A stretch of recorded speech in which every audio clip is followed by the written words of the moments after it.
Black Widow by Christopher Brookmeyer. Narrated by Angus King and Scarlett Mack. NSFW.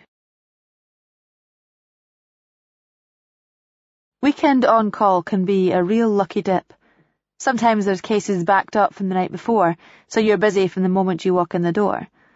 Occasionally it's quiet, which I hate, because although it allows me to go home, I can't settle to anything because I know the phone could ring at any moment to summon me back in a hurry. On that particular Saturday morning, there were only 2 cases lined up.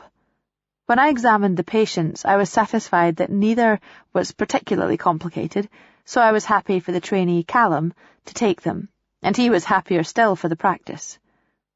I supervised the first case, which he handled with competence, if rather ponderously.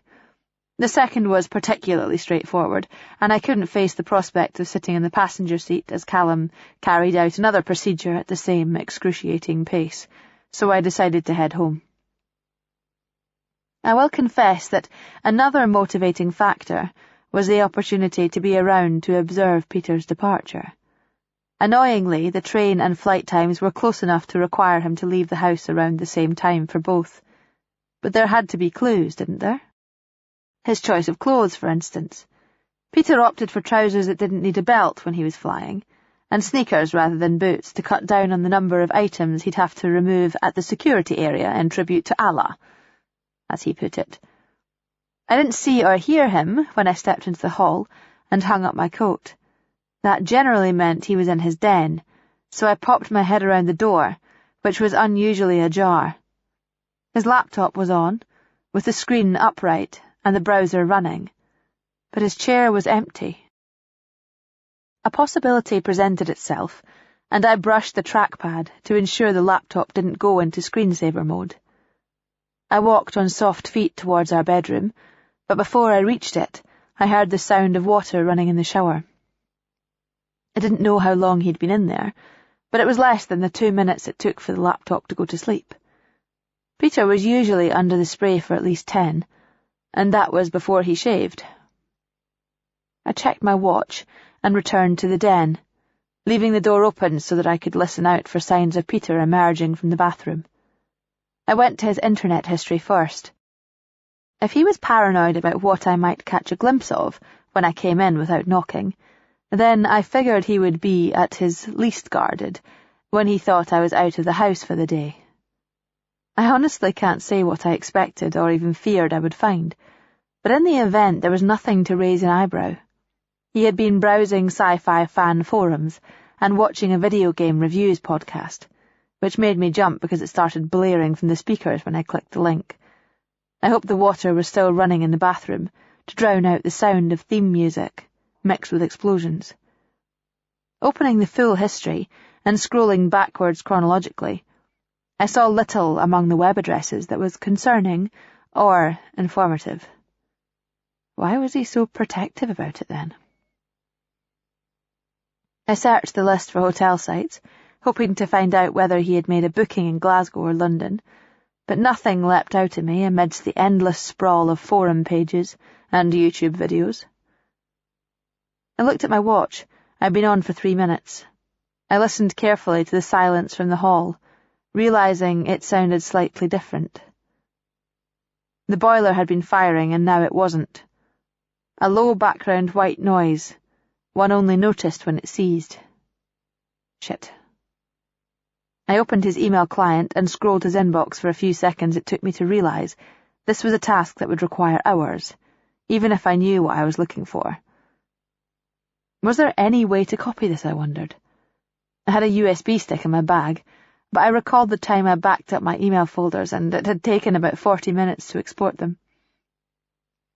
In a moment of either desperation or inspiration, I ran a search for all files or programs accessed that day, in the hope that I would maybe turn up a PDF with hotel details, or a Word document listing Peter's travel itinerary. London or Glasgow, I couldn't say at that point which I would have preferred to find. The search results listed several image files and 2 videos, the most recent of them accessed only minutes before I got home. I clicked on one of the JPEGs, and the screen filled with an image of a woman sitting on a bed naked, Her back was resting against a headboard, her legs slightly apart. The shot was cropped, so that she was only visible from the neck down. I clicked the forward button, and the image was replaced by a picture, from presumably moments later. The composition was the same, but her legs were slightly wider, a hand resting on her stomach with her fingers brushing the top of her thin strip of pubic hair. I almost laughed that the explanation should be so prosaic. He was just checking out porn. Not every time my presence caused him to shut the laptop, I sincerely hoped, but this morning, when he knew for a fact I was out. I clicked on one of the video files.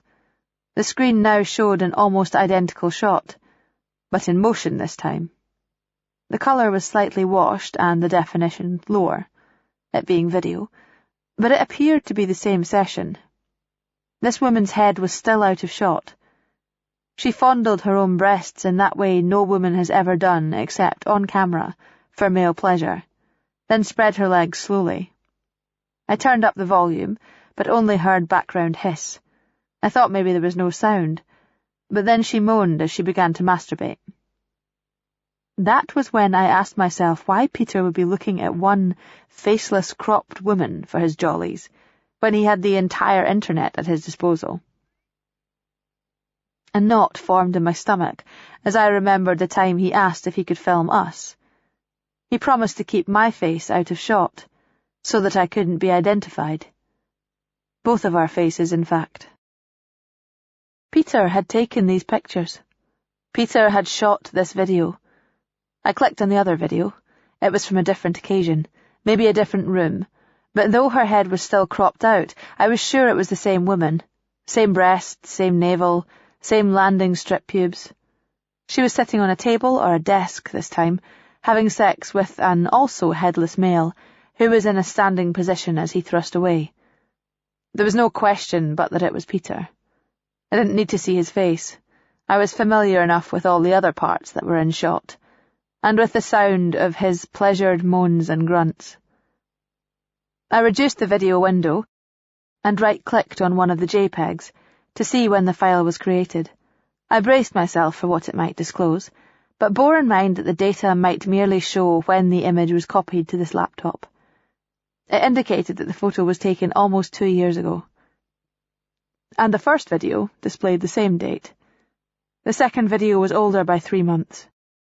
This was someone he'd been with before he met me. I experienced a moment of relief that lasted only until I asked myself, what was he doing poring over this stuff now? Was this someone he still wanted? Was this something that wasn't over? Was he going to meet this woman in Glasgow? Today? Tonight?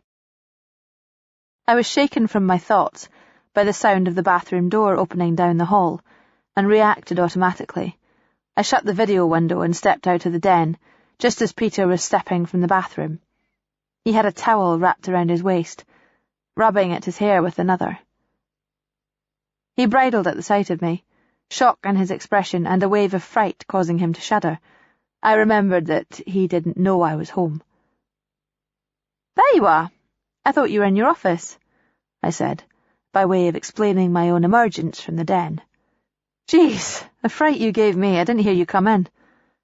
"Sorry, things were quiet at the hospital, so I decided to pop back, see a bit more of you before you go." I followed him into the bedroom, as if keen to talk, though it was the last thing I wanted right then. It was my attempt to seem natural, the desire to act natural. Of course, only coming when one fears one is acting suspicious. It was once I was in there that I remembered I hadn't put the laptop into sleep mode, which was how Peter would be expecting to find it by the time he was finished his ablutions. I knew it was unlikely, but nonetheless it was possible that he might head back there before getting dressed, maybe to check his email or type out a note. I had seen him do both such things in a towel before, some thought having struck him while he was in the shower. I started prattling about my morning, pouring out all manner of uninteresting guff so that he couldn't politely leave the room for the next 2 minutes. But even as I spoke, all I could think about was that faceless woman, and the fact that the man in front of me had been watching himself fuck her moments before I came home. Had he been jerking off in the shower thinking about her? Was that why he'd been playing those videos right then? The thought compelled me in the oddest way. I strode across to where he was standing and put my hands around his waist. "Sorry, I'm wittering away here while you're standing in nothing but a towel. A shocking waste, especially as you'll be away all weekend." I pulled myself against him, running a hand over his chest, delicately stroking his nipple. I gave him a long kiss, and slipped my hand slowly down beneath the towel, cupping his balls, then running my fingers along his penis, which was rapidly in the process of becoming erect. This told me he hadn't been masturbating over the images, because I knew he couldn't get hard again so soon. I found this strangely reassuring. It changed the complexion of what I'd seen. There could have been other reasons why he was looking at these old images. I was the one he wanted to be with now. For God's sake, I was the one he'd married. But then that word reared up at me, tapping into all that I didn't know. Was I the one he had married? Was this woman in the pictures his first wife? Was this woman someone he wished was his wife? Then the worst of it hit me. Of course he wouldn't be masturbating over pictures of someone if he was going to meet up with her for real, for sex, a few hours later. I watched him dress, looking for clues. He eschewed the linen trousers he generally favoured for flying, instead pulling on a pair of black jeans. However, I noticed that they were held up by a belt with a plastic buckle, the unusual material allowing for the clasp to be in the shape of some video game logo. The belt wouldn't need to be removed at security, and nor would the sneakers he pulled on at the front door, suggesting he was flying after all. He gave me a warm kiss goodbye, then climbed into a waiting cab. If he was deceiving me, right to my face, then he was doing a coolly convincing job of it. I didn't detect anything strange in his manner, and remembering how conspicuously fervent I had felt after looking on his laptop, I realized this was not something easily achieved. I told myself to stop searching for things that weren't there, but after an hour of self-counselling and attempting to rationalise, I still couldn't think of anything but the woman in those images. I called the taxi firm and got the dispatcher to give me the mobile number of the driver, who had recently picked up from my address. He answered after 2 rings, easy listening music audible in the background. "Hi, you picked up someone from my house a short while ago. I've just realised he's left his phone here, and I was hoping to catch him up before he gets too far. Can you tell me where you took him?" Mr. Elphinstone, was it?" "That's right." "Aye, I dropped him at the station about 40 minutes ago." Contaminated source. Parlabane was sitting in his car just down the street from the hotel, thumbing through emails on his phone, when a well-honed instinct began to whisper a warning that someone was watching him. There was an older model black Porsche parked on the other side of the road, lights off inside and out, a solitary figure sitting at the wheel in the dark.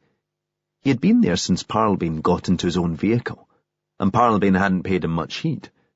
But years of experience had told him to trust his gut on things like this. He had checked out of the hotel upon returning from the hospital, figuring it was quiet enough to check back in if he decided there was reason to stick around. He had one more thing to look into, involving a sit-down with a former colleague of Peter's. But unless it turned up something remarkable, he would be driving back to Edinburgh later that night.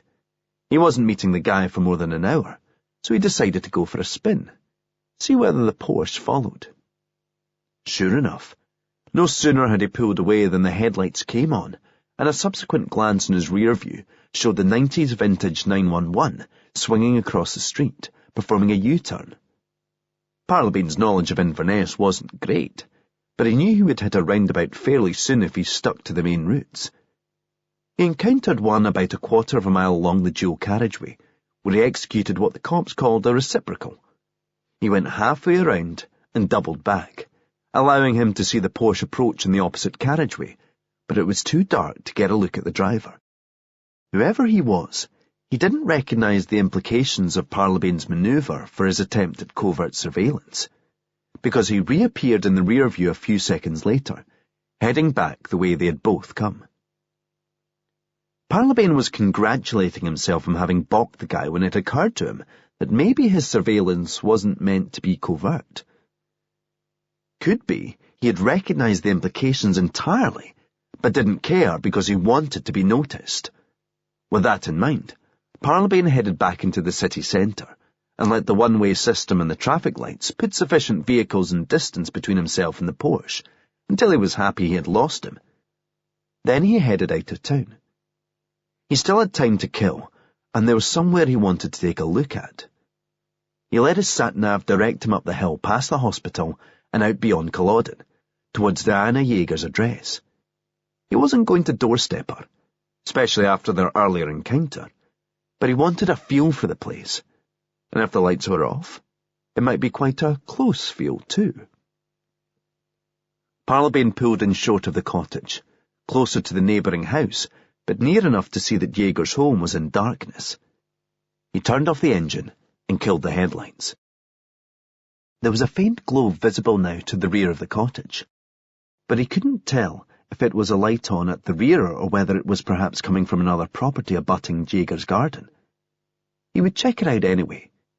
He was practised at staying hidden when the circumstances required it. He gripped the door handle, but before he could open it, another vehicle appeared, approaching from the rear. It stopped about 20 yards behind Parlabane, and its headlights darkened, which was when Parlabane recognised it as the Porsche. The driver was too far back to be identified in this darkness, but he could see that the figure inside was on the phone. Maybe 10 minutes passed, a long 10 minutes. Neither of them made a move. They both sat there in a silent standoff. The driver wanted Parlabane to know he had eyes on him. Either Parlabane had been mistaken in thinking he had shaken the surveillance, or the guy knew where he was likely to go. Either way, it was bad news. The deadlock was broken when another vehicle appeared, arriving from the opposite direction. It was a patrol car, with 2 officers inside. It swung across into the single carriageway and stopped in front of Parlabane, nose to nose. At this moment, the Porsche growled back into life, executing a 3-point turn before heading back the way it had come, so that Parlabane was once again denied even a passing look at the driver. 2 cops got out of the patrol car, a tall white male and a short female of Indian or Pakistani descent. They approached Parlabane's car, the bloke indicating to Parlabane to roll down the window. He complied. "Can I help you, officer?" "We're responding to a report of someone acting suspiciously," said the female officer. This sounded conveniently vague to Parlabane, a favoured police message of warning you off. The more nebulous the transgression, the more scope they had for claiming it applied to you if you didn't take a hint. "I've only been here 10 minutes, if that. I think someone's messing with both of us. Who made the complaint?" "That's not something we can disclose. May I see your driver's licence, please?" her colleague asked, his accent English. He sighed and produced his wallet. The male officer examined it and then handed it to his colleague. "What is your business here, Mr. Parlabane?" she asked. Parlabane looked blankly at her. "That is my business." "He's a reporter," said the male. The woman's look seemed to be asking how he knew this. Meantime, Parlabane's silence was confirming it. "Is that right?" she asked. "Yes. So now you know, I'm just doing my job, not bothering anybody."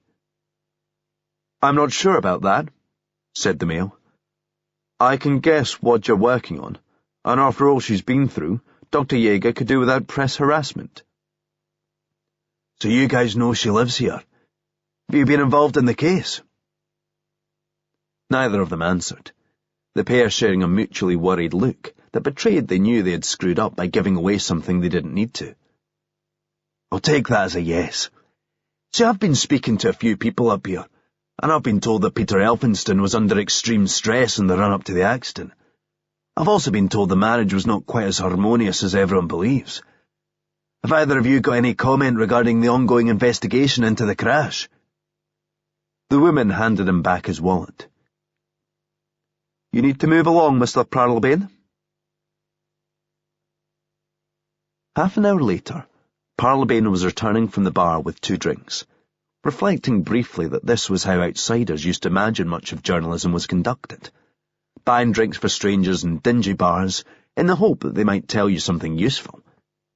It was certainly a far cry from the reduced modern circumstances of cribbing press releases or copy-pasting from Twitter, and though he was often nostalgic for the lost days of smoky press bars and the booze-fueled cultivation of contacts, those outsiders would be wrong if they thought it sounded like an easy gig. For one thing, you had to spend a lot of time and money entertaining insufferable throbbers such as a turd sculpture sitting opposite him right now. Craig Harkness was one of Peter's ex-colleagues in the hospital IT department. Another of the names on the list Lucy had given him. He was a sweaty wee bowling ball of a man, sitting there in a Motley Crue t-shirt and a denim jacket he couldn't even have got away with 20 years ago. He reminded Parlabane of the green one-eyed character in the Monsters, Inc. movies, though only via his build. Nobody was ever going to compare him to Billy Crystal in terms of wit and charm. He was an unpleasant and contradictory mix of self-satisfaction and resentment, combined with a wild overestimation of his own conversational appeal. The upside of this, from a journalistic perspective, was his bumptious indiscretion. The downside was having to listen to the bastard. He spent much of the time complaining about his lot, and a vast proportion of this involved framing his plight as the wise old hand surrounded by idiots and incompetents who didn't appreciate his genius. It seemed everything was particularly awful since the IT department got swallowed up by outsourcing firm Cobalt Solutions, and he'd been forced to transfer into their employ.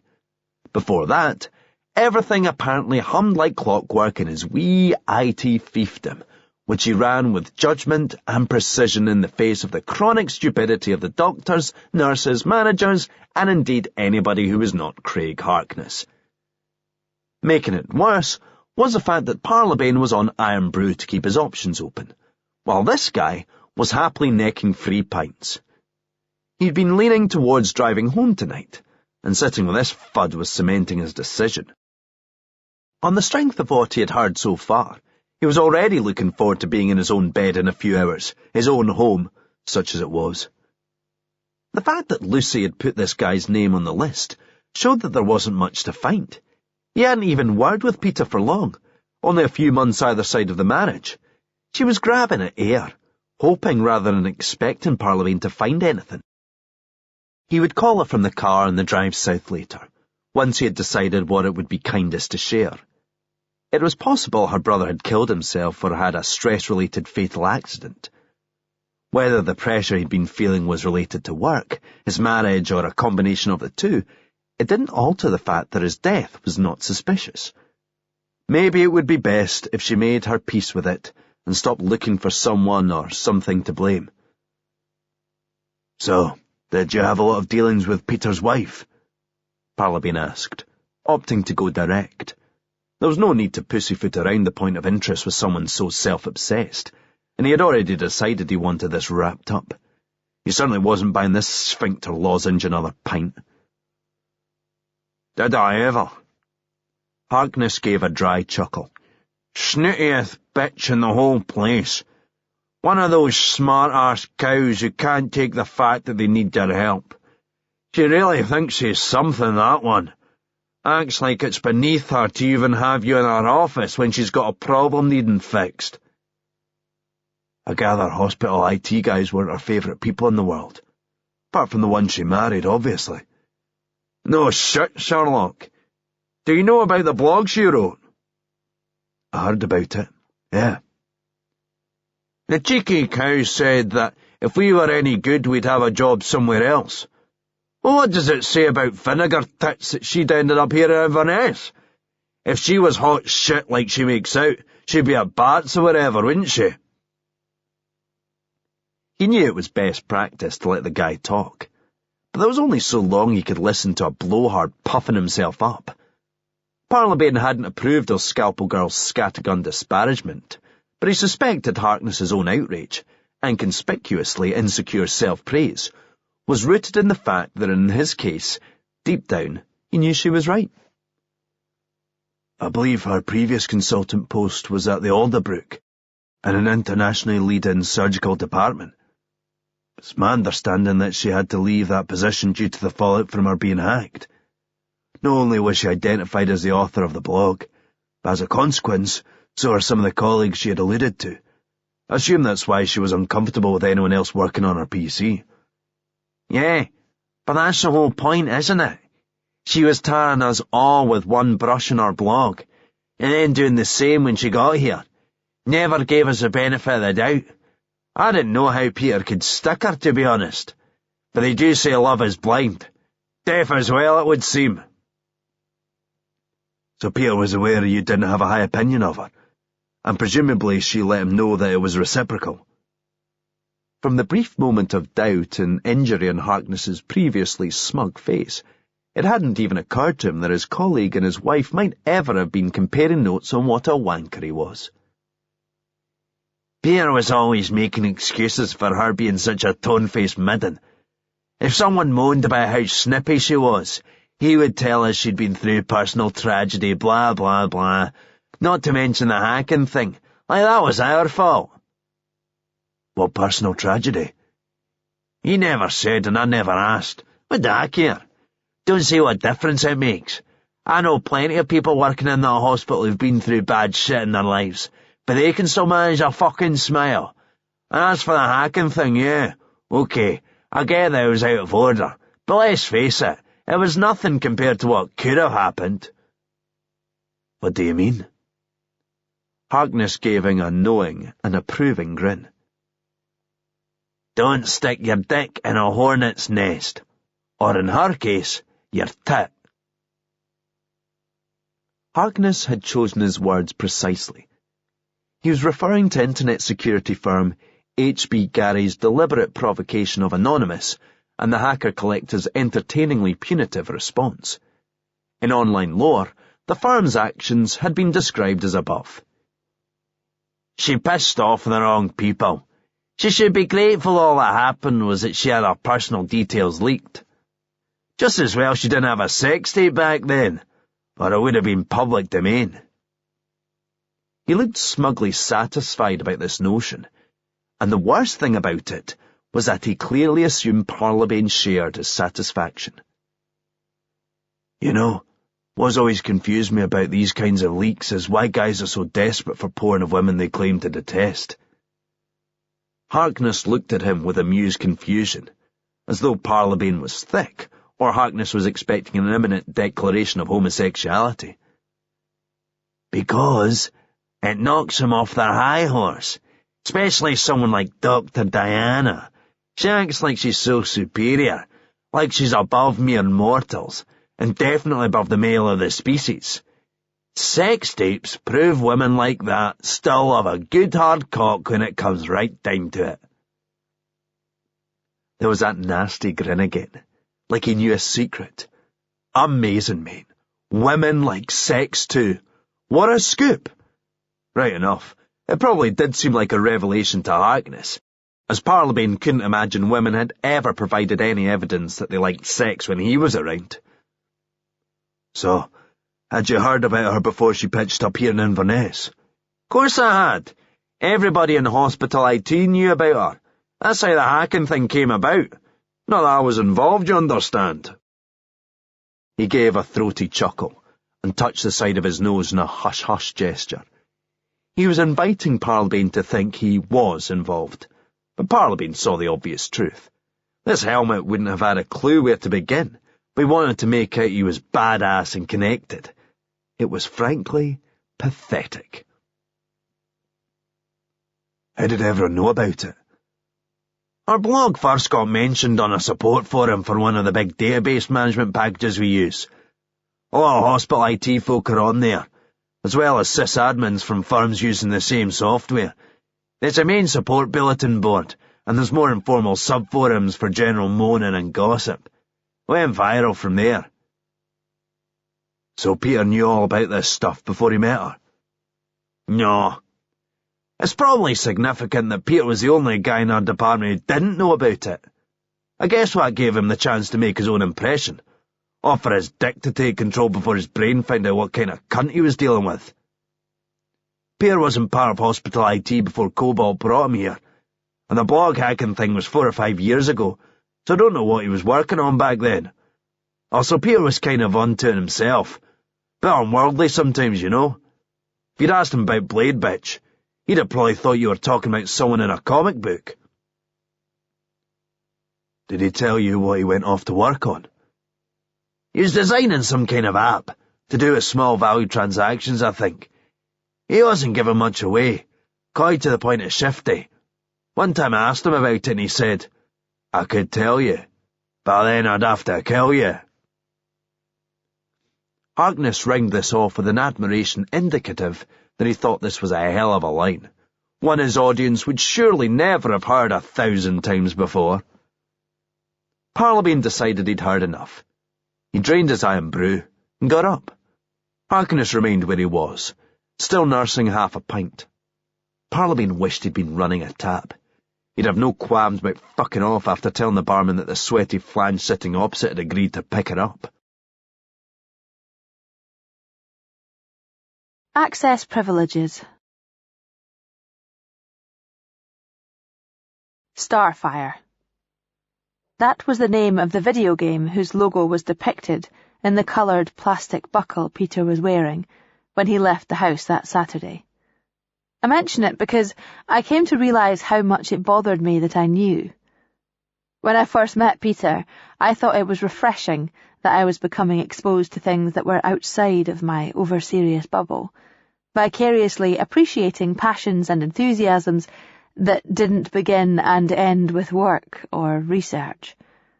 In time, I became resentful that I knew about all of this crap.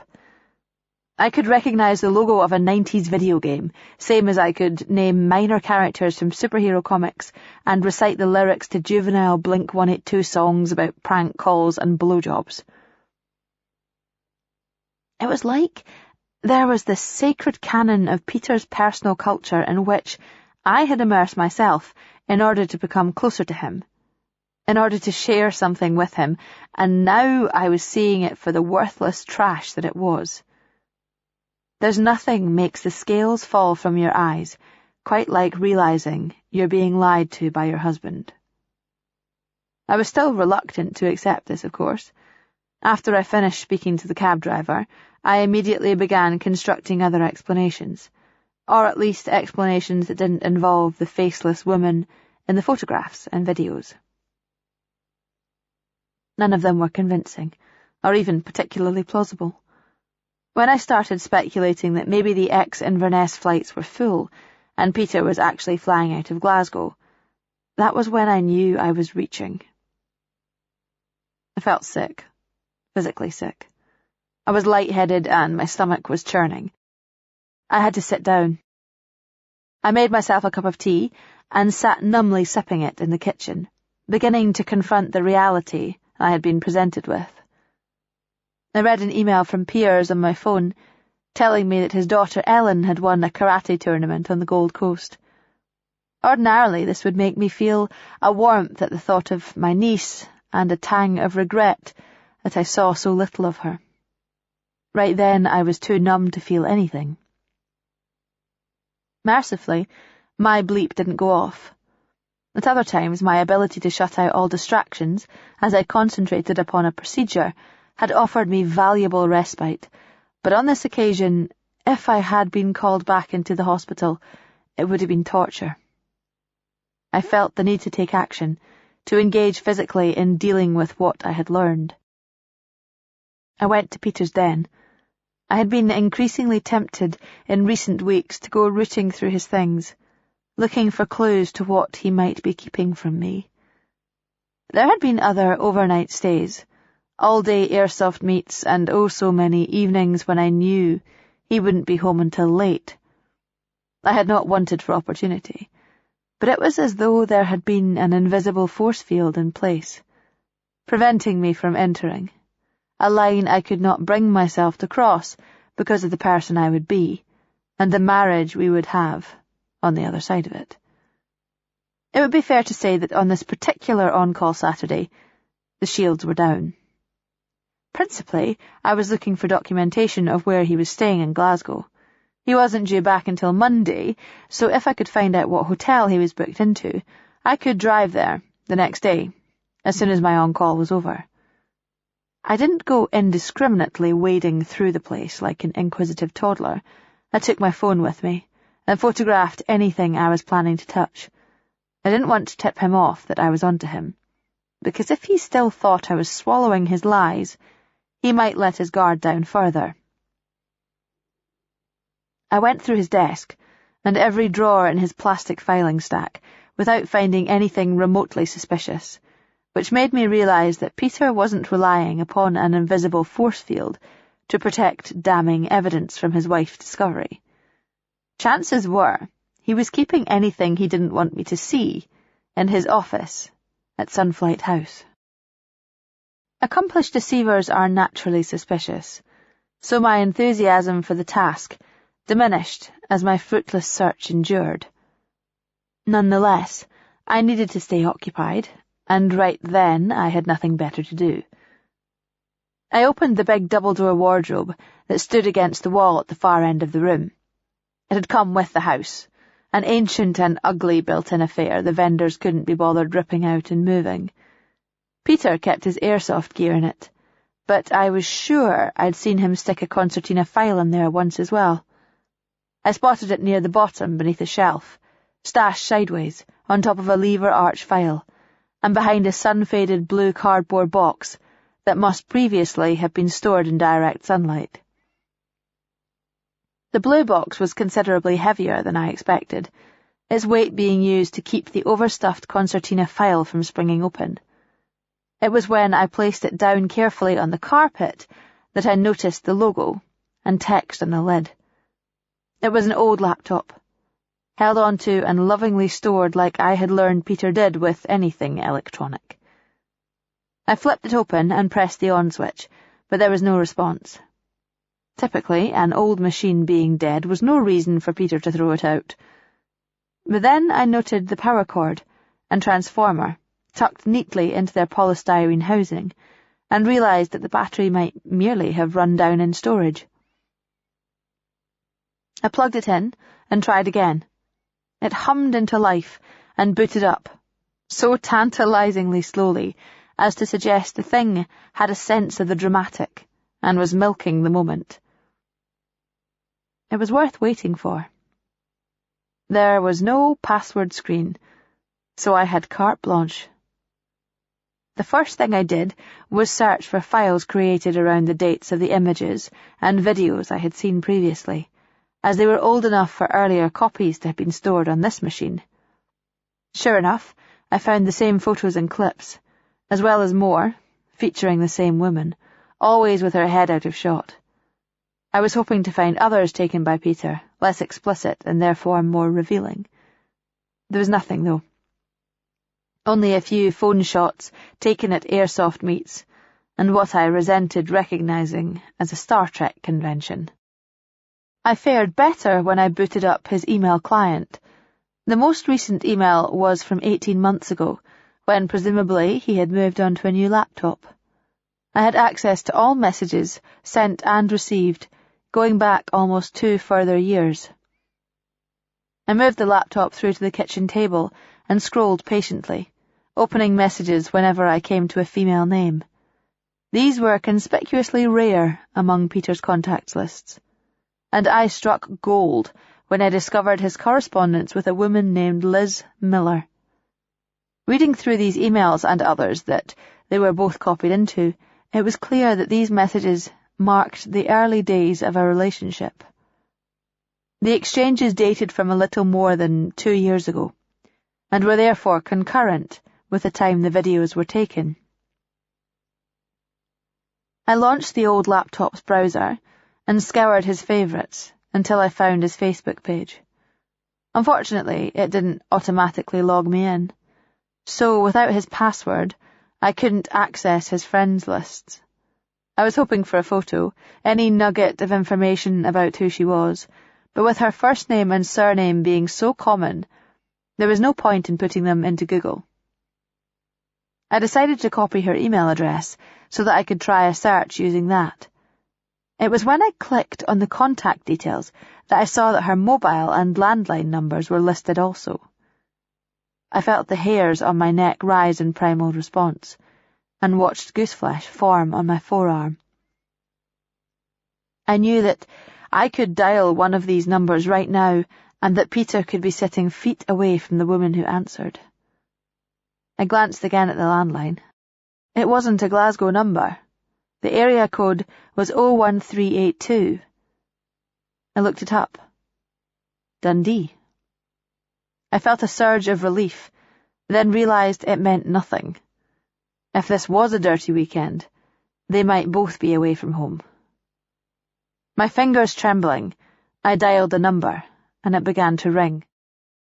My heart thumping as I heard the syncopated electronic purr. I had no idea what I would say if she picked up, or indeed whether I could bring myself to say anything. I just needed to know. Camouflage. He called Lucy first thing that morning, having got home from Inverness late the night before. The flat might be half the size it used to be, but it felt all the more empty, despite all the crap he had in boxes he was unlikely ever to open. They were like unexploded memory mines dotting the floor. He felt a compelling need to talk to somebody, and in her case, he had an excuse to call. It was almost a week since her brother's accident. She sounded brighter than at their meeting at the cafe, though there was an underlying sincerity to her voice that didn't indicate she would be cracking jokes any time soon. "Mr. Parlabane, I was just thinking about you," she told him, which she had no intention of misinterpreting. "How are things?" "Busy. I was calling to update you on what I've been finding out." "I'm actually going to be in a meeting in about, 7 minutes? How about we catch up this evening when we can talk at a bit more length?" "Sure." "And how about we make it a bar? I think I owe you a drink." "You don't really. I won't say no." Parlabane reckoned it might not be a very large drink if she was buying on the basis of what he had discovered, but it might make things less tense and awkward if they were talking in more sociable circumstances. "I think I do. You're the only person I feel I can be honest with at the moment. Plus, it seems only polite. You're running around the Highlands on my behalf, and I've been so wrapped up in myself that I've never even asked how you're doing." Parlabane said nothing for a moment. It had taken him aback that it even occurred to her to care. "That wasn't a question, by the way, so don't answer," she said, as though anticipating a response that he wasn't exactly about to give. "I'll ask you later when there's time to talk." They agreed a rendezvous, but before she hung up, Parlabane managed to tap her for some information pertaining to the one area still needed to look into. "About Peter's firm, MTE Limited. I found the details through Company's House. What do the initials stand for?" "Micro-transaction executables." "That's not very revealing.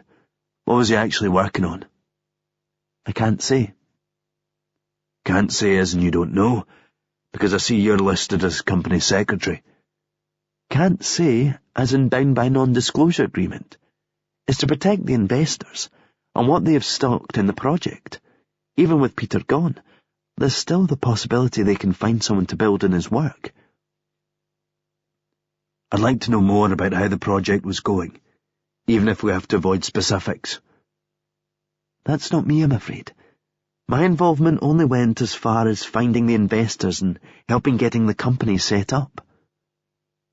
"There are 3 directors listed," Parlabane noted. "Apart from Peter, there's a Courtney Jean Lang, and a Samuel Patrick Finnegan. Lang is the epitome of the silent partner. Lives abroad, seldom comes to the UK. We've never actually met. I got in touch via a friend of a friend. The ideal investor, you might say. Gives you the money, then isn't looking over your shoulder and demanding progress updates all the time. You'd have a better chance of talking to Sam. He's in Glasgow. As a journalist, Parlabane had heard "fuck off" more times than most people in this life.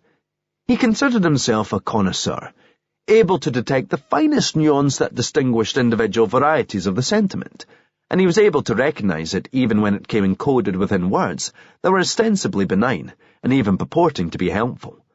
Sometimes "fuck off" was screamed directly into his face from the spittle-flecked mouth of someone in the throes of vein-bulging fury. Yet, the message could be equally unambiguous and implacable when delivered in the mellifluent tones of a fresh-faced and smiling young woman as she politely inquired of him, "Do you have an appointment?" Lucy had given him the address of an art dealership Sam Finnegan owned just off Great Western Road. She'd worked in the art business herself, which was how she knew him, but she cautioned Parlabane that their connection wasn't a guarantee that Finnegan would speak to him. Thus her words, "a better chance," indicated how difficult it might be to get in touch with Lang, and thus Parlabane was able to interpret the true meaning of the receptionist asking whether he had an appointment. What the receptionist didn't realise was that she was also telling him her boss was around. When she went through the mummery of calling upstairs and telling Parlabane that Finnegan was unavailable all day, he reciprocated with his own pretence of giving up and leaving. Instead, he sat in his car, parked with a view of the entrance, and did something all good reporters were trained in before the area of journalism had taken hold. He waited. Within the hour, he saw two figures emerge from the shop. Two men he had definitely not seen enter, for he could hardly have missed them. The older one he took for Finnegan, a tall and chiselled-looking middle-aged bloke with a dandified and haughty air about him, a well-dressed and immaculately coiffured individual whose healthy conceit of himself was evident merely from his gait and posture. He was accompanied by a younger guy who looked a less natural match for his duds, taller, more muscular, easier to picture in a sleeveless vest and sweatpants than a good suit. Parlabane strode into Finnegan's path, card pinched between his fingers, offering a smile in a chirpy tone. "Mr. Finnegan." Finnegan looked at him with mild surprise and calm composure. If there was annoyance there, he masked it well, and Parlabane was damn sure there was annoyance there. Image meant a lot to this guy, that was clear. "I was wondering whether I could have a wee word with you about your involvement with the late Peter Elphinston and his company MTE. His expression remained relaxed. He looked like he was thinking about it, as though internally checking his schedule. "And you are?" He proffered the card. "Jack Parlabane. I realise there's an NDA preventing you discussing details of the project, but I'm interested in how it was progressing generally." Finnegan took the card and examined it like it was a delicate artifact, turning it over slowly between his leather-gloved fingers. He looked back at Parlabane and gave him a cold smile. "I don't discuss my business with anybody not directly involved." Those words also said "fuck off." "I was wondering when you last spoke to Mr. Elphinston, and how you felt things were between you at that time." Finnegan made the tiniest of gestures, a brief movement of his eyes that was intended to be perceptible only to the individual who's presumably paid to be looking for it. On this occasion, Parlabane was looking for it too. The bigger guy took a step, not so much towards Parlabane, as slightly to one side, thus shielding his boss and ushering him past. It was subtle and controlled, defensive rather than offensive, but unmistakably a demonstration of power. It told Parlabane a great deal. Finnegan was a man who didn't want to make a brash display of deploying muscle, but muscle he had, and presumably muscle he needed. He was wearing a very expensive winter coat, beneath which Parlabane could see fine tailoring and a flamboyantly colourful silk tie. He was dressing like a man of parts, businessman, art dealer, cognoscente. But the other thing Parlabane identified beneath that coat was a Glasgow gangster. Finnegan opened the door of an immaculately preserved vintage Bentley. Not for him, the absurdly ostentatious modern sports version, ubiquitous vehicle of choice for the successful Scottish drug lord. No, Finnegan wanted something more classic, that spoke of taste and refinement rather than just power and money. As he pulled away, Parlabane wondered whether he owned a classic Porsche 911 as well. Gladiators. Liz Miller answered the phone after an excruciatingly long number of rings, though maybe it only seemed long to me in my desperation to have her location confirmed. Certainly it was time enough for me to consider hanging up, but I knew I would only end up calling again 2 minutes later, then over and over. I couldn't afford that.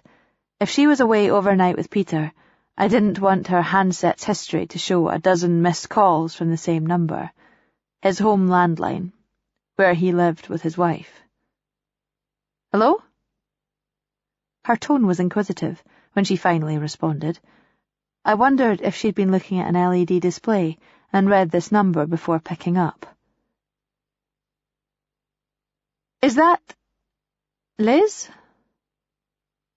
Yes. So, she was home in Dundee, not in Glasgow with Peter, but I had a lot more questions I'd like to ask her. Sorry to disturb you. I'm calling because I need to talk to you about Peter Elphinstone. Oh. There was a long pause, which I was about to fill, but eventually she spoke again. Has something happened? No, nothing like that. It's just, I believe you were in a relationship with him a couple of years ago. Is that right? Her tone became more defensive. Hang on. Who is this? My name is Diana Yeager. You don't know me. How do you know Peter? I'm married to him. Oh, I see. She sounded as curious about me as I was about her. I don't think either of us was prepared to talk about it over the phone, however, so we agreed to meet the next day. I was called in for a couple of hours shortly after midnight. An emergency splenectomy. I doubted I was missing sleep through it. My mind was too busy to shut down. Sometime during the evening it had occurred to me that I had no reason to trust this Liz woman, nor to assume that she was in the clear regarding Peter's deceit. Her phone could have been set to relay calls from her landline to her mobile when she was not home, like the phone in Peter's office. That might have been the reason for the delay in her answering. So it was possible he was sitting right there with her when she spoke to me. Perhaps the reason she agreed to meet me the next day was in order to ascertain precisely how much I knew. I drove to Dundee first thing on the Sunday morning, getting there around lunchtime. It took me about 3 hours. She was waiting for me inside the cafe.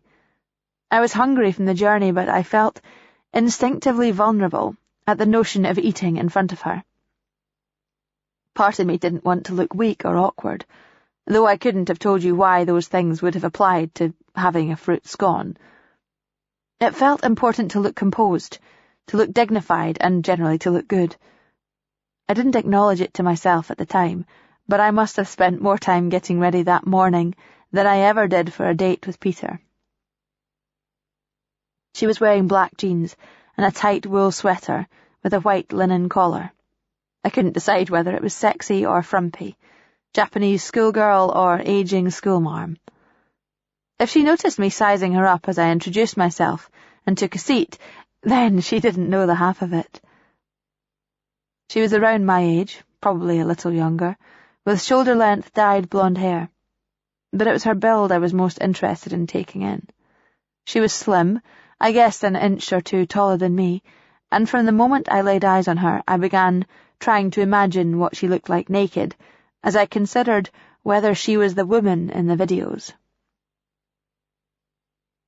"I looked up your phone number," she said, rolling a sachet of sugar between her fingers. "That area code is for Inverness. You've driven all the way down here on a Sunday morning." "That's right." "To talk about Peter Elphinstone?" "Yes." "Your husband?" I nodded. She was eyeing me with a look of intense scrutiny, as though sternly evaluating the honesty of my responses. A human polygraph. It was not quite as though she didn't believe me, more like she was untrusting of my motives. "Of how long?" "About 4 months." She looked away briefly, the judge considering what she had been presented with so far. "And where is Peter today?" "I don't know. I didn't say. I was hoping you could tell me." I knew I mustn't show my hand at this stage, and that it might end the encounter right there if I came out and accused her. "He's in Glasgow for the weekend." She nodded, evaluating this neutrally. "But he told me he was going to London." Our eyes locked across the table. If she was in on Peter's deceit, then I knew I wasn't divulging anything she couldn't already assume simply from my being here. But by making it explicit, I was changing the terms of engagement. "That's a hell of a thing to admit to a stranger," she said. She regarded me in silence for a long time, a very long time, her words hanging in the air all the while, demanding our mutual contemplation. Then, at last, she spoke again. "Are you hungry? You must be hungry. All the way down from Inverness. Order something to eat. You can eat, and I can talk. I'll tell you about me and Peter." The preferred outcome. In a parallel universe, only marginally askew from Parlabane's present reality, this might be an evening to cherish. In both worlds, it was Saturday night, and he was meeting a woman for a drink, sitting in his favourite pub, nervousness gnawing away at him as he awaited her arrival. The sense of flattery that she had sought him out also feeding into an anxiety that he might fail to meet her expectations. One of those realities was full of openings and possibilities. In one of those realities, the evening might end in laughter, in kisses. He felt a low dread at the prospect of the encounter, recalling her crushed countenance when she doorstepped him only a few days ago. She had picked up since then, but the anticipation of what he might reveal could have been a factor, something positive for her to focus on, a distraction from her turmoil. He reflected that, under the circumstances, perhaps the only thing worse than disappointing her was giving her what she wanted. He checked his watch. He was early. He distracted himself by trying Catherine MacLeod on his mobile. He had called her earlier, hoping to get the Glaswegian detective superintendent's take on Sam Finnegan. It had gone to voicemail, and he hung up, intending to phone again later, but it had slipped his mind until now when he had a moment to kill. It went to voicemail again. This time he left a short message, clicking off as Lucy strode into the barony in a flowing black coat, her gaze searching the tables. To his surprise, he felt a rush of brightness, of pleasure, at the sight of her walking through the door. Maybe it was mere instinct. In any reality, there were worse ways to spend a Saturday night than meeting an attractive woman for a drink. And he did find her attractive, he realized. She smiled when she spotted him. That always helped. She wasn't exactly beaming, but she was no longer looking post-tearful and exhausted by shock and hurt. She batted away his offer to go to the bar and returned with drinks for both of them. She was taller than he remembered. She had seemed hunched before, shrinking from the world in her grief. No longer reeling, She carried herself with what he couldn't exactly call grace.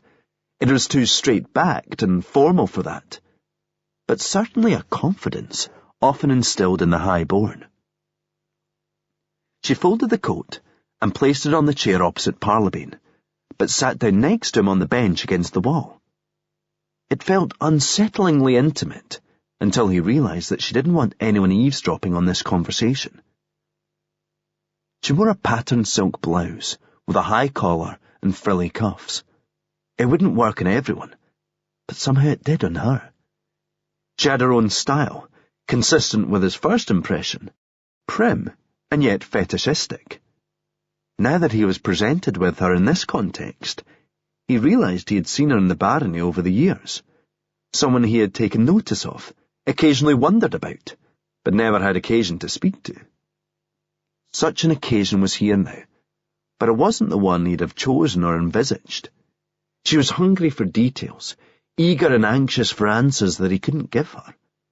He told her everything he had learned over the past few days, after first appealing to her to stop addressing him as Mr. Parlabane. "Please, call me Jack. Whenever I get called Mr. Parlabane, it's usually because I'm in trouble." "Sorry, I didn't realise I was doing it. I think because I've asked for your help, subconsciously I was trying to be respectful. But it sounds terribly formal, doesn't it?" "I suppose it does keep a professional distance," he admitted. "It feels wrong, though. What you've done for me seems more like the kindness of a friend. Kinder than that, since you agreed to it without knowing me at all." "I wouldn't have done it if I didn't think there might be a story in it. Believe me, Lucy, I'm nobody's white knight." She looked at him with a wistful sincerity. "You're the closest thing to that I've had in a long time." They held each other's gaze for a moment longer than Parlabane was comfortable with.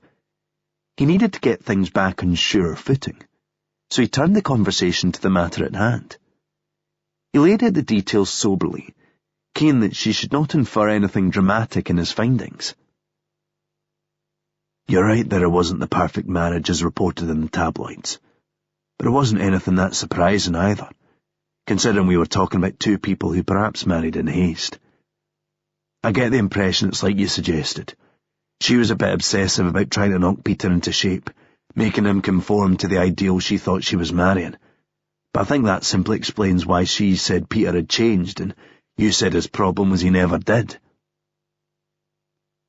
"Did you speak to Diana personally?" "Only briefly.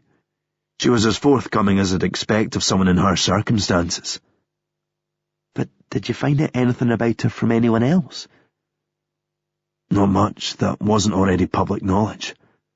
One person I spoke to mentioned a personal tragedy in her past.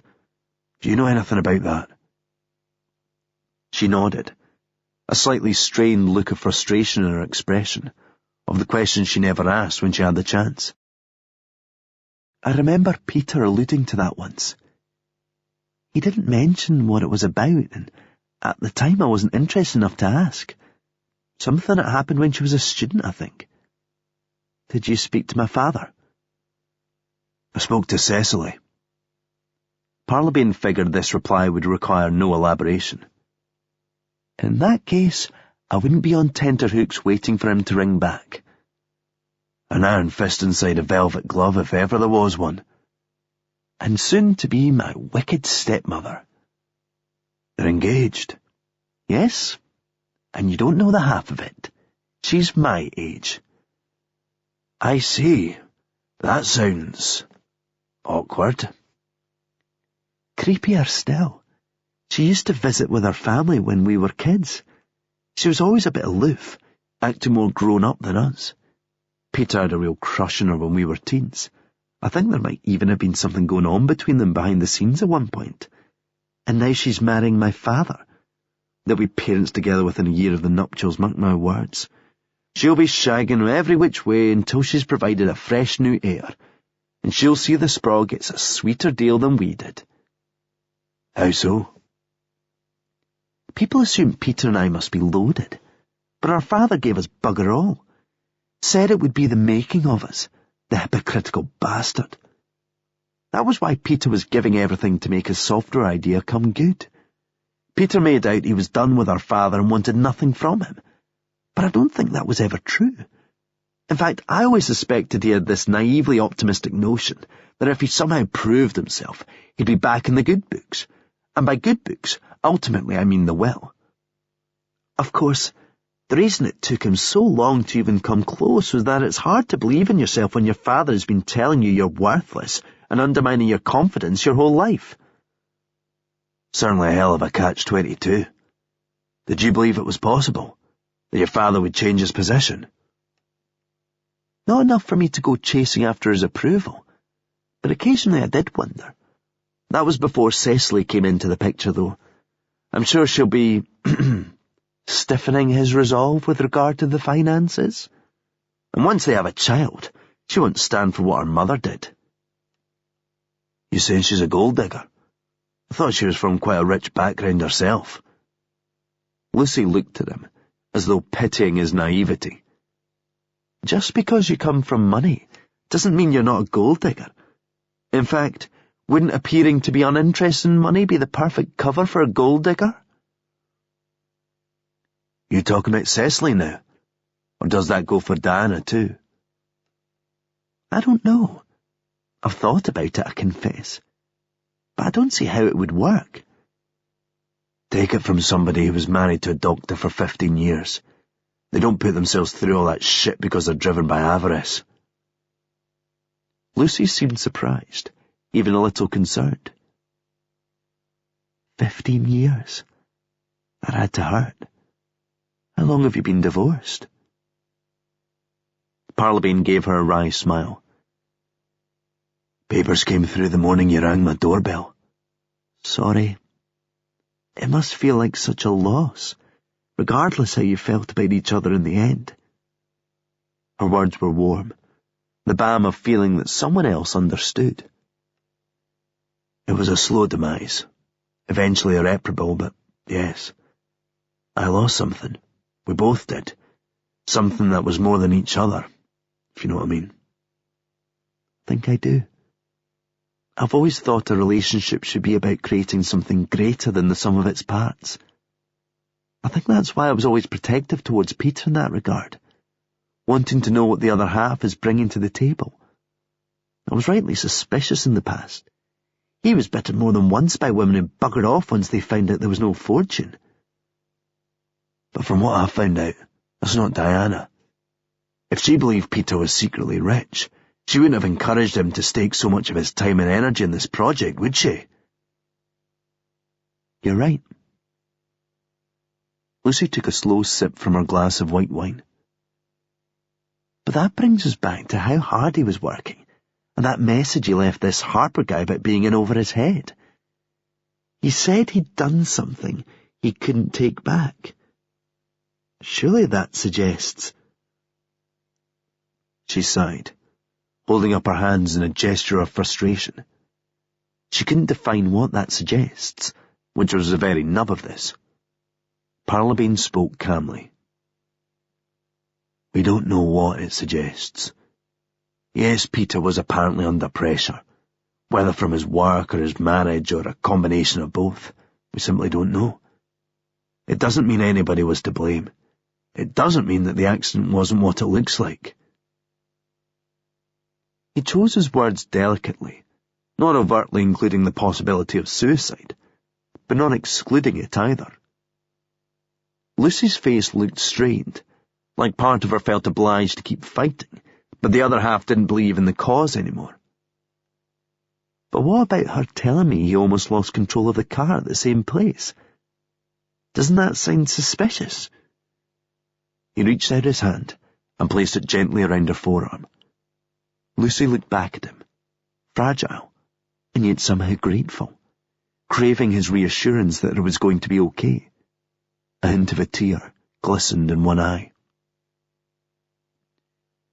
If you look long enough into any sudden death, any accident, you'll start seeing strange coincidences, and there's a temptation to start joining dots. It's like seeing faces in the clouds. Unless that is something you're not telling me.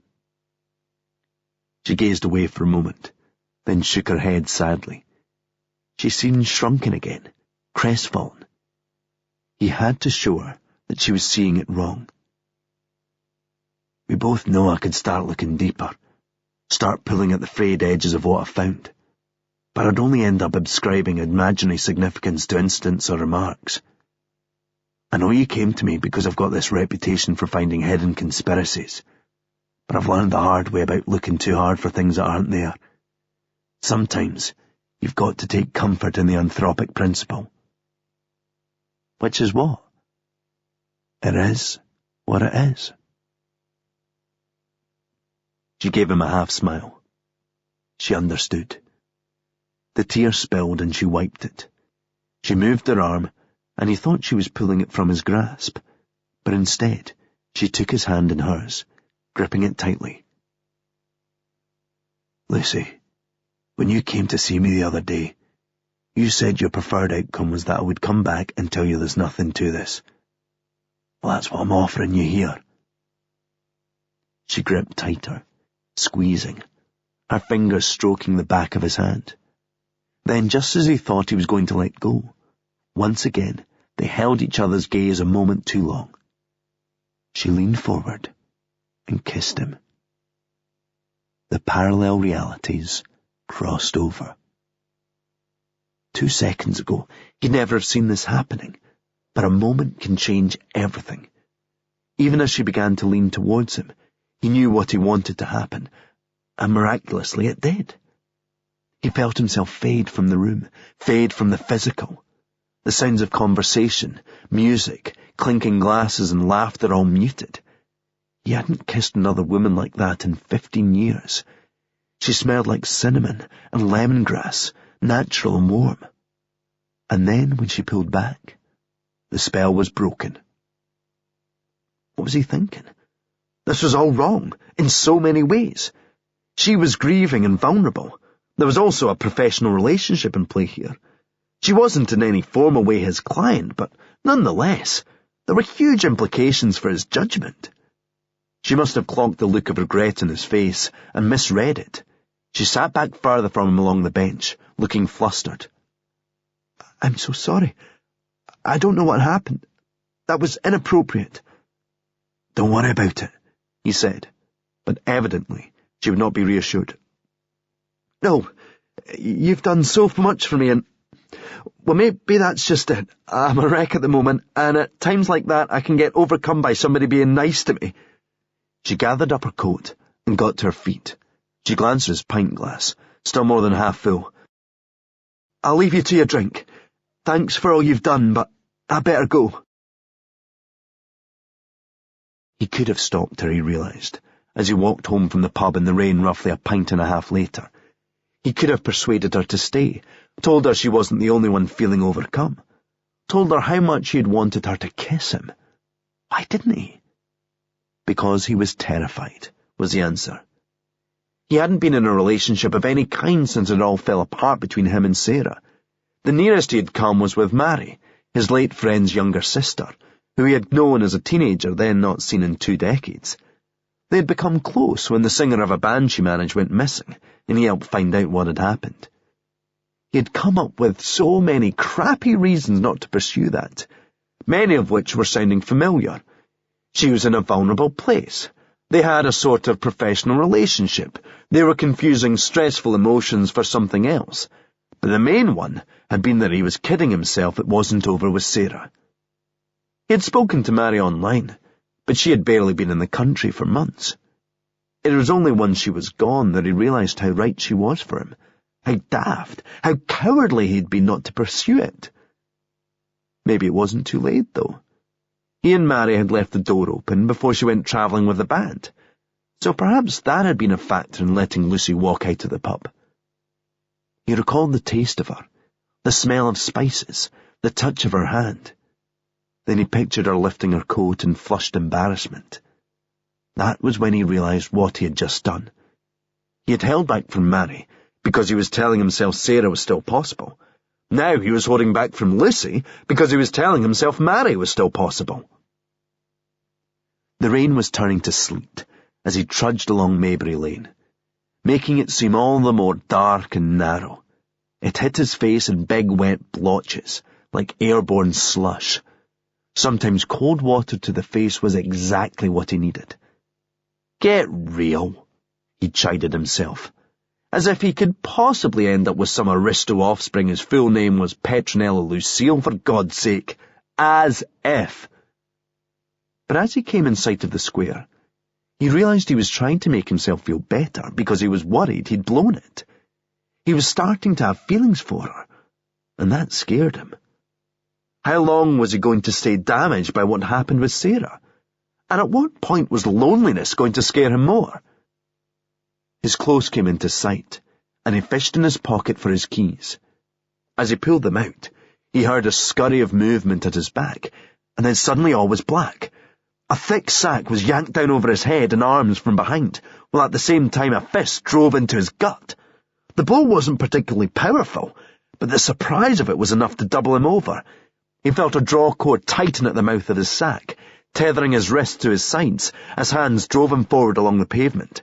His knees rapped against something solid, and he pitched forward off balance.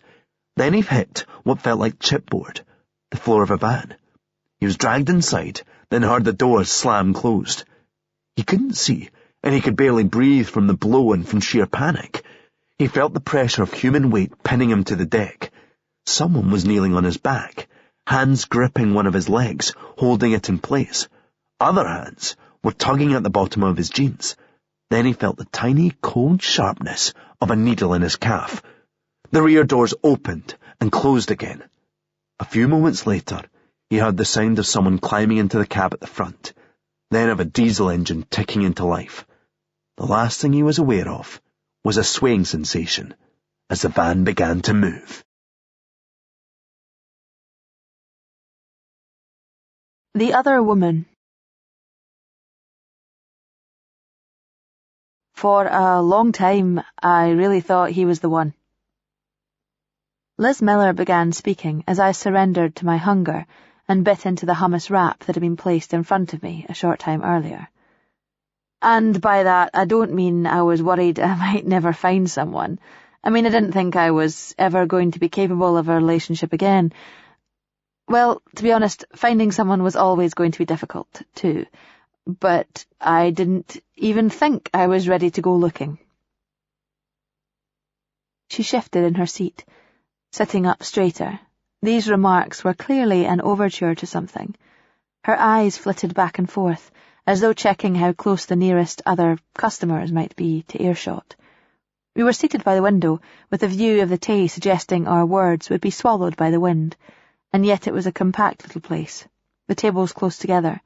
If the music suddenly shut off, I felt my voice would be audible from the kitchen. This is a hell of a thing to tell a complete stranger, too. But in my case, it's a matter of public record. I went to prison 10 years ago. I served 4 years for stabbing my partner. By partner, do you mean... My boyfriend, she clarified, though evidently the word made her shudder.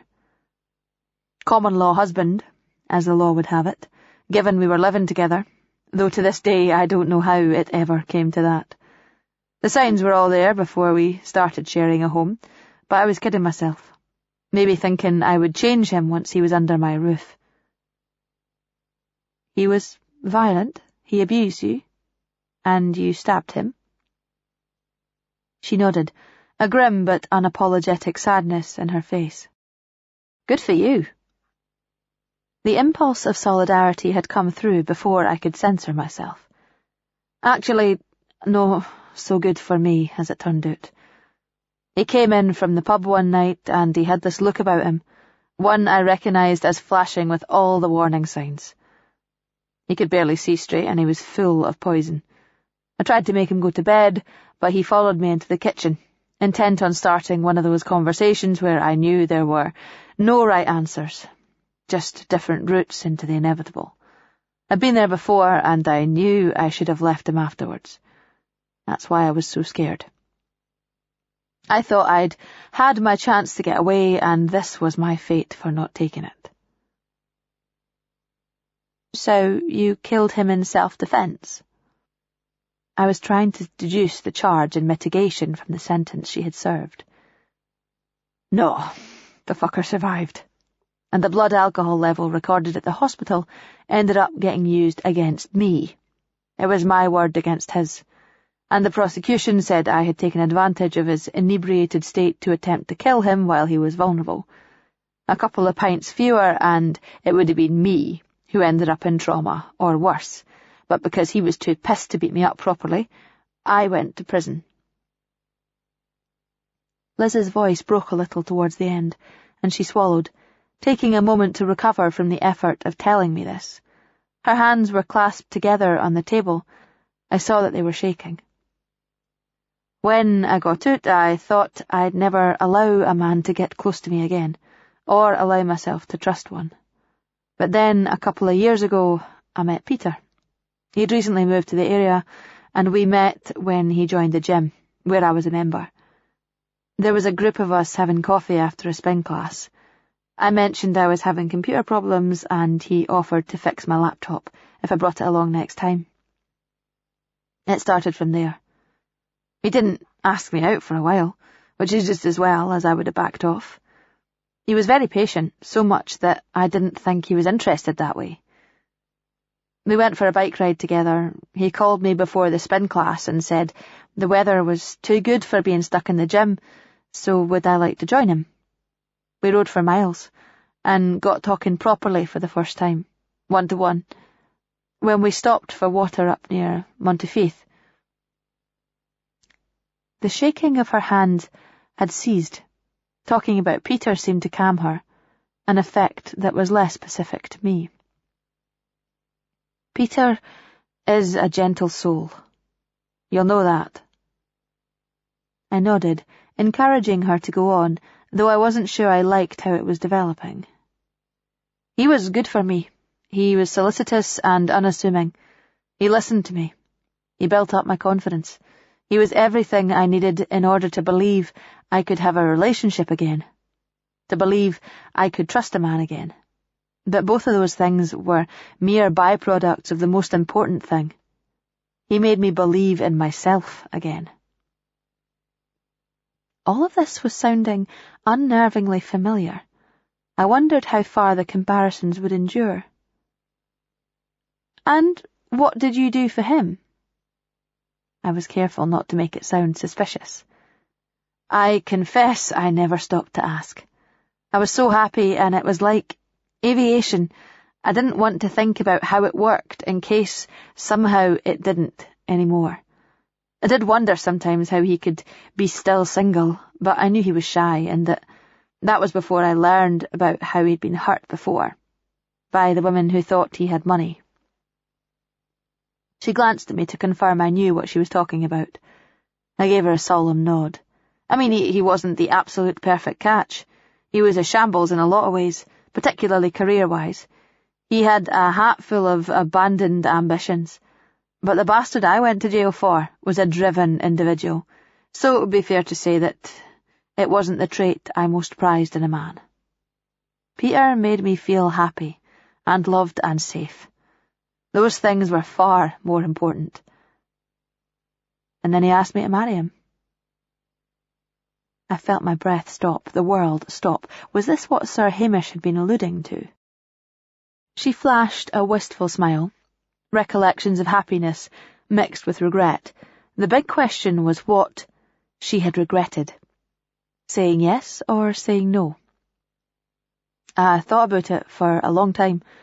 It was one of the longest sleepless nights of my life, and believe me, the bar is pretty high when you've had my life. But in the end, I turned him down. It felt too soon. I said, let's wait. Sensible you, I thought bitterly. How did he take it? He said, how about we move in together, see how it goes. I wasn't so sure, but he was quite pushy about it, uncharacteristically so. I think he was also quite hurt, and that's probably why I caved in. That proved to be the beginning of the end, though. Vindicated my decision, and then some. I had this slight sense of relief that maybe I had found an explanation for Peter's behaviour. If he was still looking at the videos they made together, then maybe he was dealing with how marriage closed the door forever on past might-have-beens. Marriage is about choosing one path, one possibility, and when you did it as quickly as we had, the implications could be a while catching up. Nonetheless, this didn't address the far bigger question of why he was in Glasgow and lying to me about it. I leaned forward, dropping my voice. There was a mother and baby at the table nearest us, and she seemed entirely captivated by the process of spooning puree into the tot's uncooperative mouth. But as I could hear every shriek and gurgle, I couldn't assume the woman wasn't paying us any heed. This is going to sound a little inappropriate, so forgive me, but did Peter ever take intimate photographs of you? She bridled less than I might have expected, but then she knew she was talking to Peter's wife, so there was a sorority of sorts that excused me. He asked, but I wasn't comfortable with it. My ex leaked intimate images of me while I was in prison. There was no way I was going to put myself in that position again. I barely heard the end of her explanation, as I was already calculating the implications. She stared hard at me across the table. Finally, I felt like the one who knew something. Why do you ask? He asked me too. I said it as though that ought to suffice. I couldn't tell her the truth, not yet, because if she didn't know, I had no right to bring it to her door. Why did you end it? I asked, preventing her from further pursuing the issue. She took a moment, eyeing me with that same scrutiny as when we first started to talk. I discovered he was seeing someone else. She fixed me in her gaze, analysing my reaction. I tried to remain impassive, but I don't know whether I carried it off. How did you find out? There were signs that I tried to explain away, but eventually I stopped kidding myself.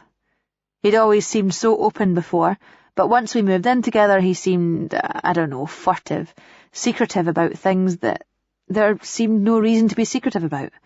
Then one day I saw travel documents, a boarding pass, and a hotel reservation that he'd booked in the name of another woman. I looked up his computer. She was all over it. No emails, but he had her Facebook page bookmarked, as well as blogs she'd posted. Facebook? So you saw what she looked like? No. She posted lots of photos, but never any of herself. Her profile picture was a cartoon character. I didn't recognise it. It could have been a caricature of her, I suppose. I'm pretty sure she lived abroad. France, I think. How did you get access to his computer? She shrugged, like she didn't understand the question. I looked through his laptop when he was out. Clearly he had learned since then. Now he had the NDA as a cover for his secrecy. Otherwise it would have been more suspicious to be password protecting his laptop from the woman he lived with. I felt so angry. I had this huge sense of betrayal because of everything he had made me believe about him and about myself. He had made me trust again. I watched her knuckles whiten as she squeezed her fists. This was still sore, still raw, and this was why she'd agreed to meet me. For a long time I worried Peter was too good to be true. Turned out I was right. He's cheating on you too, isn't he? I found some intimate images. They were taken around about the time you and Peter would have been together. I think he's still in a relationship with this woman, or at least still obsessed with her. Our eyes met in a moment of acknowledgement. We were allies here. Sisters. I used to think I was damaged, Liz said, and that I would never be put back together. Peter helped me repair myself, and I'll always be grateful for that. But he also helped me realise what a truly fractured soul looked like. I came to realise that he was the damaged one. He's not a bad person, but he's not a whole person either. He gives the impression he's there for you, that he's the most kind and giving person you've ever known. Then you realise that giving is not the same as sharing. You realise you know almost nothing about him, apart from trivia, superficialities. I couldn't tell you who Peter really is. But what's always troubled me is that I'm not sure Peter could either. I had one last, obvious question. The fact that she hadn't already mentioned it made me fear she didn't know. But I needed to ask. Do you remember what this other woman was called? Remember? It was burned into my memory like a scar. Her name was Courtney Jean Lang. Returned item. As the van had accelerated, and he felt the injection begin to take effect, Parlabane had spent a horrifying few moments imagining the places he might find himself when, and if, he woke up again.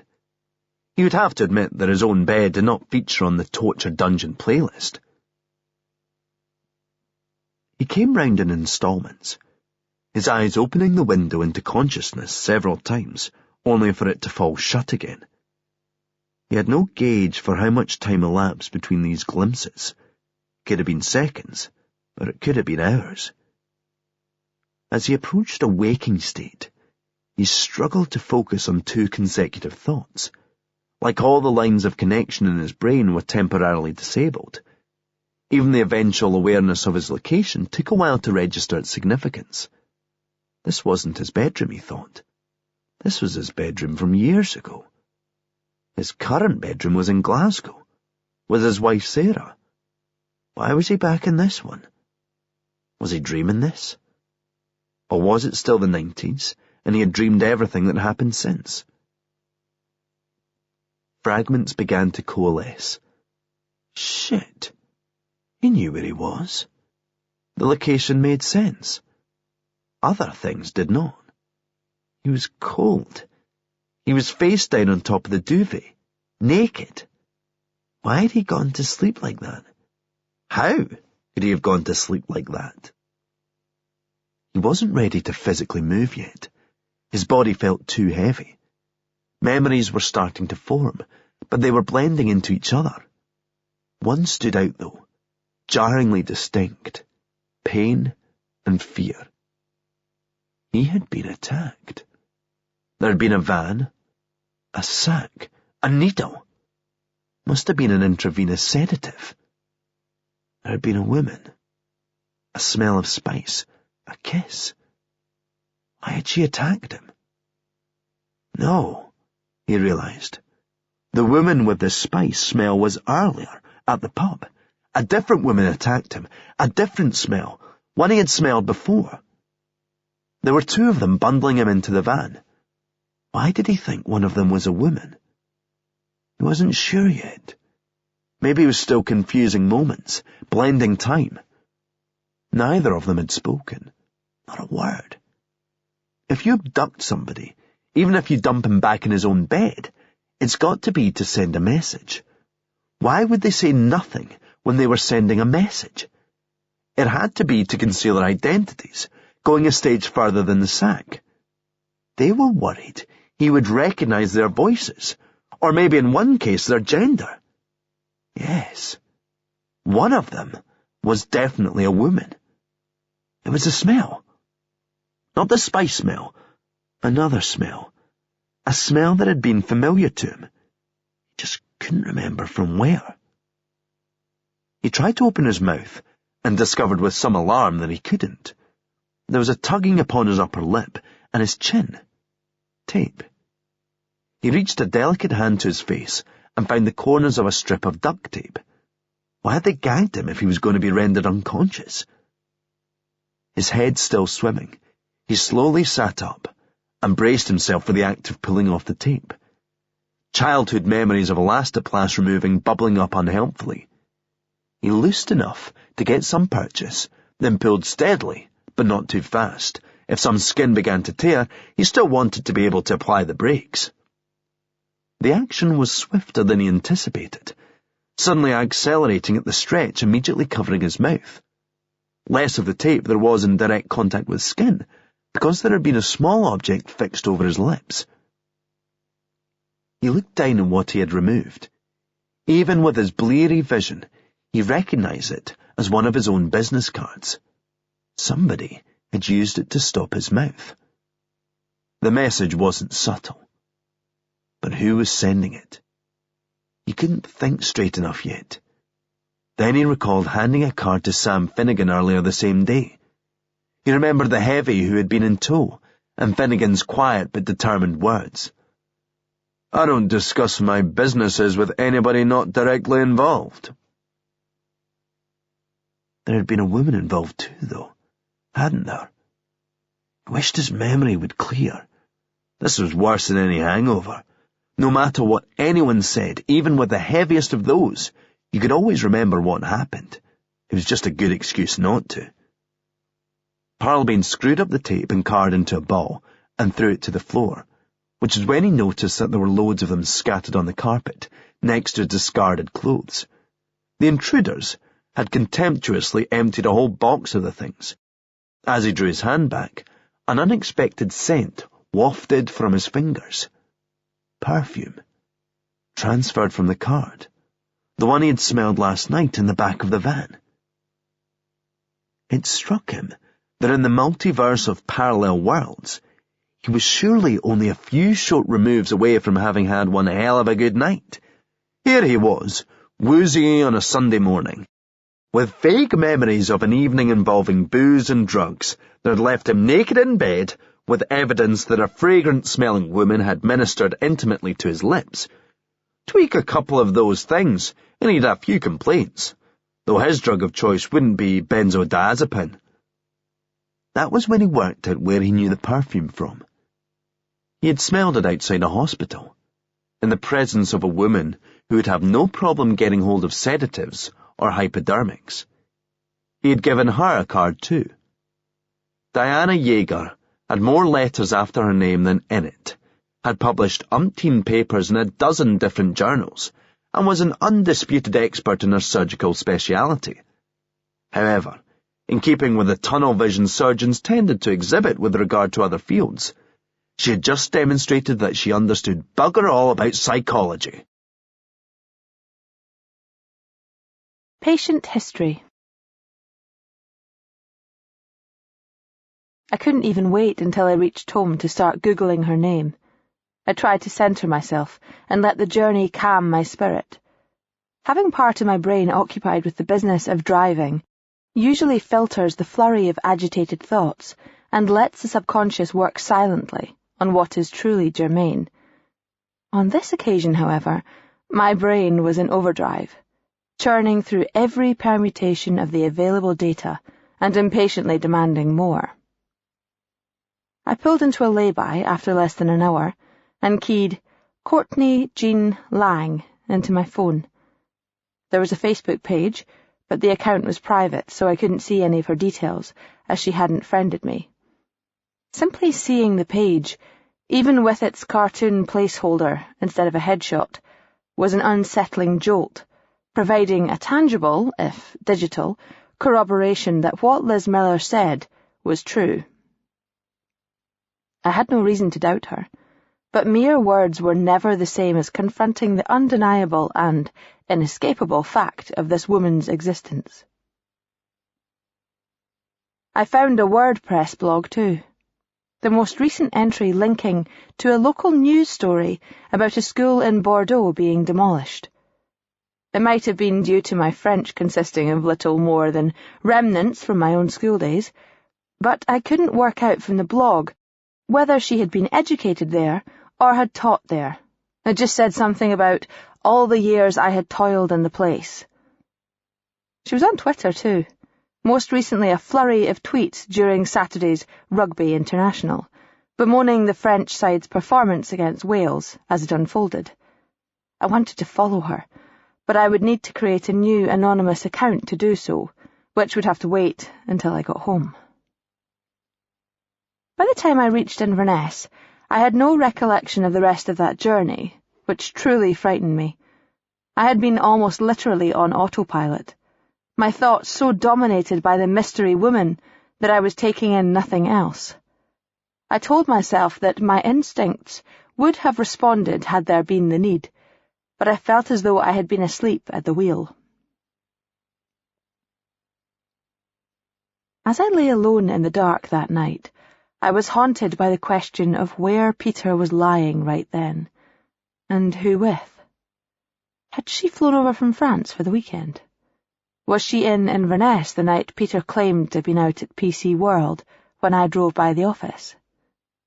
These thoughts offered nothing but pain, so I endeavoured to banish them by trying to further analyse what I knew for sure, organising the evidence in my mind and cross-referencing it, searching for connections. I came up with nothing new, but one unanswered question taunted me more than the rest. I kept hearing Sir Hamish's sneering tones towards Peter as I eavesdropped on their telephone conversation. "This doesn't change anything, you being with this woman, you being married. It didn't work the last time and it won't work now." It was the last thing I remember before exhaustion forced me to sleep, and the first thought to greet me when I woke the next day. Had Peter once been married to this woman? And if so, why was he still seeing her around the time he proposed to Liz Miller? And why was his father so disparaging of the match? In my angst and desperation, I thought of a way I might find out more. Unfortunately, it was as unethical as it was illegal. Even worse, these were the only two obstacles in an otherwise short and simple path, and I doubted I had the willpower to stop myself. I could access Peter's medical records from the computer in my office. Nobody would ever question it. And in the unlikely event that they did, I could say that I was checking something on my husband's behalf. Most importantly, there was no way he would ever know. Next of kin past and present might be on the system, depending on how much of his information was digitised and how recently the files had been updated. It was possible to look up patients' records and see them listed as being married to people they had divorced years ago, if they hadn't been seen by a doctor in the intervening time. It was equally possible I would find out nothing. Deep down, I don't think I seriously believed Peter was married before. I think what I was really looking for was the reassurance that he hadn't been. I had a busy list that day, and didn't get to my office until after 5. I knew Peter would be already waiting for me at home, his flight having been due in mid-afternoon. I had wrestled with the morality of my intended actions all day, but it was a catch-weight contest. None of the ethical objections was a match for the justifications I could stand against them. Peter had forced me to this. He had lied to me, and left me no other means of getting to the truth. I was trying to save my marriage, I even told myself. But accessing those records proved to be the action that effectively ended it. I didn't find out whether Peter once had another wife. Instead, I found out that my husband once had something even more devastating. A vasectomy. Out of the loop. The supermarket manager asked again if Ali and Rodriguez wouldn't like a cup of tea or coffee before they left. She was never sure whether it was better to explain that they weren't permitted to accept, rather than politely declining as usual. The former at least assured people that it wasn't your choice to refuse, but it also took away a certain human element if they learned that you were restricted in terms of your normal interactions with the public. They had been called out to take details and statements over some criminal damage outside the rear of the store, which appeared to be evidence of an attempted break-in. They had taken a look around the exterior and then been invited into the manager's office, where they could chat further out of the blustery rain that was whipping around. It was on their way back out through the store that Ali's eye was drawn to another batch of home pregnancy kits on a shelf in the toiletry section. It was irritating how her subconscious seemed to home in on these things that she had previously never noticed. In recent days, She couldn't nip out for a pint of milk without catching a glimpse. It was like she was being stalked. She knew why, though. Using one would answer the question, and she wasn't sure she wanted to know. It was Schrodinger's pregnancy right now. There were still 2 possible futures until she opened the box, meaning she could still cling to the possibility that it was a false alarm. And yet, why didn't the confirmation that it was a false alarm strike her as an equally probable outcome? If it had, surely the peace of mind the test potentially offered would have driven her to take it by now. She knew she couldn't run from it forever, but she would rather run from it a wee while longer. The rain had become torrential by the time they reached the front doors. They decided to stay inside for a few minutes to see if it would lighten. Ali's eyes strayed to the news and magazine stands nearby, which was when she was reminded of something from the last time they were on shift together. That guy outside Jaeger's house, Jack Parlabane. How did you know he was a reporter? She meant to ask Rodriguez this after she told the bloke to move along, but when they got back into the car, they had been called out to an emergency. There was an alarmed report from a motorist that it appeared a woman was about to throw herself off the Keswick Bridge. They had driven there, blue lights and sirens, but when they arrived, it turned out to be an inflatable doll dressed up and tied to the rails. Someone had put it up as a jokey sign to mark a friend's 40th birthday, knowing they would be driving past it in the morning. I recognised the name. Think I'd seen his picture too. He was in the news around about the time I was going through the worst of my breakup. Irritating how things stick in your mind like that. You think you're cocooned in your problems, but you're actually gathering little mementos. He was in the news? Yeah. Remember that business with Sir Anthony Meade, the MOD civil servant?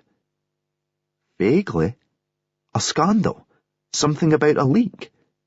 You're saying he's a political reporter? So what was he doing up here? At the time, I assumed the usual, another tabloid tragedy angle. But now that you ask, I'm not so sure. He's best known for looking into criminal conspiracies. Ali looked out into the rain, which only seemed to be getting heavier. She reached for her radio. Dispatch, this is Romeo Victor 4. Hello, Ali, what's up? Wee favour. That call we responded to the other night. Report of a suspicious vehicle on Clawdon Road. Do you have an ID on the caller? There was a pause, the clacking of a keyboard. Here you go. The complainant is listed as Dr. Diana Jaeger. Ali looked at Rodriguez to confirm he had heard.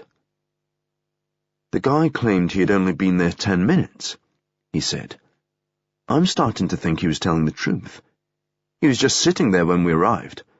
Can't imagine he was doing anything conspicuous to have drawn attention to himself. Jaeger knew he was out there, and she wanted rid of him. Begging the question, what does he know that we don't? Self-control. I sat, gaping at the screen. My reaction would have been comical had what prompted it not been so heartbreaking. I remembered Peter showing me clips of people reacting to a gross-out video from the grim depths of the internet. That's what I must have looked like. Aghast, horrified, disgusted, incredulous. My head was swimming, and I had to scurry on unsteady feet across the office to the plastic waste bin, because I feared I was going to throw up. My mind echoed with all the times Peter had talked about wanting to have kids, the earnest sincerity in his voice as he described the childhood he intended to give them. It was one of the things that sold me on the idea of marriage when I was worried it might be too soon. We both wanted children, and time was running out for me. The lying bastard had his tubes tied the whole time. I now had to go home and face this man, I had to pretend I didn't know this most grievous of secrets, had to pretend I didn't know any of the things I had discovered since his printer made its fateful intervention on Friday. Then I remembered it was far worse than that. We were supposed to be going to my colleague Suzanne's place for dinner, over at Kingsborough. I would have to inhabit this role, play my part in this fiction, all evening. Looking back, the hardest thing about that moment, and about my lonely and dread-filled short drive home from the hospital, was that there was nobody I could talk to about this. Nobody to pour my heart out to. Nobody whose wise counsel or mere sympathy would help me deal with it. Isn't that why you find a partner? A husband? So that you can share your worries, your fears, and your woes with someone who knows you best, and soon start to feel better merely from knowing you're not alone in this. Instead, walking through my front door and standing in the presence of my husband, I had never felt so lonely, so utterly isolated. I had to stand there and listen to his lies about how his London trip had gone. He was strategically heading off my inquiries by saying it was all boring business stuff and barely worth relating, so he wouldn't have to invent anything that might trip himself up. I could have pressed him for more details, but I knew he could always hide behind the NDA.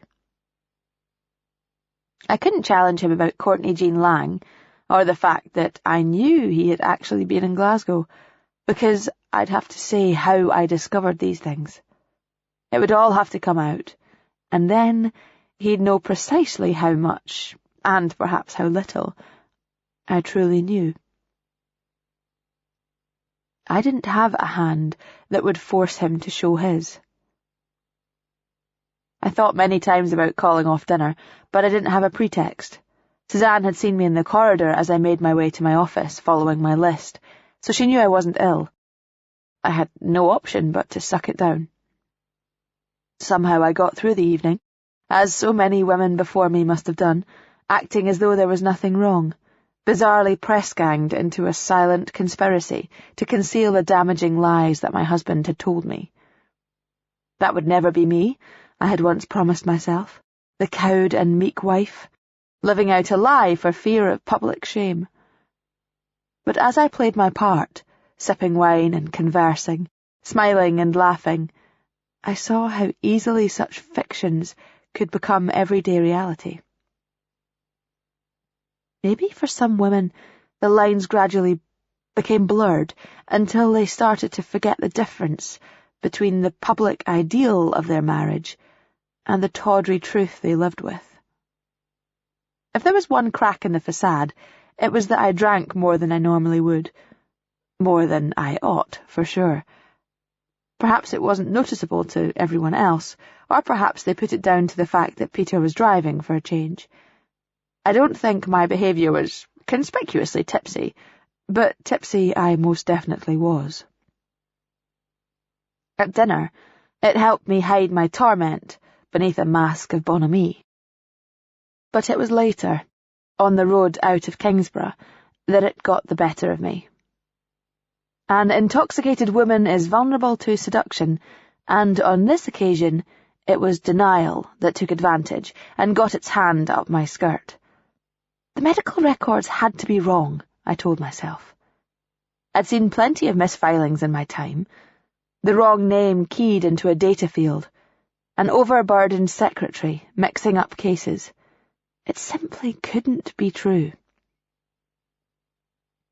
But I had to hear this from Peter, spoken from the same lips that had so often told me how he looked forward to us raising a family together. I came up with a reason for why I had seen his records. It seemed plausible enough to me at the time. Though my bar wasn't high, I just needed something that would embolden me enough to bring up the subject. Peter, I need to ask you something important. Fire away. Have you had a vasectomy? I saw the tiniest of shudders pass through him, a flash in his eyes like when I asked him about the rail tickets. "Why would you ask that?" His reply was defensive, agitated. Nothing he had done or said so far sounded like a denial. "I saw your medical records. I was thinking about you while I was looking up a patient's files, and I absent-mindedly keyed your name into the search instead of his.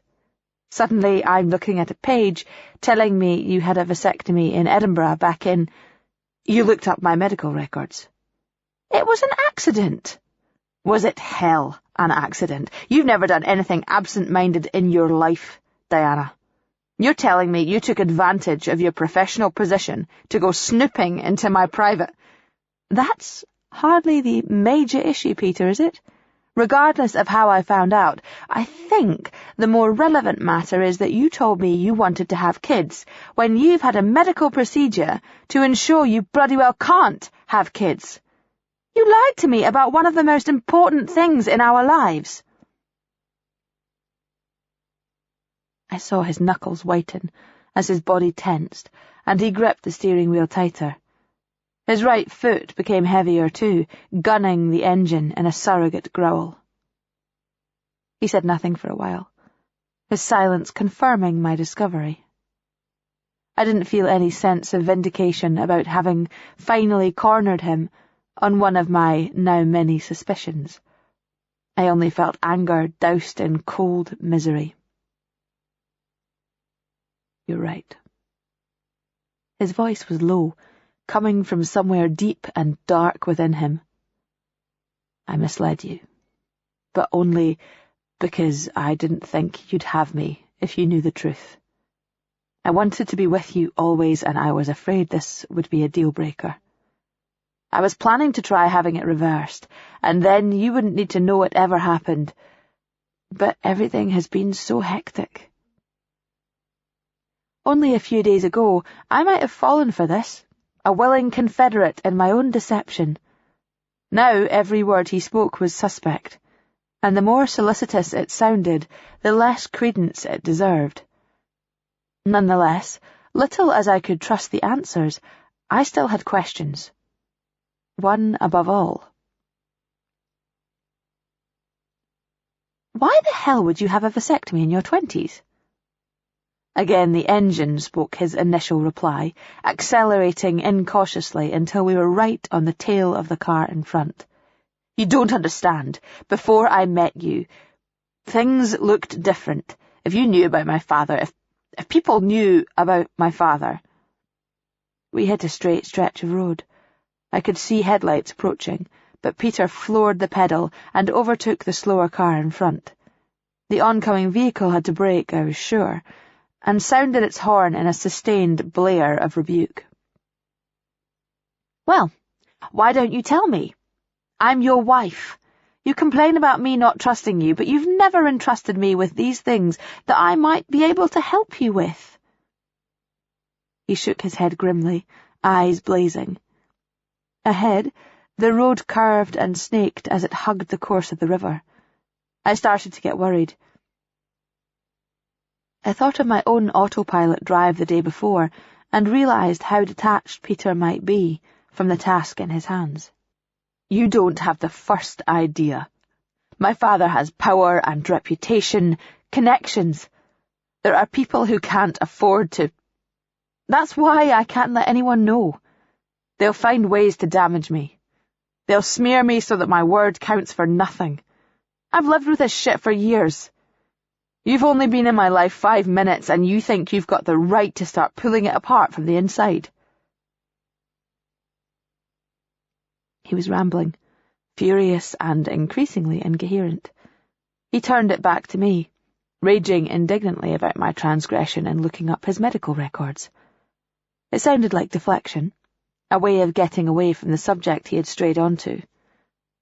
Deflection or not, his anger was genuine, still gripping him as fiercely as his hands gripped the wheel. I asked him to slow down, but he responded by accelerating faster. I realized that he wasn't detached. He was using the car as his instrument.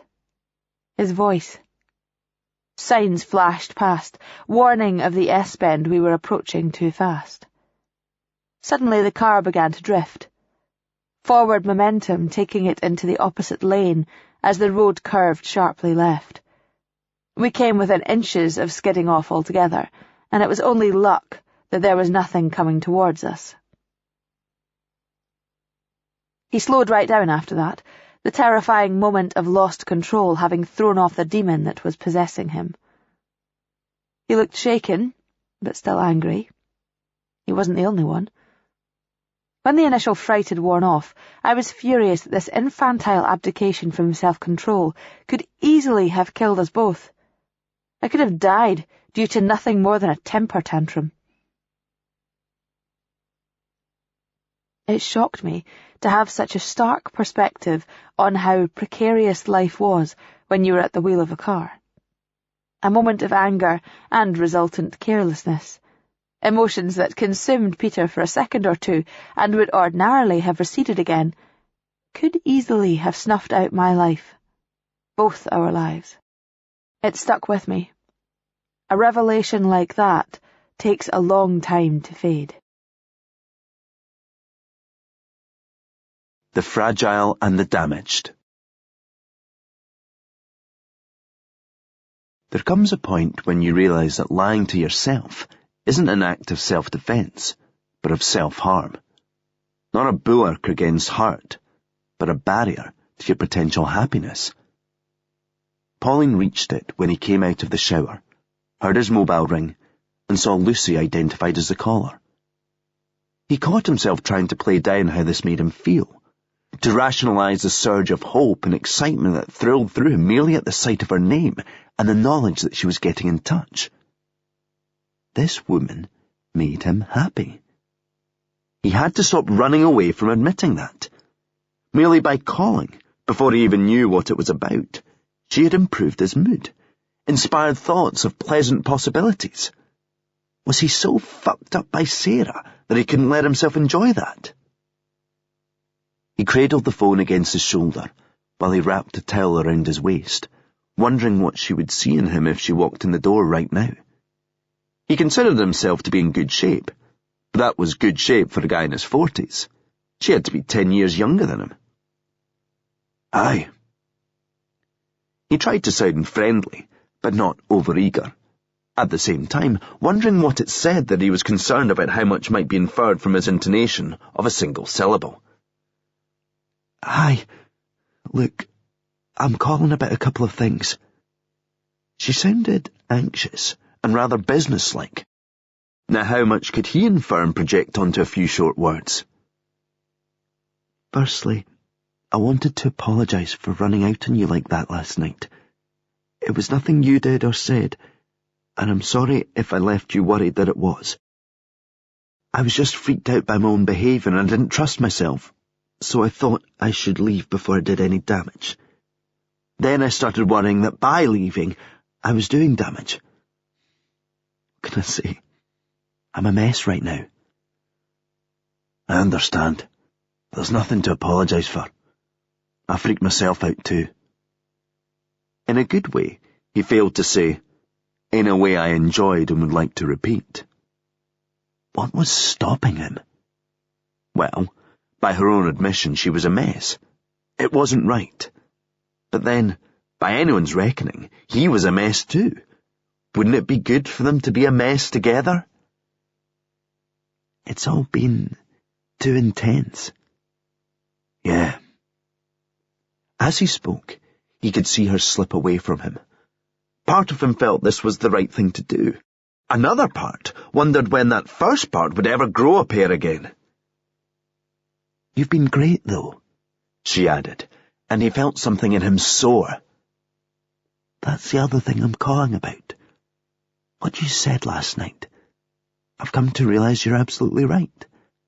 I need to accept that I'm getting the preferred outcome and quit staring at shadows.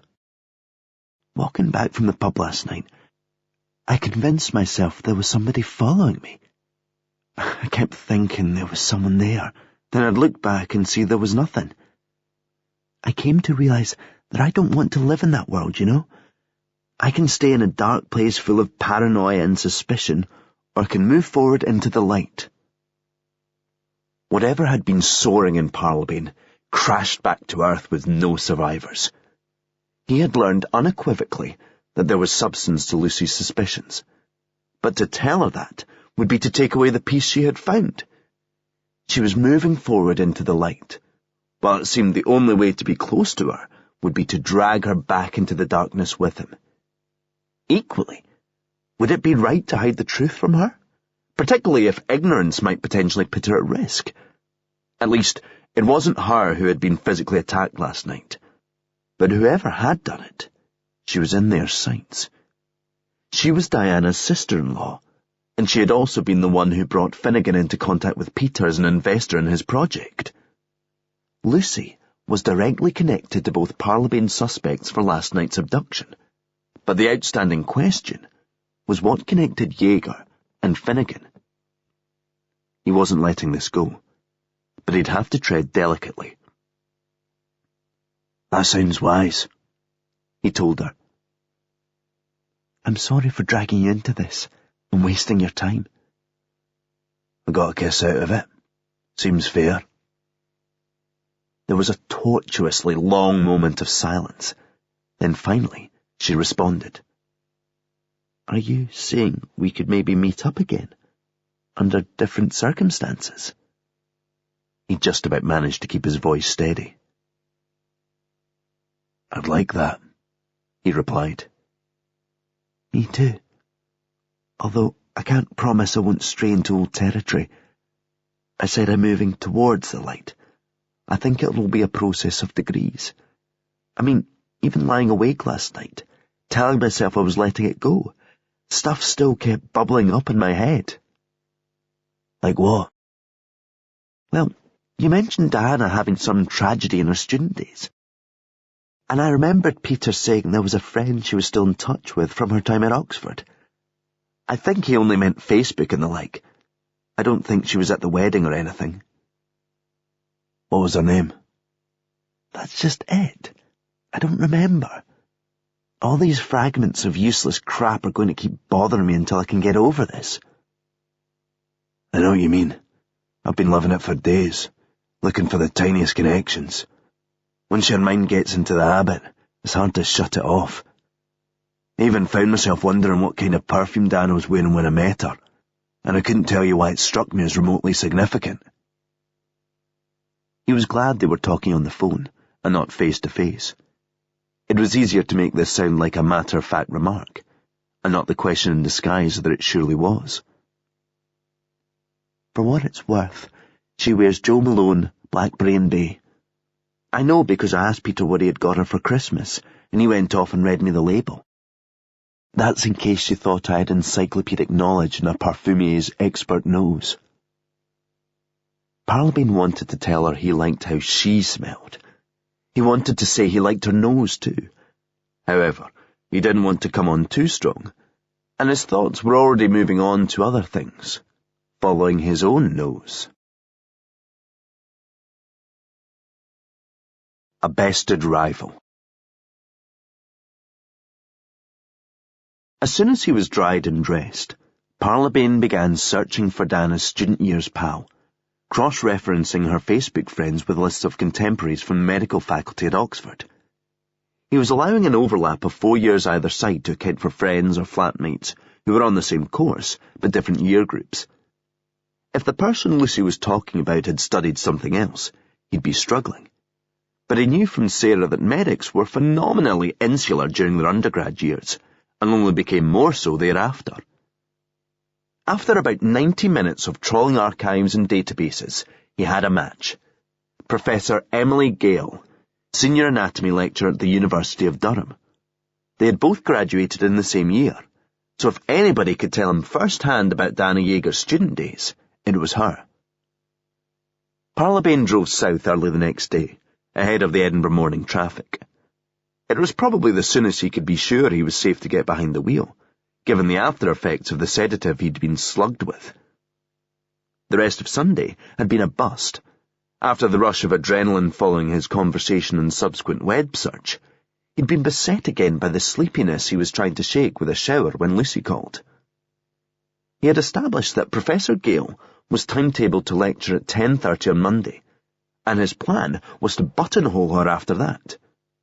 There were contact details for the department, but even if he was able to get past the bureaucracy, this was not a conversation he could risk to the vicissitudes and easy get-out excuses of a phone call. He would be a lot harder to ignore if he showed up in person. His phone rang somewhere around Berwick. Detective Superintendent Catherine MacLeod of the Glasgow Police getting back to him from a couple of days ago. He wouldn't go so far as to say she owed him a favour, but he had pissed off a few of the right people as far as she was concerned, so they were on good terms. For now. "I'm sorry I missed you Saturday. I just got back on duty. Wasn't urgent, I hope." "Aye. Someone said my pants were smelly on Twitter, and I was wanting the cybercrime team to get right on it." "So, not urgent." Her tone indicated she was precisely as much in the mood for levity as one might expect of a Monday morning. "I was wondering what you could tell me about a gentleman by the name of Samuel Finnegan. Is he known to the police, to use a favourite euphemism?" "Yes and no. We know what he's all about, but he's not the kind of guy we'd ever be hauling in for selling tenner bags in a club toilet." "Yeah, I get the impression he's management rather than floor staff. I gather he fancies himself as a man of the arts." "Snobby Sam, he's nicknamed. Most Glasgow drug dealers have aspirations towards respectability. He's got aspirations towards something higher yet. He cornered a niche for himself selling to the Livy market because he was able to move in their circles and speak their language. Now he has an art dealership and a controlling interest in an auction house. He's got a lot of friends among artists, but his eye for fine talent extends to forgery and counterfeiting. Why is he on your scope?" "Maybe something, maybe nothing. He's an investor in a software company whose programming visionary was Peter Elphinston." "Why do I know that name?" "His car ended up at the bottom of the river outside Inverness the other week. His body was never recovered." "Well, call canny in dealing with him. Don't assume a sense of refinement precludes more brutal proclivities. There's a reason nobody calls him Snobby Sam to his face." Parlabane had trouble getting parked anywhere near the building he needed, and had completely lost his bearings in a one-way system in his increasingly frantic search for a space. He consequently found himself roughly 1/4 of a mile away from where he needed to be at the time Gale's lecture was scheduled to end, and by the time he was watching her stride briskly away from the building, he was flushed, sweaty and breathless, maximising the sleazy reporter look. "Professor Gale," he implored, pulling alongside her. "Yes?" She regarded him with bemused curiosity. She was 6 inches taller than him, and way ahead in the gravitas stakes too. At this point, he reckoned his best hope was that she took pity on him. "My name is Jack Parlabane. I'm a journalist. I was hoping you could spare some time to talk to me about Diana Yeager. I gather you were at Oxford together." He could see the barriers go up the second he mentioned her name. He wasn't so downhearted, however. These days, a frequent problem was them going up when he mentioned his own. "I'm not prepared to talk to reporters about—" No, please understand. I'm not here to intrude, and I'm not pursuing some mawkish human interest angle regarding what happened recently. But the story did rekindle my enthusiasm for Diana's sexism and surgery blog of a few years ago."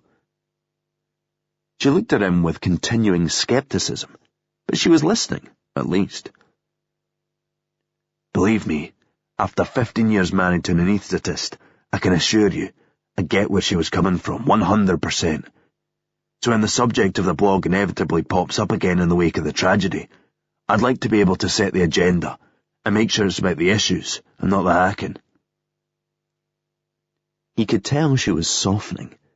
Perhaps the red-faced sweatiness had worked for him, lending an air of sincerity through his desperation. He wondered why he was so careful in the wording of his vicarious medical credentials, though. He was reluctant to misrepresent his marital status, yet had no problem misleading her as to his overall agenda. It was a sense of shame, he realised. Not being married to Sarah anymore felt like a failure, a huge debit in his credibility as a human being. He didn't want to admit to Professor Gale that he only had an ex-wife in her profession, and yet he couldn't bring himself to lie about it either, because for some reason that seemed like it would hurt all the more.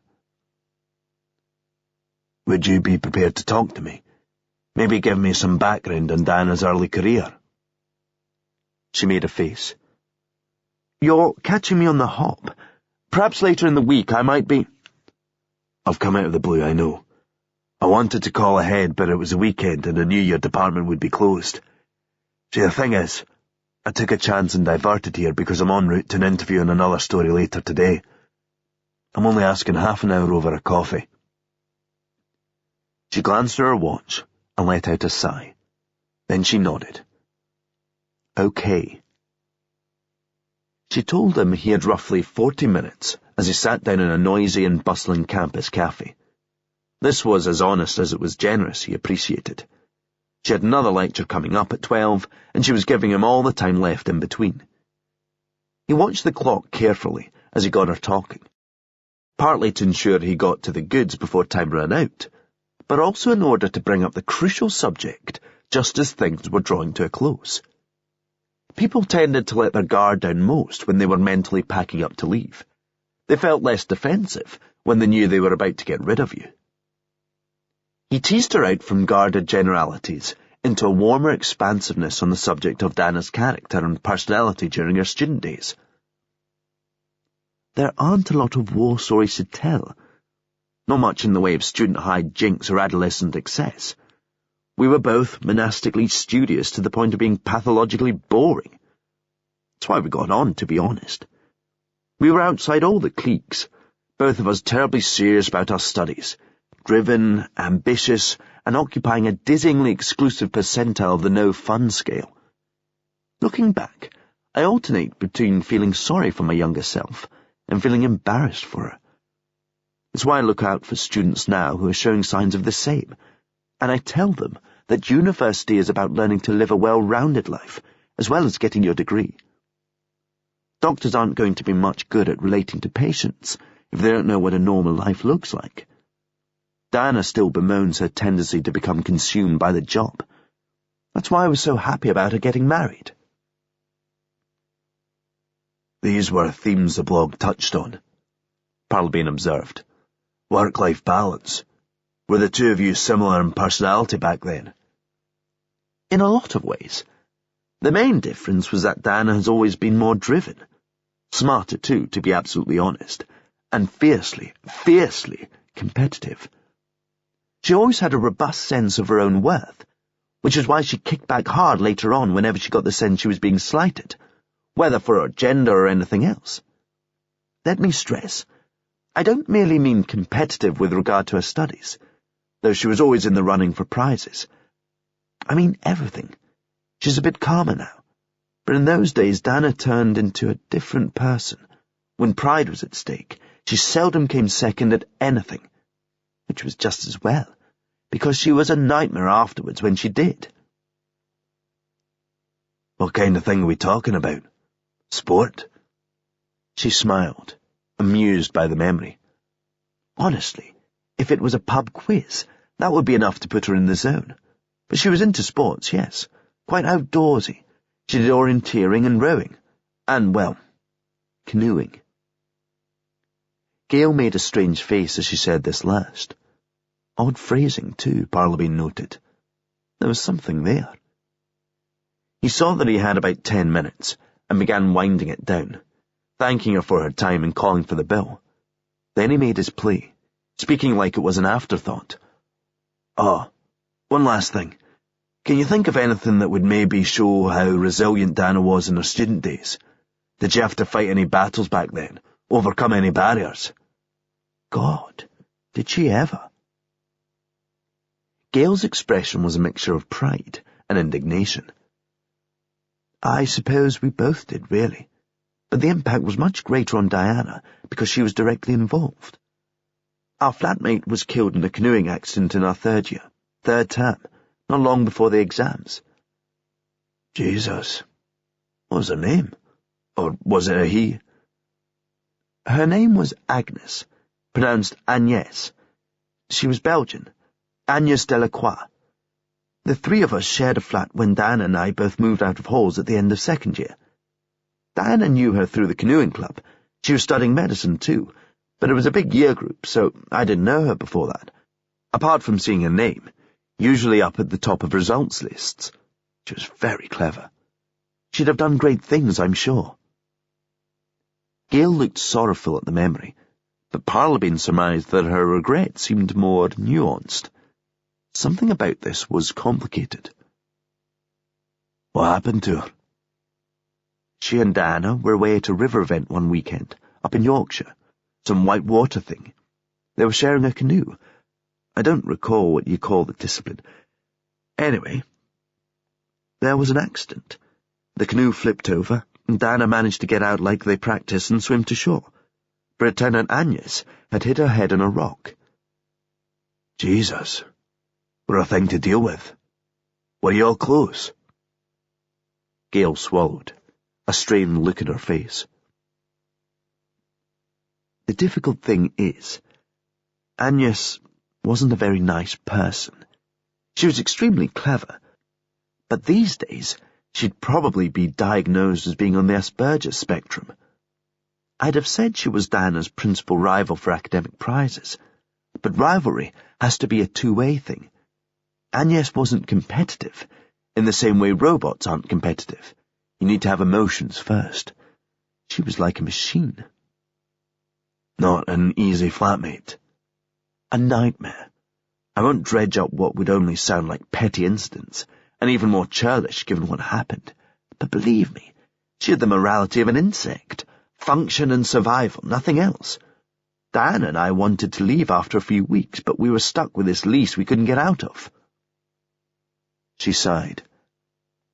I felt so guilty. When someone you don't like, someone you wanted rid of, suddenly dies, it's a dreadful and confusing thing to cope with. Worse for Diana, of course. Not only was she there when it happened, but people started making nasty jokes because they knew there had been tensions between her and Agnès. Don't get on the wrong side of her, they'd say, or she'll take you canoeing and you'll never come back. And how did she respond to that? Damn well, if you ask me. She never let the bastard see it was getting to her. I'm sure she was in turmoil underneath, but from the surface, you'd never know she was giving it a second thought. The accident itself bothered her, though. Diana has always been fastidious about safety and planning. So what went wrong? It was simply a freak accident. All the safety protocols were followed, the inquest said. Agnès had a helmet on, but when the canoe got tossed in a section of rapids, it was her face that got smashed into the rock. She fell out, lost consciousness, and drowned. It was just sod's law that it happened on a stretch of the river where there was nobody else around to intervene. Quite, Parlabane thought. Or to witness. Sharpest edge, finest line. It might have had something to do with the fiscal holding up a lethal-looking blade for the jury to examine, but Parlabane felt an acute sense of vulnerability on behalf of the witness for the prosecution who was currently sitting cross-legged on the stand. She seemed so small from his perspective in the gallery, certainly smaller than when their paths first crossed up in Inverness, though on that occasion her professional stature and the advantage of being on her home beat meant she had loomed larger as she sent him on his way. Perhaps it was what she represented that heightened his anxiety. They both wanted to see a guilty verdict. They both had played their crucial parts in bringing the accused to trial, and they both knew to take nothing for granted, ever wary of who they were up against. The showy bastard waving that blade about wasn't helping. The fiscal had important points to make, but all Parlabane could see was the juxtaposition of a deadly weapon and this woman seated only feet away, one hand resting protectively on her little round belly. She had to be 4 or 5 months pregnant, he estimated, meaning she must have conceived around the time that this all went down. Right then, she was regarding the fiscal with studied calm as he asked about the object in his hand, which he had identified to the court as a listed knife.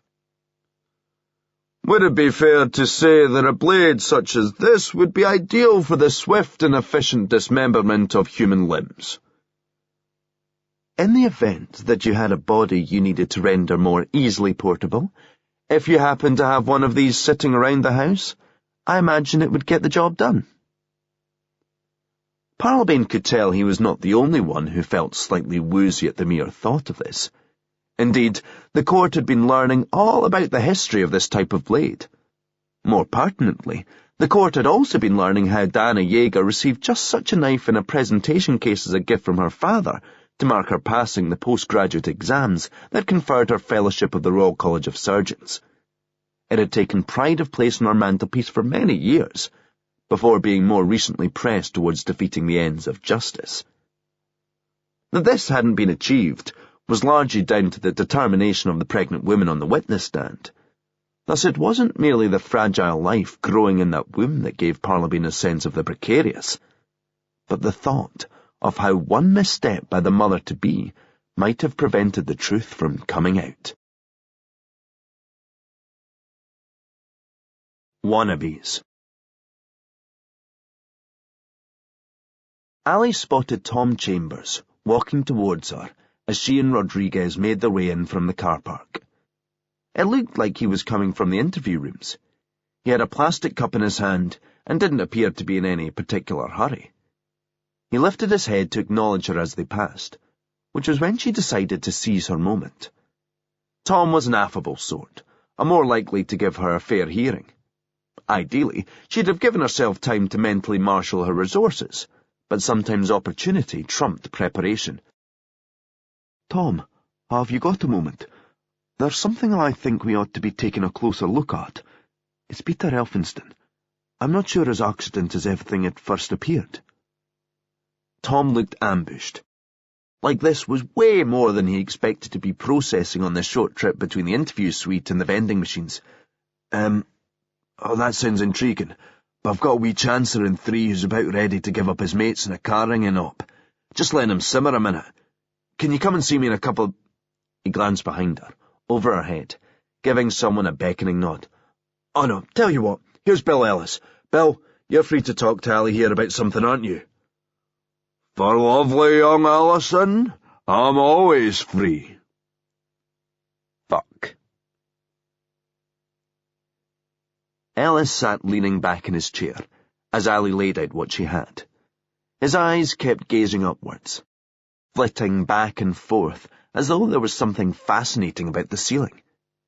She couldn't decide whether he looked like he was evaluating what she was telling him or distracting himself from a growing irritation, though the most likely interpretation was that the former was necessitating the latter. When she was finished, he let a silence hang for a few moments, then leaned forward, clasping his hands with his elbows on the table. He looked at Rodriguez. So, do you reckon there's something to this? It was like she wasn't even there. Yeah, why not defer to the less experienced officer, who is only in the door a fortnight because he's a guy?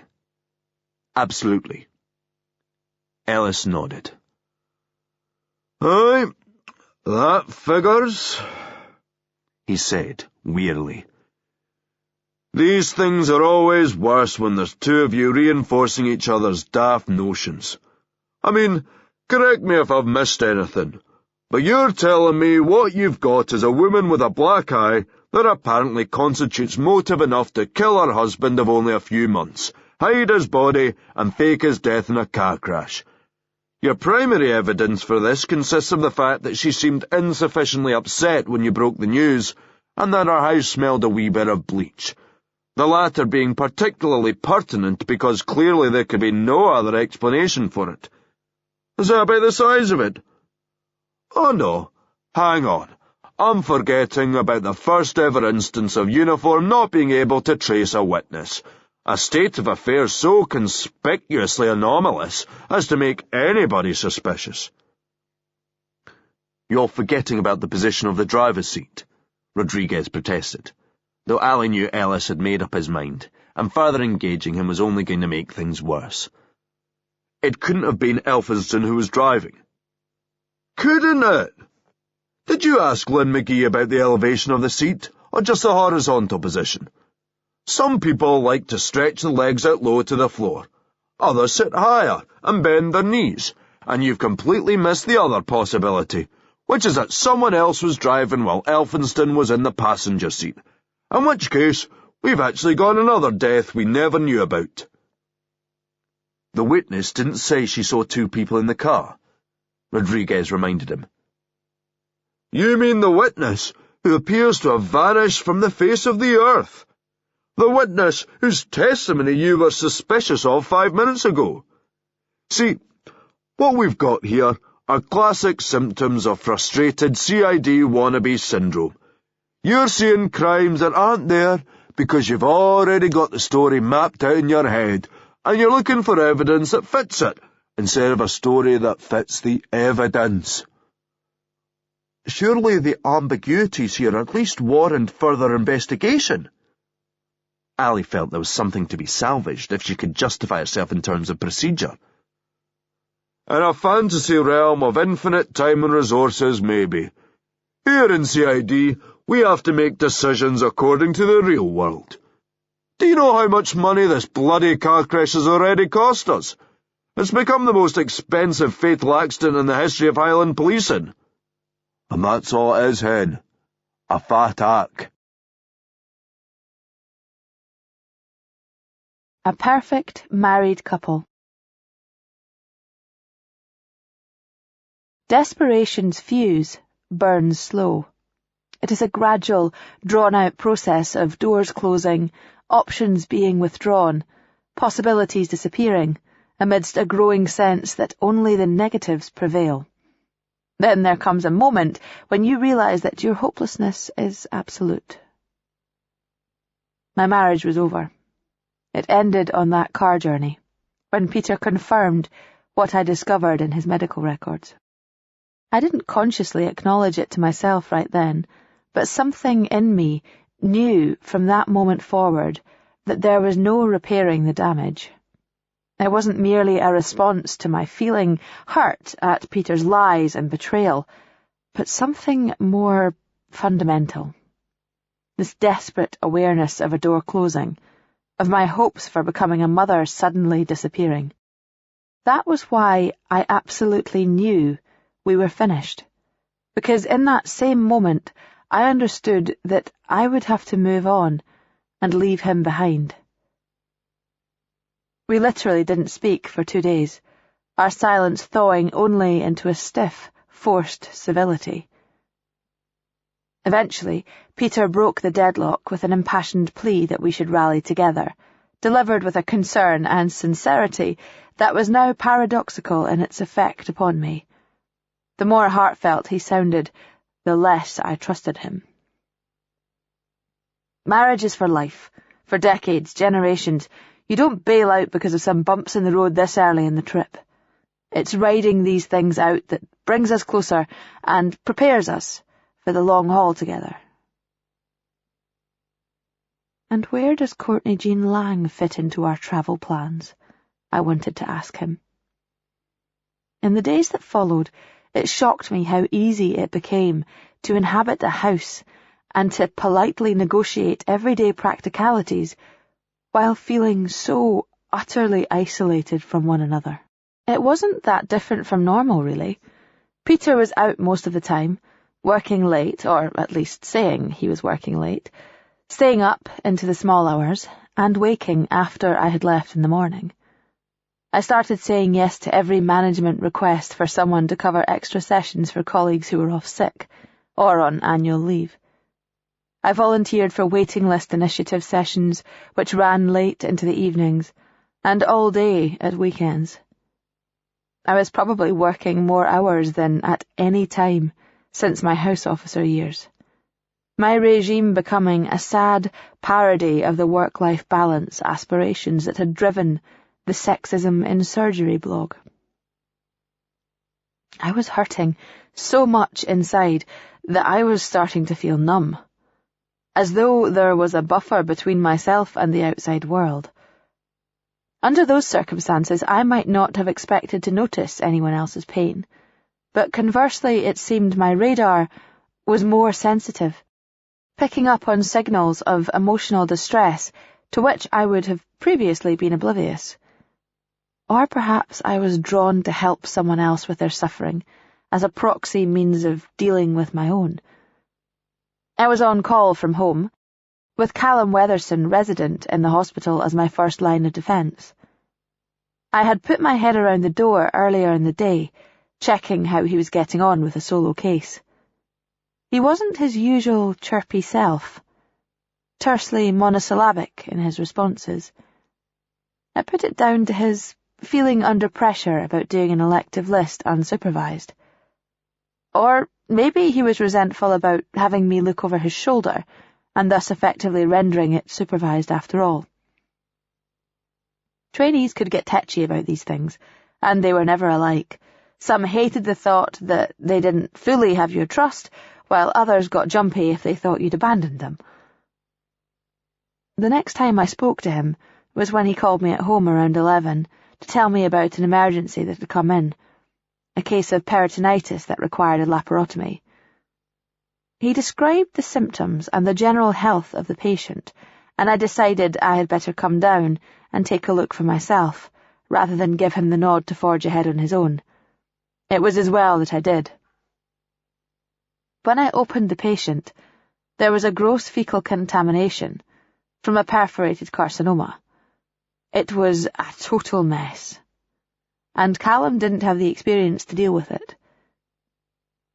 As he stitched up for me at the end, I tried again to engage him in non-clinical conversation, but he was gloomy and joyless, barely making eye contact. I put this down to him being annoyed that I had come in and taken over, compounding his resentment about what had happened earlier in the day.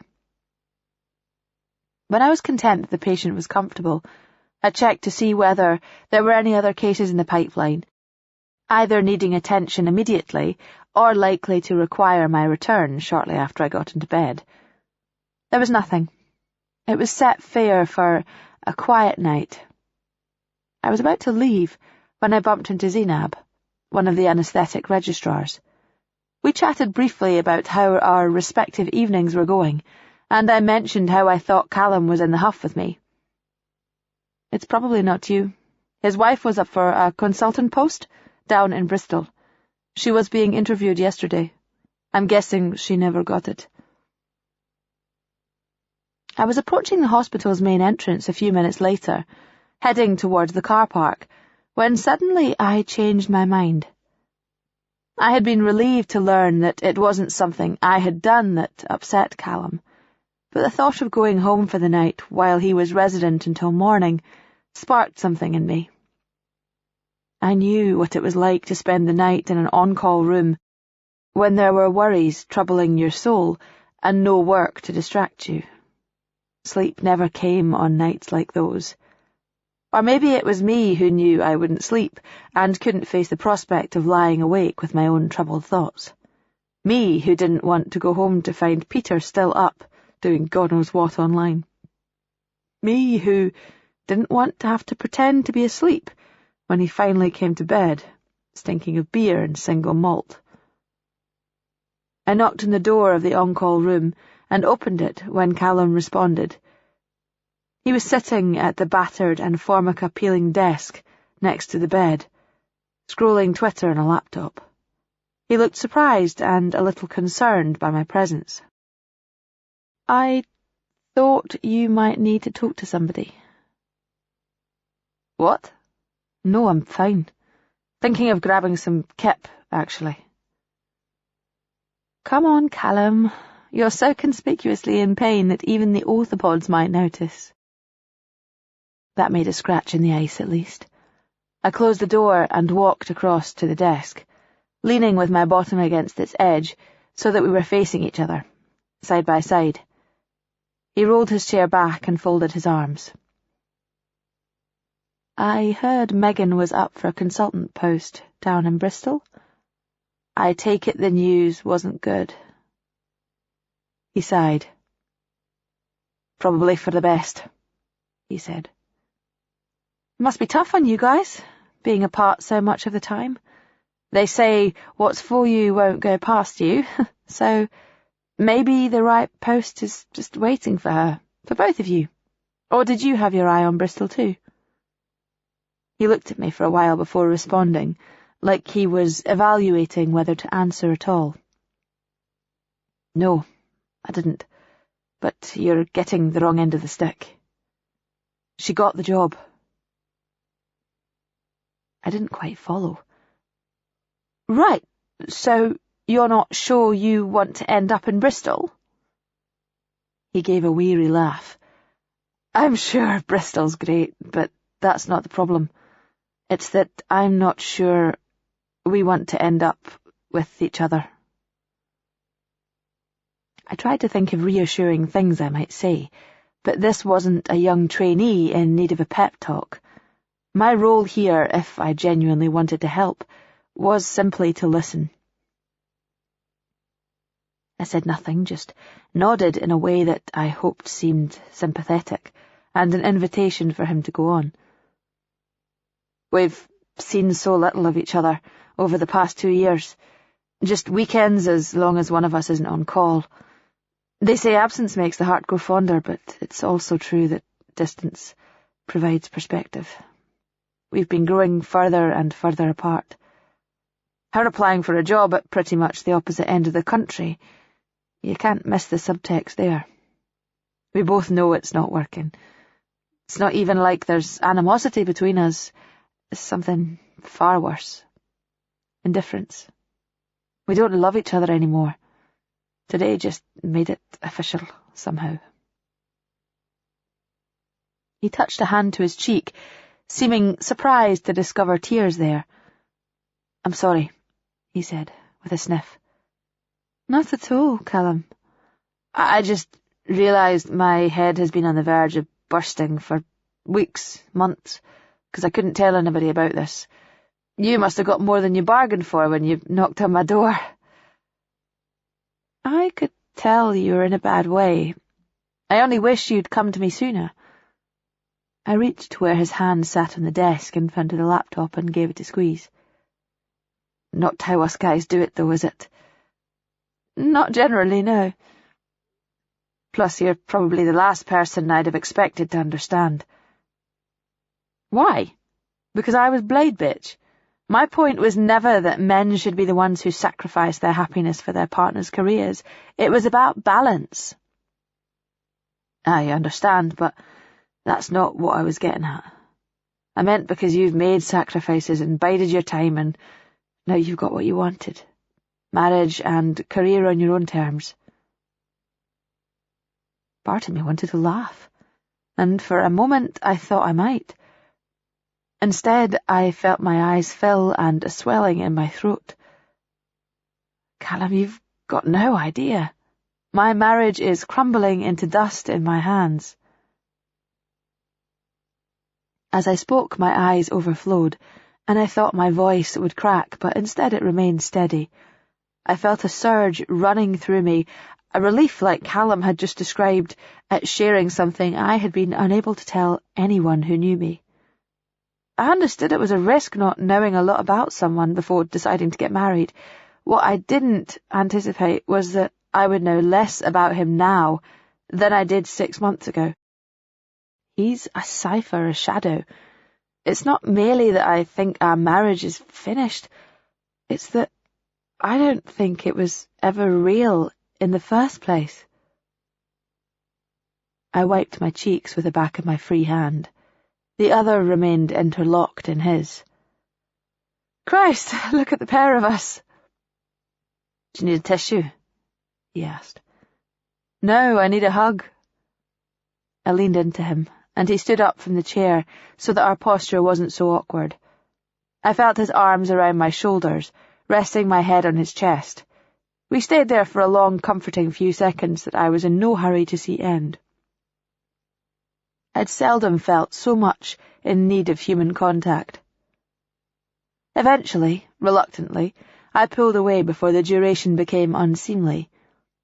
When I lifted my head, I found his eyes looking into mine. They stayed locked like that for a moment, then he leaned forward and kissed me. For a moment, I felt like I was falling. All kinds of instincts told me this was wrong, and I tensed up, pulled away. I could see Callum was in the early stages of being appalled at himself. "I'm so sorry, I don't know what—" As he took a step back from me, I felt like I was watching a ship pull away. The last ship leaving for a place I desperately needed to be.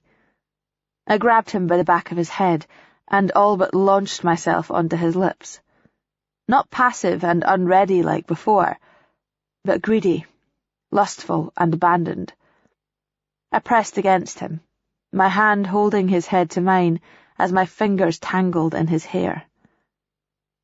I didn't want this to be an innocent snog, a tender if confused encounter between two overwrought people, misinterpreting the emotion of the moment. I wanted this to go too far. I remember unbuttoning my blouse. I remember taking his hand and pulling it down the waistband of my trousers, inside the elastic of my knickers. I remember how I bucked when he touched me. I remember all heaven broke loose. Driven by instinct. Ali could feel the heat in her cheeks as she strode briskly to the car. There was a whooshing in her ears, like all the blood was rushing to her head, muting the sounds of the outside world and exacerbating her feeling of isolation. The fear of breaking down in front of her colleague was the hardest thing to deal with right then. That would put the tin lid on it. She'd be okay, though. Crying would have been more of a danger had she been alone in her humiliation and Rodriguez was offering sympathy. The fact that she and Rodriguez had shared the ordeal would make it easier.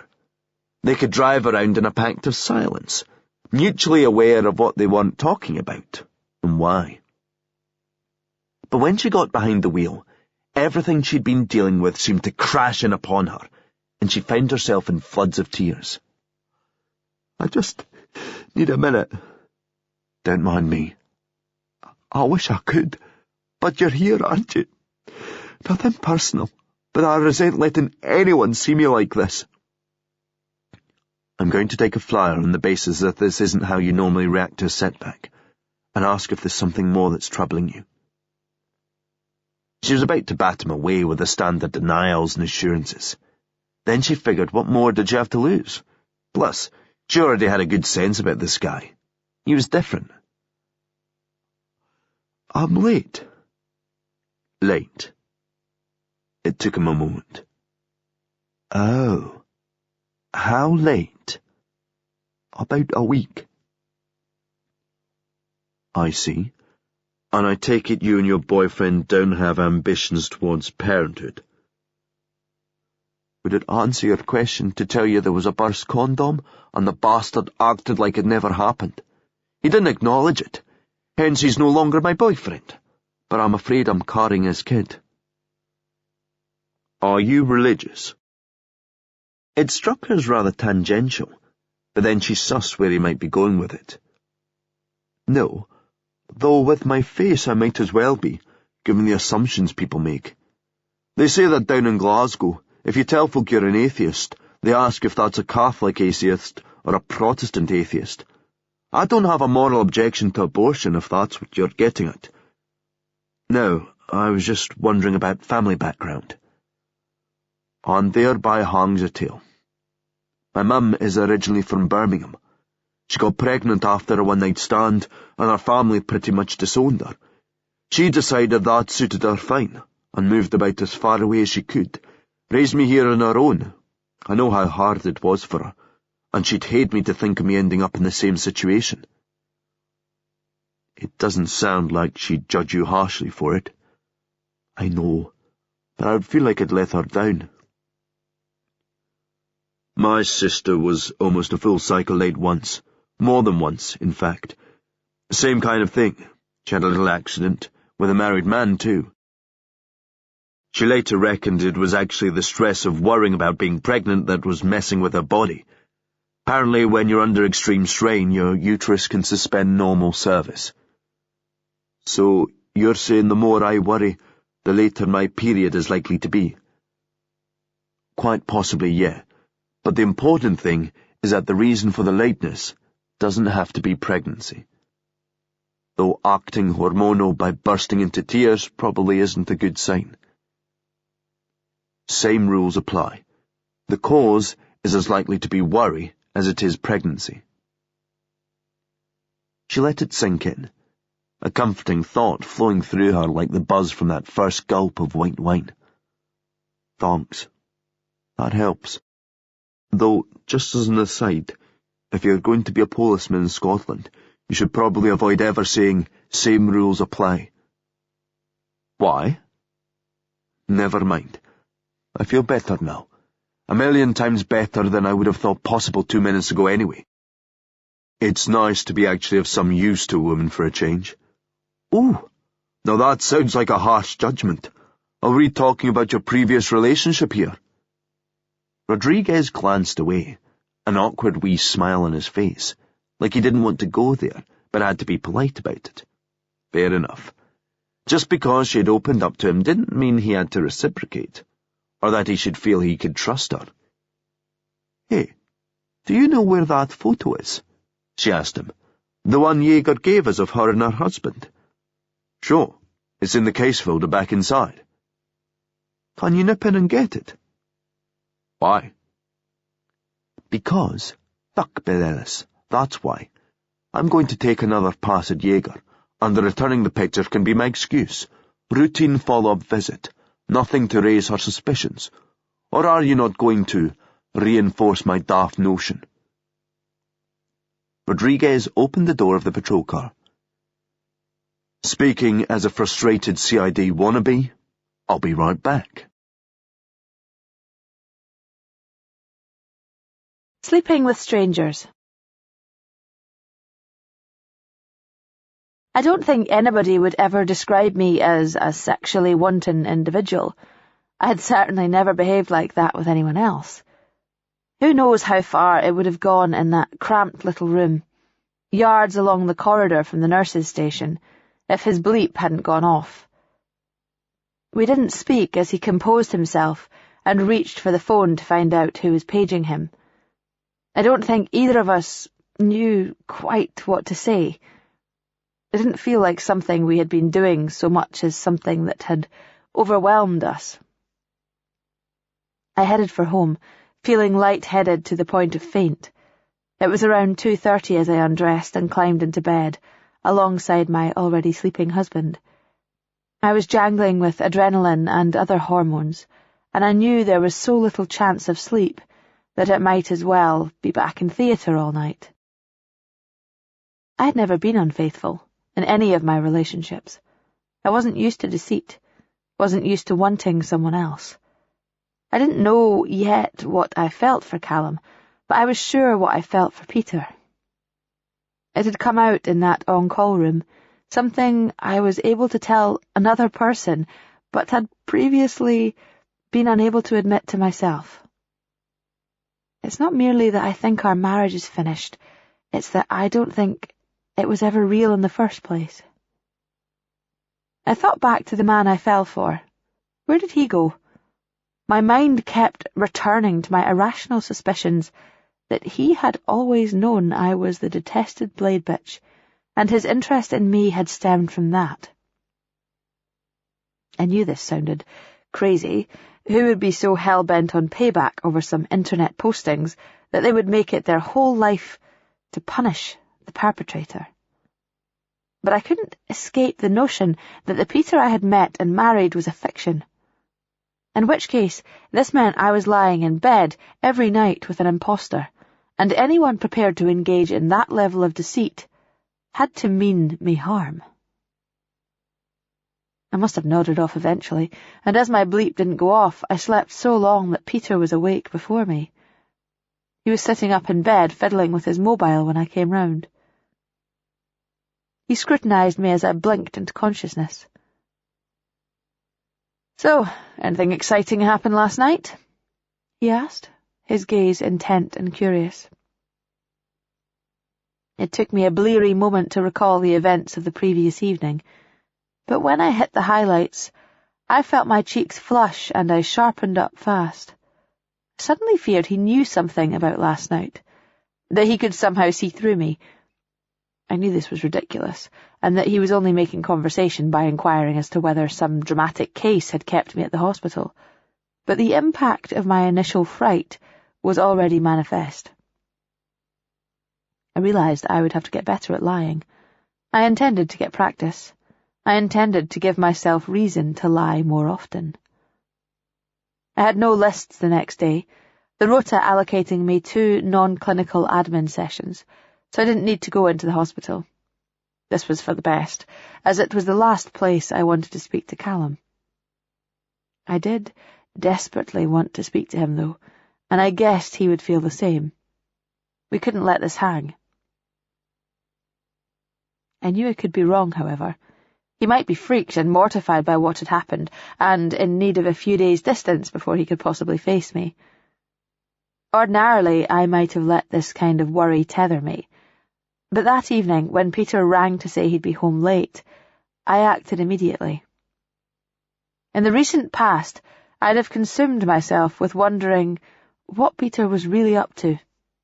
Instead, I didn't care. I was too occupied by plans of my own. I got Callum's mobile number from switchboard at the hospital.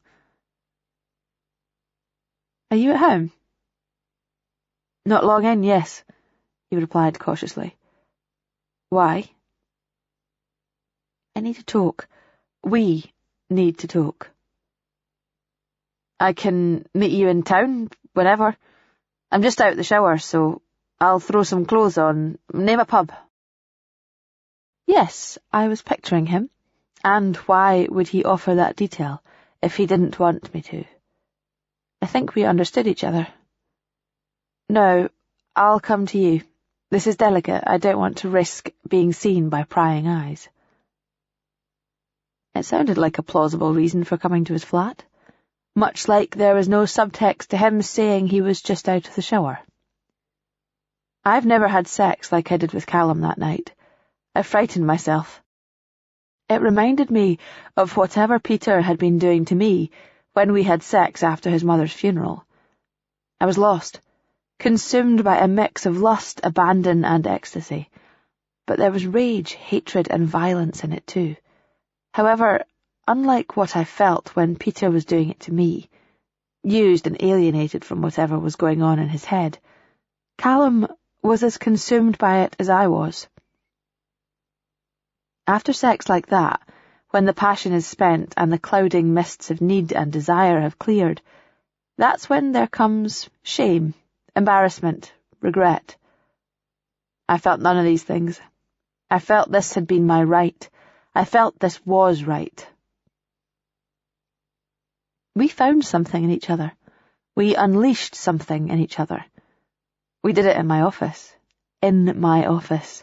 Late on a Friday afternoon, when there were still people working nearby. We started kissing, pressing into each other as we stood next to my desk.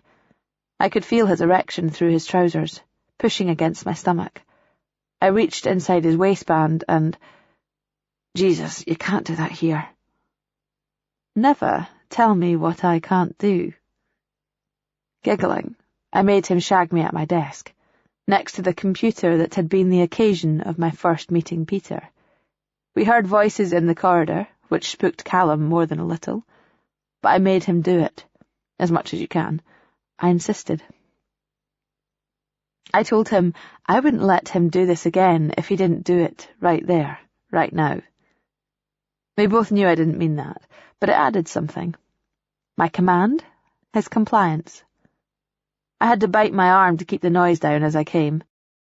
I came so intensely, I wanted to scream down the building. Does it need to be said how un-me this all was? I guess not.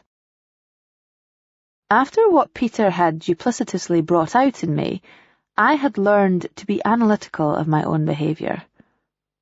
Was I ambivalent about getting caught? Perhaps I was looking for a way to precipitate a blow-up, to bring things to a head because I couldn't prove any of Peter's deceptions. Perhaps I reckoned that if I had an affair, It would help bring our marriage crashing down. Was I just angry? Just needy? But what did it matter? Even if my reasons were wrong, I could never have believed the outcome would be so right. However I fell into this, it caused me to finally discover something that had been in my sights the whole time. And that is why I wasn't lying when I told you how that dreadful, fateful Friday was the day I first met the man who would change my life forever. It's just that the man concerned was not Peter. A lethal instrument. Alice stopped the car right in front of Jaeger's cottage this time. She glanced towards the photograph Rodriguez was holding delicately in two hands and told him to pocket it. It was cover for why they were there, but they didn't need to simply walk up and hand it over. There was a car in the drive that she didn't recognize from before, a black two-seater Porsche 911 with 90s plates. Jaeger drove a silver Audi A5, which was presumably in the garage. As they stepped through the front gates, a man emerged from the house, pulling on his jacket as he made for the Porsche. He was saying polite cheerios to Jaeger as she stood on the doorstep, but there was something flushed about him that gave Ali the instinctive feeling that he was leaving in a hurry. This was compounded when Jaeger strode forward to engage them, as though distracting the cops while her visitor got away. "It's PC Kazmi, isn't it? And PC Sanchez, right?" "Rodriguez, ma'am." "Sorry, what can I do for you?" "It's just the routine follow-up, Dr. Jaeger," Ali told her. "Do you mind if we come in, or is this a bad time?" "No, not at all." She led them to the living room again. All the other doors in the hall were closed, but Ali could smell roast potatoes, pastry, and something dark and rich, like a wine sauce, wafting from the kitchen. She doubted Diana was cooking for one. "Who was that?" she asked casually. "Oh, that was Callum. He's one of the surgical trainees. He popped in to ask how I was doing. All of my colleagues have been very supportive." Some more than others, Ali thought. The bloke who just left had smelled of shower gel and aftershave. He was all scrubbed up as though for an evening out. But maybe it was an evening in that she and Rodriguez had interrupted. They sat opposite her on a sofa, Rodriguez with his notepad out. He had the photo tucked underneath it, sitting on his left knee. "We want to bring you up to speed on our investigation," she said, then went through a deliberately dull breakdown of procedure since the futile search and rescue operation. Jaeger nodded with stoic patience throughout, like this was some kind of mourning rite she was obliged to observe, but wasn't feeling. "Obviously, we're still fumbling in the dark for an explanation, and I'm sure the uncertainty's been a source of much difficulty for yourself. If it's not too painful, can you maybe give us some insight into your husband's state of mind in the days preceding the accident?" "Sure. He was stressed. That's the one thing there's no uncertainty about. He was under pressure from work, putting himself under pressure. He had his own company. It was a one-man show, but there were investors, and he was always fretting about them. He was working extremely long hours. I was getting worried about him, to be honest, though in retrospect, maybe not worried enough." "How about your own relationship with him? Was he happy at home?" "When he was home, sure. When we actually saw each other and he wasn't exhausted, it was fine. His work was a major source of tension, though. That was the only thing we ever really argued about, if you could call it arguing. Neither of us was much good at confrontations." As Jaeger spoke, Rodriguez subtly drew Ali's attention to what he had written, lifting the notepad and thus bringing the photograph into view. It said, "Spot the difference." Ali glanced at the fireplace, then back to the picture. In the photo, there was a large knife in a glass case sitting right in the centre of the mantelpiece. She couldn't remember whether she had seen it there on their last visit, but it definitely wasn't there now. "We've brought back your photograph," Ali said. "Thank you for the use of it." "No problem." Rodriguez stood up and walked a short few paces across the carpet to hand it to her. "Out of interest, what was the knife in the display case?" Rodriguez spoke with deliberately boyish curiosity. "Was it a surgical thing?" "It's a Liston knife. It was named after the 19th century Scottish surgeon Robert Liston, whose proficiency with it was such that he could amputate a leg in 2.5 minutes, and was said to have once amputated an arm in 28 seconds. Sharp, then. Indeed. Given that anaesthetics at the time usually consisted of a stick to bite on and a bottle of whiskey if you were lucky, the speed facilitated by this implement's sharpness was quite a mercy. Jaeger lit up as she warmed to her subject, eyes twinkling with enthusiasm. That said, the combination of speed and sharpness wasn't always so merciful. Liston once operated on a patient who subsequently died of gangrene, and during the procedure managed to lop off 2 fingers from his young assistant. He died of gangrene too, those being the days before antiseptic. But to round it off, Liston also sliced through the clothing of spectators observing the operation. The poor chap thought he'd been stabbed, and in his mortal terror had a heart attack. He died too.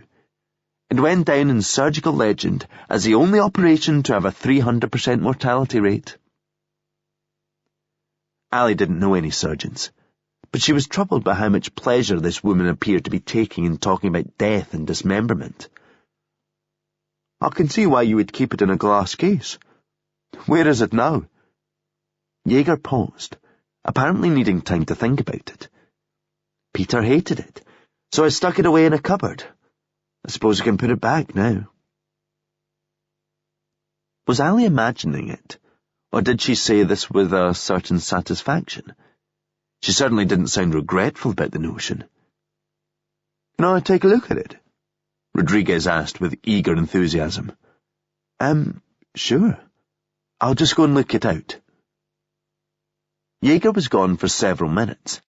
It felt like a long time to retrieve an object from another room in a house this size. When she returned, she was empty-handed. "I'm terribly sorry. It doesn't appear to be where I thought I'd put it. Another time, perhaps."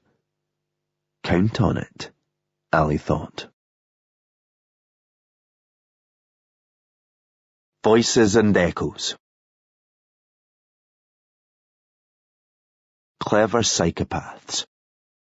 That was how Sarah and her anaesthetist colleagues often referred to the surgeons.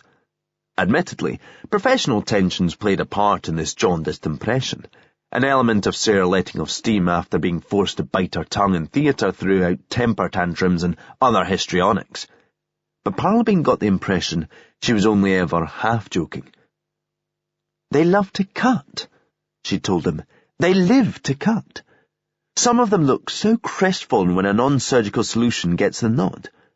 The reason we put up with so much shit from them is that we're worried if they couldn't do it in theatre, they'd be doing it elsewhere." Diana Jaeger had even blogged about it, directly referencing the clever psychopath slur in the posting's headline. She talked about how it was normal for people to be horrified by the prospect of slicing open another human being, and thus not everybody was capable of it. "Do we learn to cut?" she asked. "Or are we born to cut?" Either way, those of us who practice surgery are afforded a transformative perspective upon the human condition. We see human beings differently when we are so tangibly familiar with what is under the skin. We feel overwhelming responsibility when it is in our gift to cut out disease, to repair damaged tissue, to preserve life. And yet to be in the position to act upon that responsibility requires us to be given enormous power over that life that is literally in our hands. Once you have operated, there is no going back to how you used to regard your fellow human. Seeing a patient opened up by one's own hands, it fills one with awe at both the complexity and the fragility of our form, and even more so at how we have transcended it. It seems astonishing that something so easily damaged can have survived so long and built so much. And yet, at the same time, one can't escape the awareness that the greatest minds, the most remarkable individuals, be they kings, popes, poets, lovers, are nonetheless reducible to so much meat. She seemed aware there was something abnormal about the way she looked not only at the human body, but at people generally.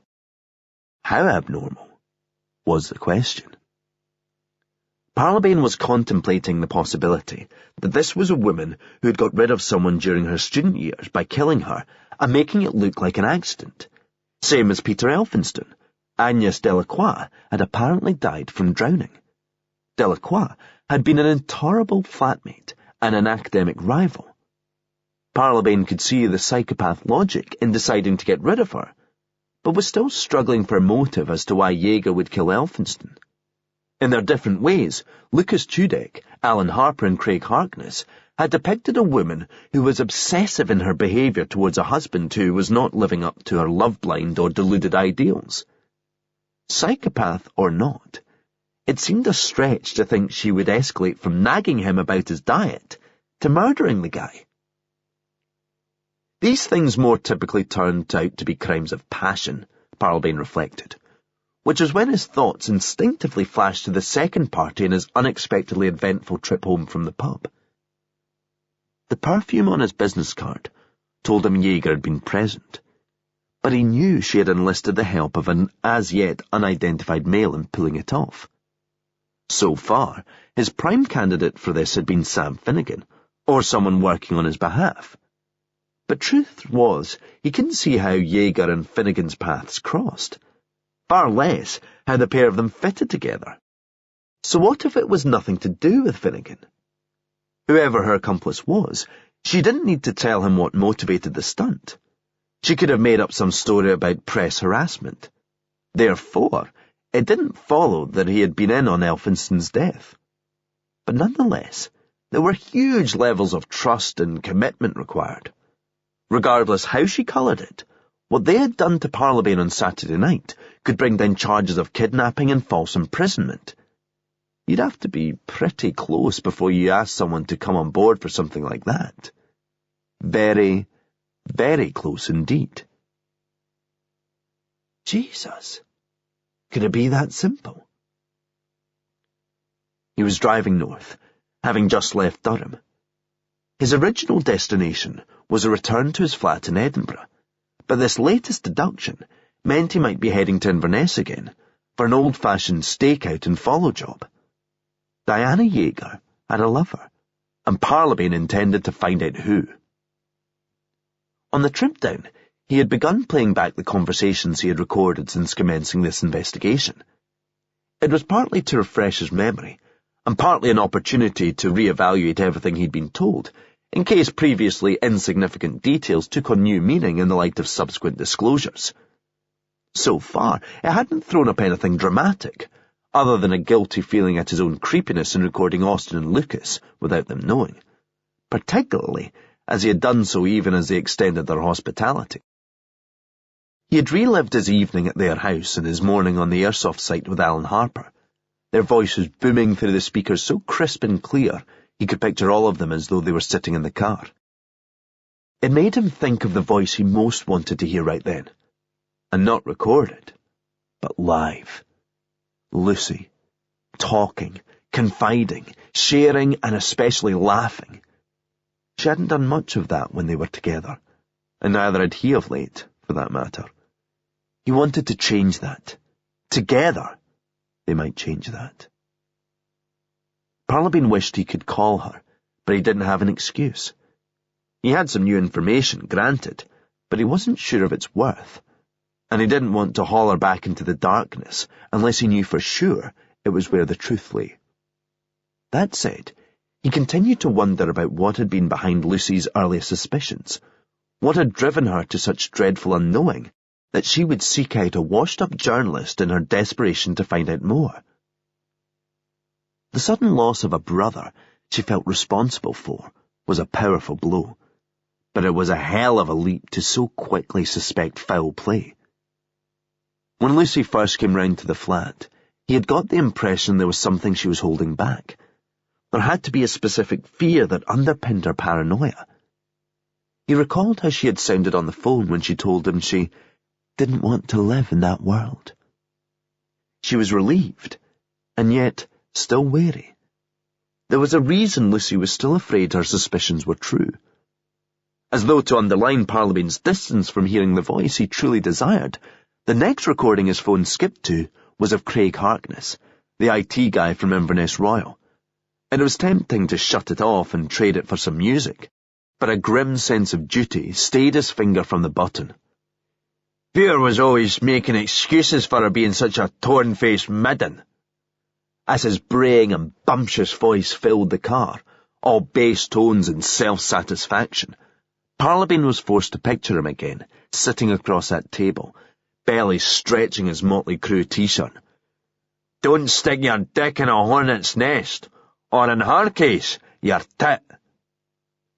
Harkness really was a silver-tongued devil. She should be grateful all that happened was she had her personal details leaked. Just as well she didn't have a sex tape back then, or it would have been public domain. Parlabane listened to himself respond by asking why guys were so desperate for porn of women they claimed to detest, and was amazed at his own professionalism in remaining so calm. Part of him wished he had chucked the bastard's drink all over him.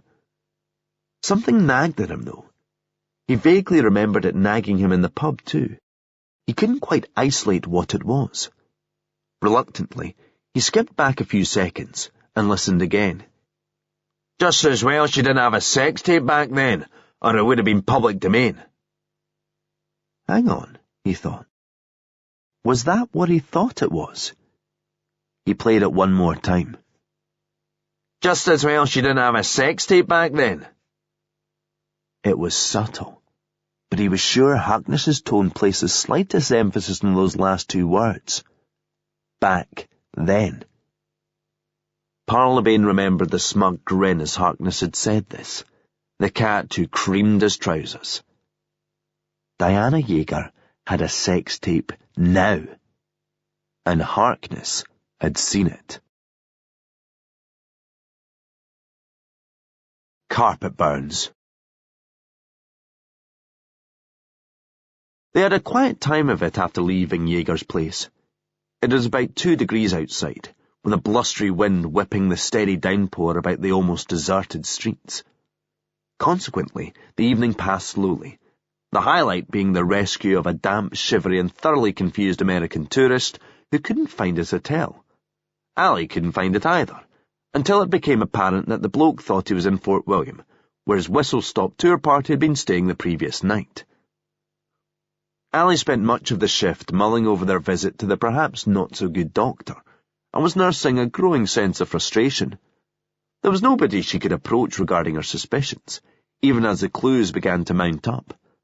The only option would be to go over Bill Ellis's head, but that would backfire disastrously, unless she came up with evidence that made the case look 100% nailed on. The catch-22 was that there was no way of amassing that kind of proof without enlisting greater police resources, and that would require going over Bill Ellis's head. Plus, she knew that even if her instincts were proved right, by doing that, she'd be making an enemy for life. The shift finished at 10. Ali and Rodriguez were walking in the rear entrance when she noticed the duty sergeant, Hazel Glaister. She was hovering beyond the vestibule, arms folded and a face like thunder. Ali was wondering what fun and games they'd missed while out on patrol, when the sergeant sent a searing gaze her way. "Hey, Mulder and Scully!" She jerked her thumb. "My office, now!" Glaister said nothing on the short walk, Ali feeling that burning sensation restored to her cheeks, like she had left it here earlier and it had resumed its effects upon her return. She told herself she had no idea what this might be about, but she wasn't buying it. The sergeant shut the door with a bang, then rounded on the pair of them. "I've had the Assistant Chief Constable on the phone." The words instantly turned Ali's insides into cement. "He was called at home. At Home by Dr. Diana Yeager, who's not only a consultant colleague of his wife's, but who also performed his gallbladder op 2 years ago. Yeager was phoning to ask Amy if she was under investigation, because she just had 2 officers round the house asking her questions about the state of her marriage and the psychological condition of her husband prior to his recent death. Ali could feel the walls in the office moving closer, like they were theatre flats. Hazel was only a couple of inches taller than Ali, but right then she looked like a giant. I have subsequently learned from DC Ellis that you pair have been busy convincing yourself of some far-fetched, nefarious murder plot, despite the absence of a body, a motive, or indeed any substantial evidence whatsoever, not to mention the absence of any remit to be doing so. DC Ellis has also informed me that you were directly instructed not to pursue this theory any further only a matter of hours ago, and yet the first thing you did was go round to Dr. Yeager's house and harass a woman who has recently and suddenly lost her husband in a road accident. Some defensive instinct in Ali prompted her to counter with the revelation of what they had discovered as a result of this visit. But even as she thought of it, its previously profound significance seemed to evaporate. Was she going to stop Sergeant Glacier on the warpath by telling her how a bereaved woman couldn't find a presentation case containing an antique knife? A knife she had been only too happy to tell them all about, describing its capabilities with helpful enthusiasm. If the knife had been used for the reasons Ali was imagining, surely Yeager would have been less openly chatty on the subject. What was the more likely explanation, she belatedly asked herself? That Yeager simply couldn't remember where she had put it, having stored it elsewhere some time ago because her husband didn't like it, or that she had recently used it to kill her husband and consequently needed to dispose of it. She was a surgeon after all. If it was a murder weapon, wouldn't she know how to perfectly clean the thing, then put it back in the display case, and thus beyond anyone's curiosity? As the sergeant laid out the extent of the emotional trauma the woman had already been through, only to have her suffering exacerbated by the suggestion that she might be under suspicion, Ali felt doubly awful for having let her down. Hazel had been so supportive of Ali since the moment she first showed up as an eager but anxious probationer, always taking an interest in her progress and offering a sympathetic ear when she was feeling insecure. Thus her shame stung, all the more for it being Hazel who had been put in the position of doling out the lashes. But that wasn't even the worst thing about this. That distinction went to the horrific realization that Bill Ellis was right. She had looked only for evidence that supported her theory, and willingly interpreted it in ways that fitted her take on the story.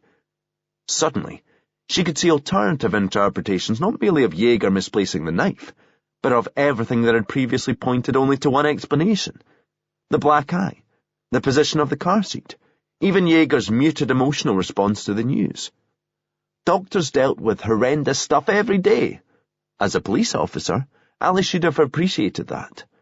A practiced impression of calm or detachment didn't mean she was silently screaming with despair beneath the surface. And now Ali, in her naivety and inexperience, had gone and made it so much worse.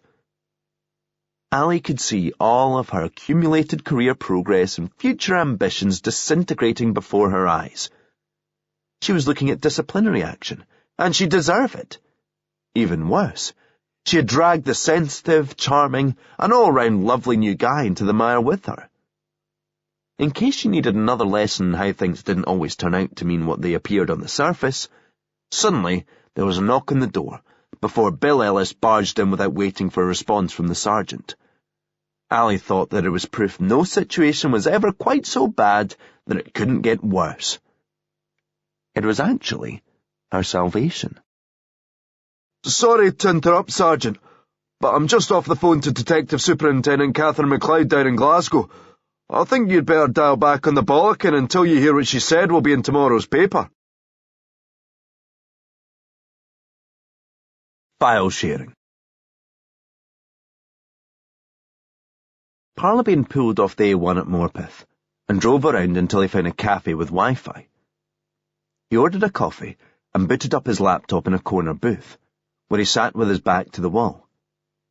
If he found what he was looking for, then he didn't want anybody catching a glimpse over his shoulder. A call to Cobalt got him the name of the database management system used in Inverness Royal and at a large number of hospitals around the country. It was called Holobase, and as Harkness indicated, it had a large and busy support forum where system administrators and other IT staff could search for solutions, give feedback, trade tips, and less formally shoot the shit on everything from TV shows to recipes. Parlabane keyed the names Diana Yeager and Blade Bitch into the search field, already thinking ahead to the filters he would have to apply in order to narrow the results. Instead, he found himself disappointed by the paucity of the response.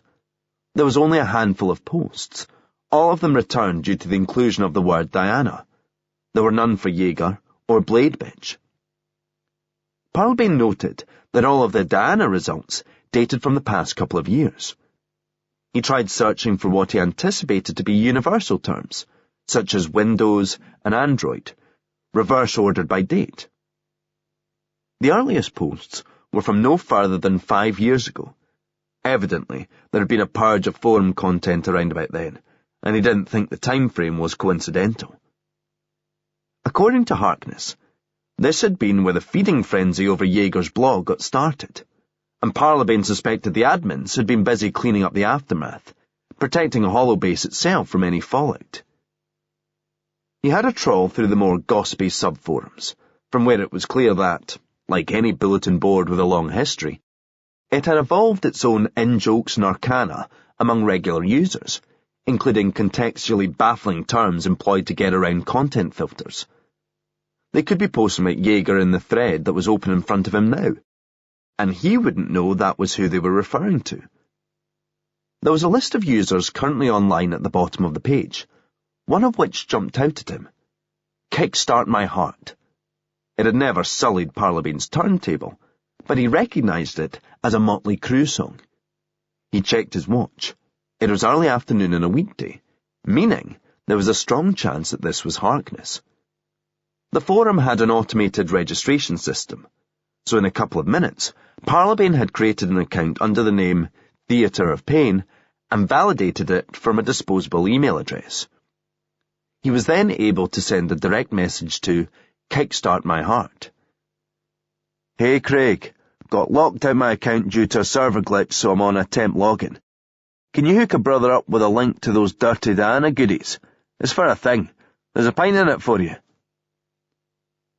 Parlabane sipped his coffee and waited, hitting the refresh button every few seconds, though he wasn't sure that was necessary.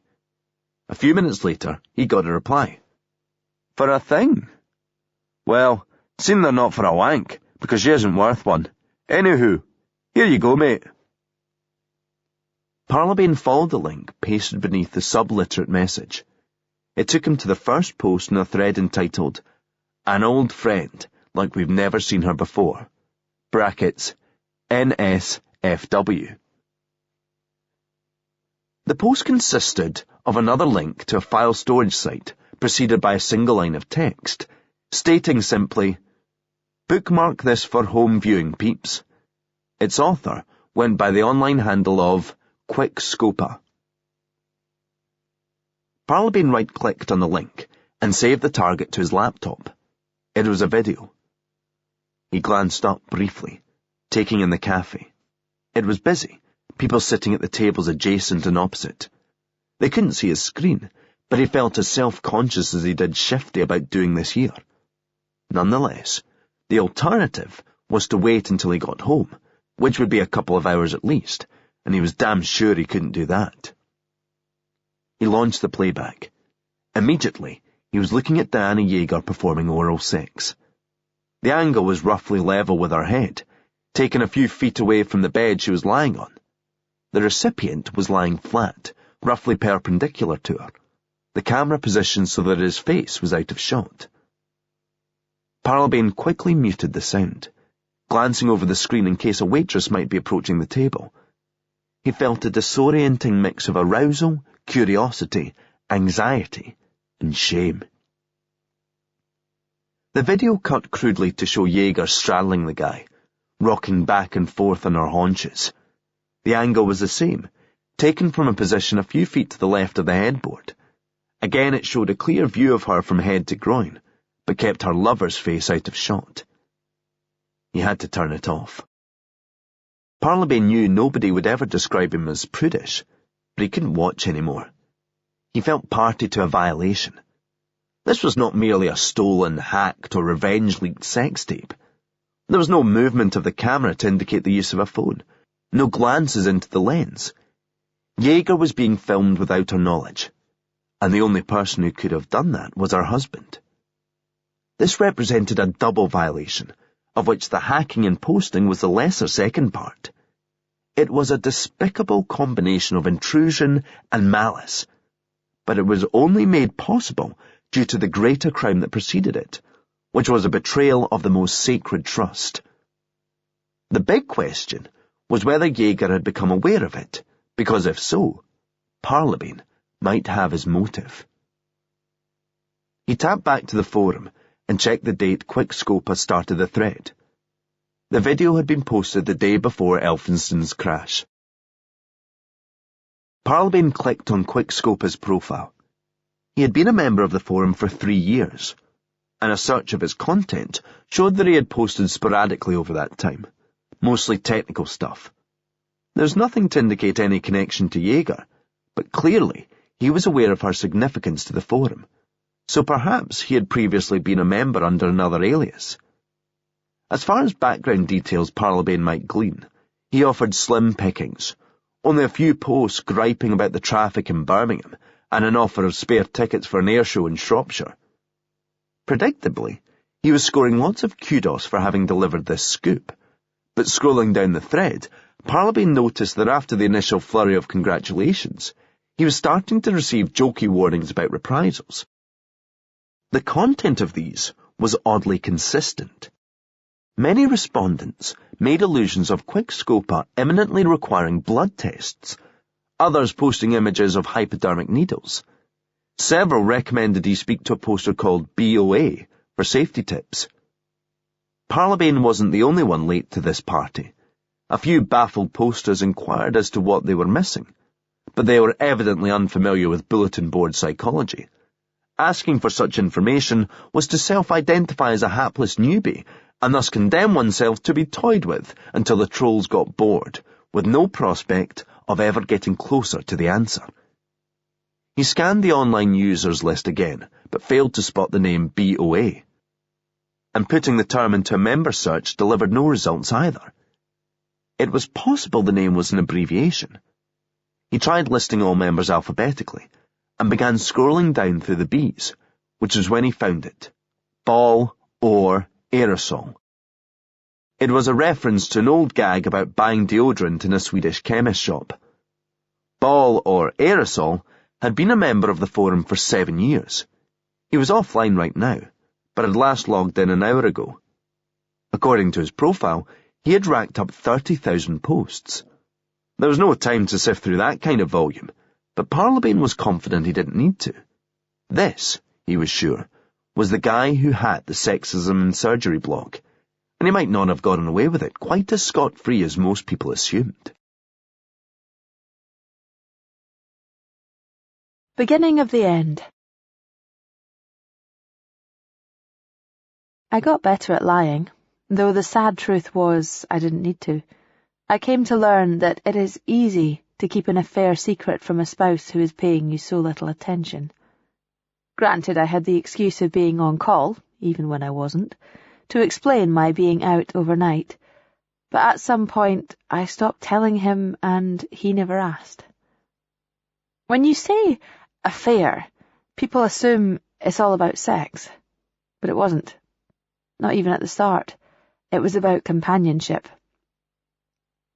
It was about two people who had everything in common. Two people who appreciated the preciousness of this second chance they had been unexpectedly gifted, and who would do whatever it took to nurture it.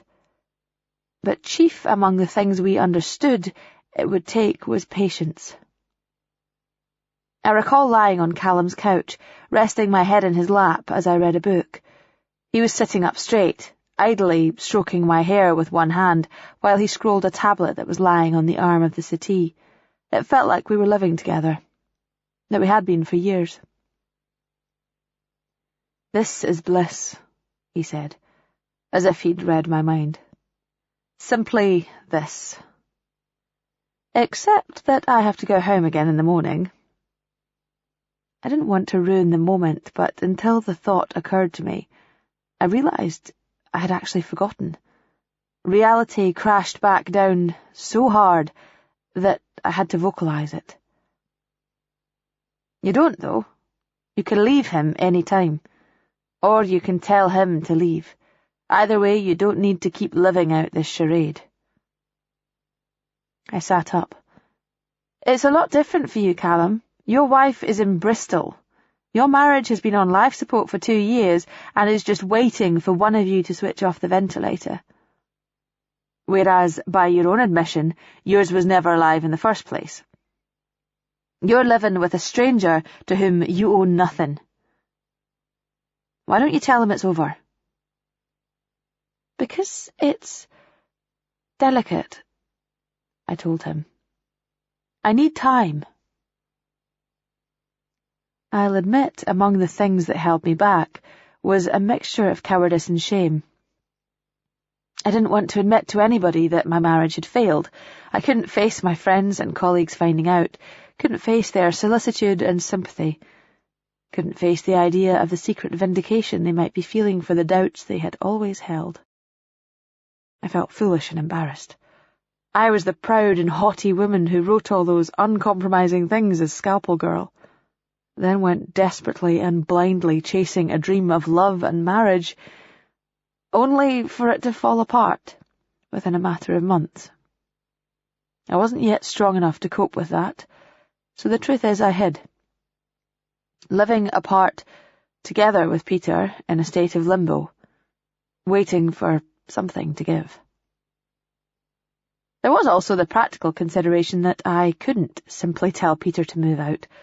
For one thing, he had nowhere immediately to go, but more importantly, he was in a fragile state of his own, and he seemed to be unravelling in front of me. I came in close to 11 one night, after a major case ended up taking 9 hours. I was exhausted, stressed and hungry, and when I opened the fridge, there was nothing to eat, not even any fresh milk for me to make myself a cup of tea. Peter was sitting on the couch in front of the TV, playing some game on his Xbox. "There's no milk," I said, and admittedly, I made it sound like an accusation. "Yeah, I just had takeaway and a beer." "But I said to you this morning I'd be working all day and into the evening." "I was working too. I didn't get back in till 9. "You couldn't have popped into Tesco on your way home?" "I forgot I was tired." "And you couldn't have nipped out again when you saw there was nothing in the fridge for me to eat? Instead, you're sitting here playing games." This last seemed to trigger something. He put down the controller and stood up, the look of huffy resentment replaced by something more animated, more worrying. "The supermarket's open 24 hours, Diana. You could have gone in on your way home. You could still go now." "I've been on my feet in theatre since 8:30 this morning. I couldn't leave. You could nip out of your office at any time, like when you need something from PC World." He didn't miss the subtext here, but as soon as it came out, I wished I hadn't said it. He seemed to grow in front of me, his back straightening and his posture tense. "Yeah, because my job is piss easy and I can pick it up and put it down any time. Is that what you think?" "No, but I'm working all the hours God sends, and yet you're resentful of me doing something to unwind during the few hours I have to myself." "Maybe you could do with unwinding, Diana. All you do is work. You're doing more on-call and more of these waiting list initiative sessions all the time. All those blogs you once wrote about work-life balance, yet I hardly see you because you're working more than ever. And what's worse is that you turned me into a mirror image of yourself. You got what you wanted, Diana. Someone just like you, consumed by their job, someone as unhappy as you." His voice was getting louder, his eyes wide. I was reminded of how he appeared when we had the near thing in the car, possessed by anger detached from his surroundings. He strode across to the TV and pressed a button on the Xbox. A disc ejected from the console, and he took it in his hand, holding it up in front of me. "Is this the problem? These games I'm spending time with, these games that give me pleasure, give me escape." He gripped the disc in both hands and snapped it. "Will this make it better, Diana? If we both got nothing but work?" He reached down and grabbed another game, popping open the case and snapping the disc. I saw a tiny spray of blood, a jagged edge, having scored the fleshy part of his palm. He ignored it, opening another and snapping that disc too, then tossed the case and the debris to the carpet. I was utterly paralyzed. I had seen fits of temper in my life, but I had never been so close to this much anger, already spilling out into acts of violence and destruction. An instinct said run, but I felt powerless to move, as though hypnotized by my own fear, utterly at his mercy. He ripped a fistful of cables from the back of the console, dropped them to the floor and then stormed out, slamming the front door behind him. I heard his car start a few moments later, by which point I realized I was physically shaking. I knew he'd been drinking, though I didn't know how much. Alcohol wasn't the biggest danger, however, having seen what almost happened a few weeks ago. I remember thinking that if he killed himself, I would be relieved. I confided in Callum about this, and he assured me that if I was ever scared, I only had to pick up the phone and he would come running. It was the zero option because I knew it would trigger all the things I didn't want to deal with. Yet there were also times when Peter was pathetically needy, as if he was in a state of denial about the condition of our marriage. It was like he thought we could still save this, that we would both want to save this. And then, of course, there was the project itself. This occult, malevolent entity that had consumed more and more of Peter since we got married, and which was now threatening to devour him. Now that he no longer had me nagging him about eating together and spending time with one another, he could dedicate himself entirely to his work, and yet he seemed more stressed about it than ever. I would hear him on the phone to investors, contractors, and God knows who else, talking about how the developers making the user interface were behind schedule, or there was a bottleneck with the server traffic, or some other jargon-heavy problem I didn't understand. The one thing I did grasp was that all of these things were costing more time and more money, and he was evidently running out of both. On one occasion, I saw the bathroom door close down the hall as I was passing Peter's den. I snuck in and observed that his laptop wasn't locked out, his email client open on the screen. I clicked on several messages, skim-reading the first few lines in the preview window, then moving on to the next. It was all techie or video game related. But just as I heard the sound of the flush, I previewed an email from someone called Sam Finnegan, 3 words of which leapt out at me before I returned the cursor to the first message. Finnegan appeared to be one of Peter's investors, and he wasn't happy. "The longer this thing takes to deliver a return, the more it is costing me. If I am laying out more up front, then I want that reflected in my share of the back end. Don't forget that what I know about Courtney Jean Lang could make things very awkward in the near future." If I had any lingering doubts about my feelings for Peter, then that was the moment of truth. Before I began my affair with Callum, catching a stolen glimpse of that name on an email would have sent my mind and my pulse racing, condemning me to hours of obsessive speculation and yet another fitful night's sleep. Now, I realized I didn't care. It didn't matter who Courtney Jean Lang was, or what she meant to Peter, past or present. I was moving on. All the questions that had previously consumed me would only be of relevance if I was trying to salvage this. Instead, my priority was finding an exit strategy. That was why it was so difficult, though I knew it was right to remain circumspect about our affair. I knew that if some indiscretion or mere happenstance caused it to be discovered, then it would force the issue. I think, deep down, I wanted something to come along and take the decision out of my hands. Careful what you wish for. Wounded. Before he left the cafe, Parlabane had sent Ball or Aerosol a direct message, figuring the guy would get it whenever he logged onto the forum. My name is Jack Parlabane. I am a journalist. I urgently need to talk to you about your dealings with Diana Yeager. This will be off the record and in the strictest confidence. You don't need to identify yourself. We can do it by phone, Skype, or whatever you find most secure/convenient. His phone steadfastly refused to ring on the journey up from Morpeth.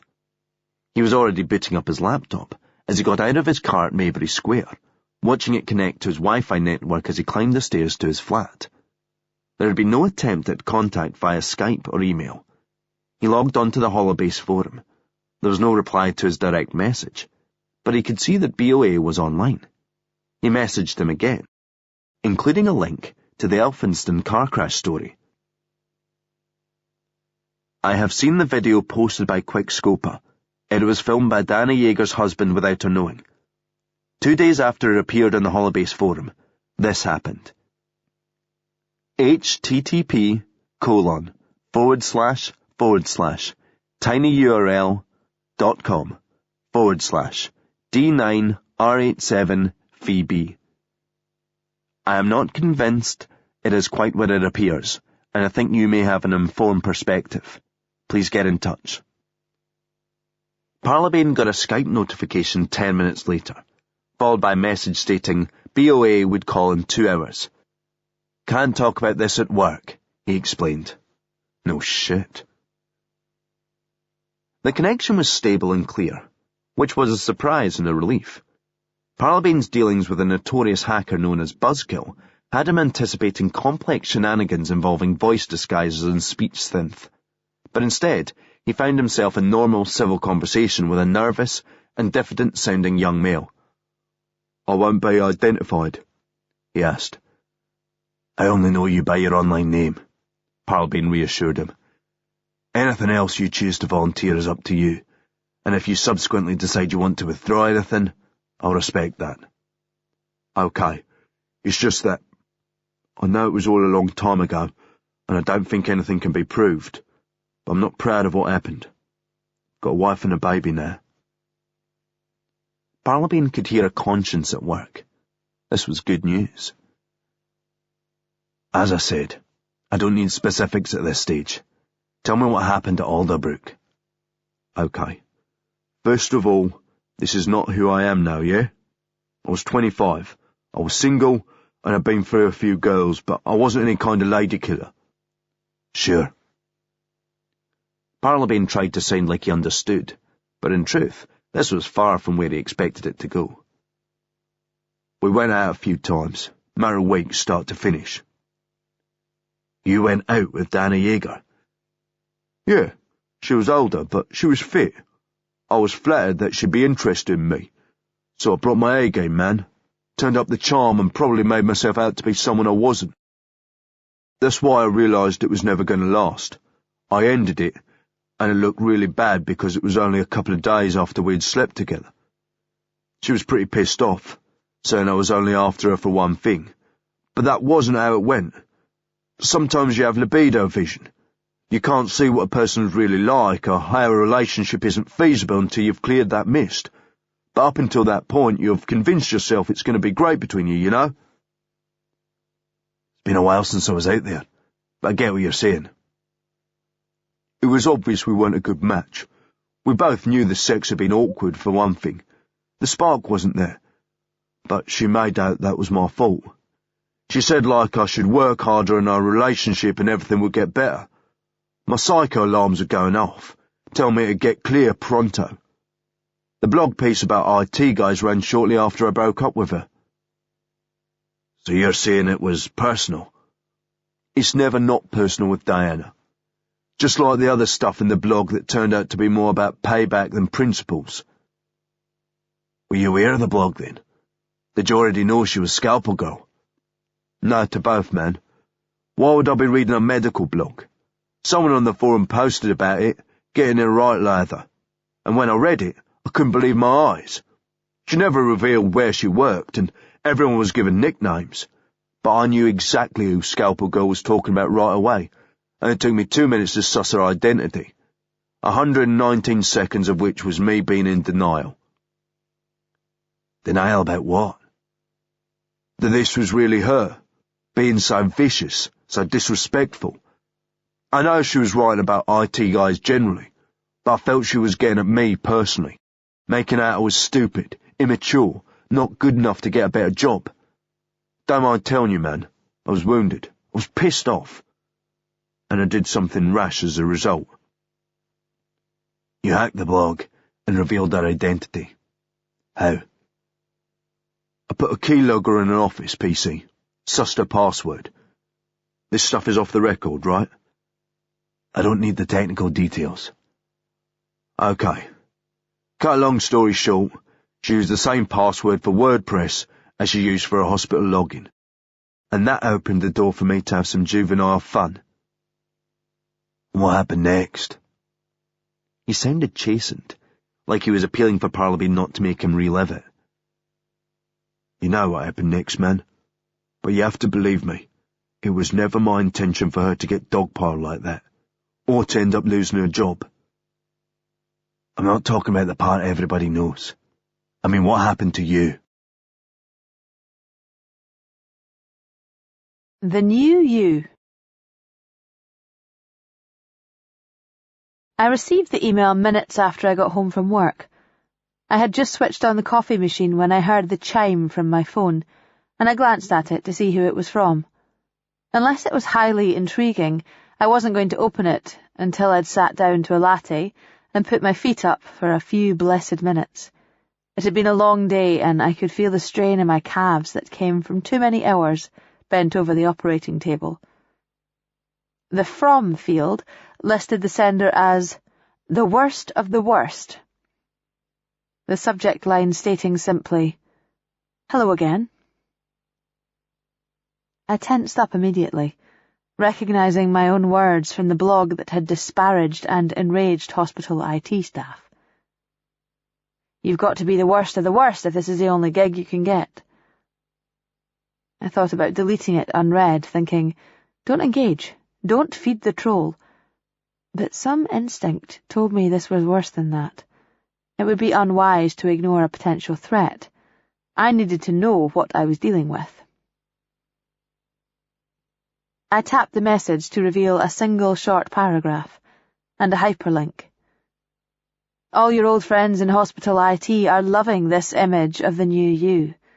Whoever would have guessed an uptight, frigid bitch could suck cock like a pro? I sighed, feeling more irritated than threatened. It was annoying that they had found out my email address and were having another pop at me after all these years. But as I clicked on the link, I wasn't bracing myself for anything worse than yet another Photoshop sticking my head on a porn actress. There had been a time when I saw so many of these things that I was almost surprised to look down and see my own breasts whenever I took a shower. This was no Photoshop, however, and nor was it a mere still. I dropped the phone as my fingers turned to rubber. It clattered off the edge of the table and landed on the tiled floor. The screen was cracked, but it had landed face up, still showing the most intimate of footage. Shot in my own home. My own bedroom. My first terrified thought was for the implications. Whoever was behind this knew where I lived. They knew where I fucking lived. Someone had broken into my house and placed a hidden camera in my bedroom. I forced myself to look again, and saw from the angle that the video had been shot from the table in the corner, where I often sat my laptop. Another possibility took shape, no less horrifying. An intruder hadn't physically invaded my house, but he hadn't needed to. Some anonymous stranger had remote control of the camera on my computer, and by extension, access to God knows what else. Then I realized that I was wrong, and the truth was actually something worse. It hadn't been a stranger. It had been Peter. He asked to film me, and I refused.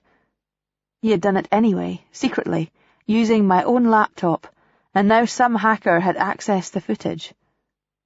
There are simply not the words to describe how I felt. Instantly, I was reliving all that I endured when my blog was hacked, but amplified 100-fold. The shock, the helplessness, the humiliation, the fallout radiation of other people's hatred, the isolation, the vulnerability, the shame, the nakedness. The whole world might see this. For all I knew, the whole world already had.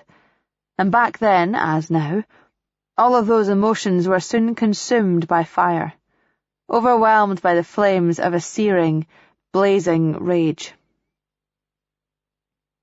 Even as the storm was whipping around me at Alderbrook, I was taking refuge in my vengeance. I knew who had hacked me, and I knew why. It was Evan Okonjo, an attractive but cocky young IT consultant with whom I'd recently had an ill-judged and predictably short-lived fling.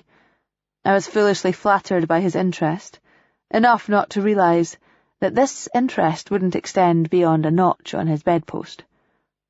I'll admit that the sour taste this left may have played a part in me subsequently committing my unflattering impressions of his peer group to print. He was trying to make a point, proving that IT guys in general, and himself in particular, were smarter than me, as payback for what I had implied in the blog. All Evan had proven was that he knew more about computers than I did. I would demonstrate that it didn't take long for me to catch up. In the days immediately after Scalpel Girl's identity was leaked, I scoured a few sites and gave myself a crash course in hacking, quickly deducing how Evan had got my password. Stupidly, I had used the same one for multiple accounts, including my hospital login. It was one of those things I had always meant to rectify, but it never seems imperative until it's too late. I scanned the computer in my office at Alderbrook with some specialised software I had downloaded. Within seconds, it had located a keylogger program lurking on the hard drive, installed shortly after my IT article had gone viral, according to the file properties. It was recording every keystroke I made, which on any given day would begin with my password, and its logs were presumably retrievable from elsewhere on the local network, particularly for IT techs, who had all kinds of access. This constituted proof of how, but not of who. I waited until lunchtime the next day, when I knew the IT guys would all be down at the canteen, or even across the road at the pub. I'd been in there a few times, getting shown around when Evan was turning on the charm. I had observed that despite the near-hysterical security and confidentiality measures that were imposed upon clinical staff in using our computers, the IT guys just left theirs up and running all the time. Presumably their logins didn't have access to medical records, or it was simply another typical NHS instance of do as I say, not as I do. I sat down at Evan's computer and checked his browser history. I found my own blog page, the login screen automatically filling in the username and password fields from local memory. I screenshotted it, saving to a memory card, then took a photo on my phone, showing unmistakably that it was his desk and monitor. None of this would be sufficient proof to raise proceedings with hospital management. He could say I logged onto the site from his computer myself, and there was no way of proving he had installed the keylogger, nor even that I hadn't put it there myself to frame him. However, this was never about proof that would satisfy a third party. This was between two parties only. I couldn't prove to anyone else what he had done to me, same as he wouldn't be able to prove to anyone else what I was about to do to him. Payback. She called me up, he told Parlabane. It was soon after it had all kicked off about the blog and those people at the hospital being identified.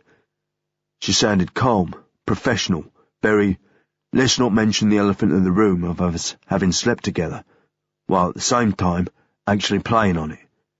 She said she wanted to be sure she couldn't get hacked again, so she needed someone she could trust to come round to her office and check out her computer security. Seriously, man, I had no idea. I was actually feeling a bit guilty that she seemed so clueless, that she should be coming to me of all people to sort it out. My main concern was how I'd keep a poker face if she started unloading about what had happened to her. He was earnest to the point of insistent. The guy sounded to Parlabane like someone who was still spooked by this experience, nearly 5 years down the line. Go in there, she shuts the door, saying something about making sure nobody could see in. She was paranoid about a new password. The screen was blank, in sleep mode. I gave the mouse a nudge to wake it up, and suddenly I'm looking at the login screen for a blog, with a password field all asterisks. I couldn't believe how clueless she was. I honestly thought she was going to ask me to show her how to set up a new password. She said it wasn't responding when she clicked the login button, so I had a go, and nothing happened. Then I noticed the desktop background was exactly the same as my own. That's why it wasn't responding. I was clicking on a photo. She had filled her entire display with a screen grab from my computer. Awkward, Parlabane suggested. She had a photo on her phone too. She said, I know you did this. I was shitting myself, but thinking fast. I knew she couldn't prove nothing with this, and I told her that. How did she respond? She said I was right. She said she couldn't prove I'd hacked her blog, but that we both know it was true. I'm thinking, she must be recording this or something, trying to get me admitting it on tape, so I said nothing. Next thing I know, she fucking stabs me. With a hypodermic. Yeah. That was the first time I noticed she had surgical gloves on. She moved like lightning. Fucking found a vein too. Half a second later the syringe is gone again, palmed out of sight. I said, what the fuck you doing? You fucking stabbed me. That's when she tells me, we both know that's true, but you can't prove nothing. Touché. Nah, mate, that wasn't half of it. She tells me she got the hyper from a sharps bucket down at A&E. That's why she wasn't handling it without gloves. You should see A&E at Alderbrook. It's wall-to-wall junkies half the time. She advised I got tested for hepatitis and HIV as soon as possible, then showed me the door, like I was a patient. I swear, she never even raised her voice the whole time. I take it the tests were okay. Yeah, man. But it was a long couple of weeks before I got the results back, truth. Worst 2 weeks of my life. I know it's likely she only said all that about A&E to mess with me, and the needle was actually fresh. But the scary thing is, I'll never know. I accept I pulled a shitty move. But her response was off the scale, seriously. When I found out she was getting bagged from a job over the blog, I was cacking it in case she decided I was due some afters for that too. This is someone you do not want to fuck with. This is a woman who will make it her purpose in life to settle the score. They say payback's a bitch. Then believe me, you don't want payback from the blade bitch. The final betrayal. I couldn't face the prospect of sitting there alone, watching the minutes crawl agonizingly into hours, without knowing how late Peter would stay at the office that night. So I sent him a text and an email. They both stated simply, "Get home now." When he came in, he found me sitting in the kitchen, my laptop open on the table in front of me. The screen was blank from having gone into sleep mode, and I was reluctant to wake it until I absolutely had to. I had the video saved to the desktop, and even the automatically created thumbnail icon showed an image that made me ill. There wasn't a single frame of it that I would want another human being to see, but I intended to show it to Peter simply because I was so shaken that I didn't think I could bring myself to speak. As he walked through the door, I doubted whether I could even go through with that, but I didn't need to. He could see it in my face. He glanced at me, then at my laptop, and his expression of confused concern, stemming from my insistent text message, turned immediately into one of alarm. Oh my God. He was breathing heavily all of a sudden. He put a hand on the doorframe like he needed to steady himself, or perhaps was even thinking about closing it and running away. Diana, it's complicated. You have to let me explain. I'm all ears, I wanted to say, but I couldn't get the words out. I still couldn't bring myself to speak to him yet. I simply stared at him, feeling the anger kindle inside me. Anger would animate me again, beyond this mute paralysis of shock and injury. I've been under so much pressure, and my judgment I've been desperate. I know what I did was unforgivable, but I thought I could get it dealt with and retrieve the situation before you found out. As soon as I heard his floundering babble, my voice was restored in response not merely to what he was saying now, but all of the lies and excuses I had fielded since we got married. What do you mean you're under pressure? What has judgment got to do with anything? How can you possibly deal with this before I find out? You can't put this kind of genie back in the bottle. I got sent a fucking email by a complete stranger. It's out there, Peter. It's out there forever. What's out there? He looked dazed. What the hell do you think? The sex tape. The sex tape you made of us in our bedroom, without me knowing a damn thing about it. You filmed me going down on you, fucking you. You filmed it secretly using my own laptop, and now somebody has hacked in and copied the file. No. Somebody must have planted a Trojan and got remote access to your computer. They can do that. It's how Russian gangsters steal people's credit card details. Fuck you, Peter. How stupid do you think I am? You asked me if you could film me and I said no. Then you did it anyway. And I'm not the first either. I've seen the files on your own laptop. You and this woman you're still obsessed with. Who is she, Peter? Files. I'll admit there might be some old porn on there, but it's you in the videos, you lying shit. You cropped your head out, like you did when you filmed us, but I know what you look like naked. The only difference was that you cropped her head out too.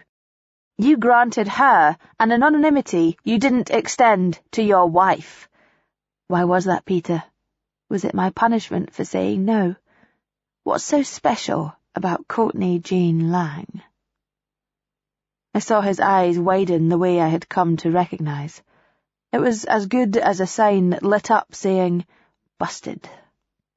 It's not what you think. I don't know what to think. Tell me what to think, Peter. Give me a fucking clue as to why you were in your office watching videos of yourself screwing another woman while you thought your wife was out at work. He held up a palm, which I observed was trembling. By contrast, I was feeling steadier by the second, but only because my growing fury was emboldening me. Okay, she's an ex, and definitely an ex. We had a thing for a while, but it was before I met you. Way before I met you. Was it before you proposed to Liz Miller? Because according to the dates, that sex tape was made while you were supposedly head over heels in love with her. I watched him swallow. It was all unravelling, lies within lies, and yet still I had no answers.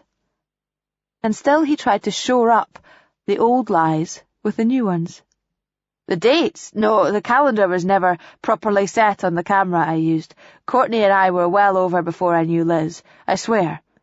How did you find out about her? I've been finding out a lot of things, darling. It's what happens when you can't trust a word your husband says. He looked like he wanted to run. He seemed exasperated and panicky, like he didn't know where the next shock was coming from. Welcome to my world, I thought. Diana, you have to understand. I know it looks bad with the video and everything, but it's not what you think. Courtney is an investor in the company. She was putting the squeeze on me over something, and I admit that despite our affair, maybe because of it, I still find her intimidating. I was watching the videos of us having sex to make myself feel better, gee myself up for dealing with her. You need to stop lying, Peter, because you've no idea how much I know. You were going to see her that weekend, weren't you? I saw your tickets. You weren't flying to London, you were taking the train to Glasgow. I even got the cab driver to confirm he dropped you at the station, not the airport. His breathing was quickening. His hand gripped the doorframe all the tighter, knuckles white. His back was pressed against the other side of the arch, like he feared he would fall over. He looked cornered, but I noticed his back straighten and his eyes briefly blaze. I recognized that look and climbed to my feet, moving slightly backwards from the table. He was barring the way out. No, I swear, I know I've kept things from you, and I've tied myself in knots, but I was trying to— He breathed in, closed his eyes for a second, composing himself. When he breathed out, he looked calmer, but the strain of staying that way was unmistakable. That weekend, it's true I went to Glasgow, but I made out I had a meeting in London because the real reason for my trip to Glasgow was to see a urologist about getting the vasectomy reversed. I was doing it secretly so that you wouldn't find out I had done it in the first place. That's bullshit. That's utter bullshit. If that were true, why wouldn't you tell me that's where you'd been when we were having that argument about it? Instead, you said you'd been meaning to reverse it but hadn't got around to it. Or is the problem that you can't remember which lie you told when? His head drooped, gaze flitting back and forth, unable to look me in the eye. Finally, it appeared he was out of lies. Shall we try again? From the top. Don't I deserve an explanation as to why, as well as an Oxford medical graduate, a Fellow of the Royal College of Surgeons, the author of a dozen papers and a consultant of 10 years standing, I am now also an amateur porn star? Do tell me how you were planning to, as you put it, retrieve the situation. What? Were you going to track down everybody who has downloaded the video and ask them politely if they wouldn't mind deleting it?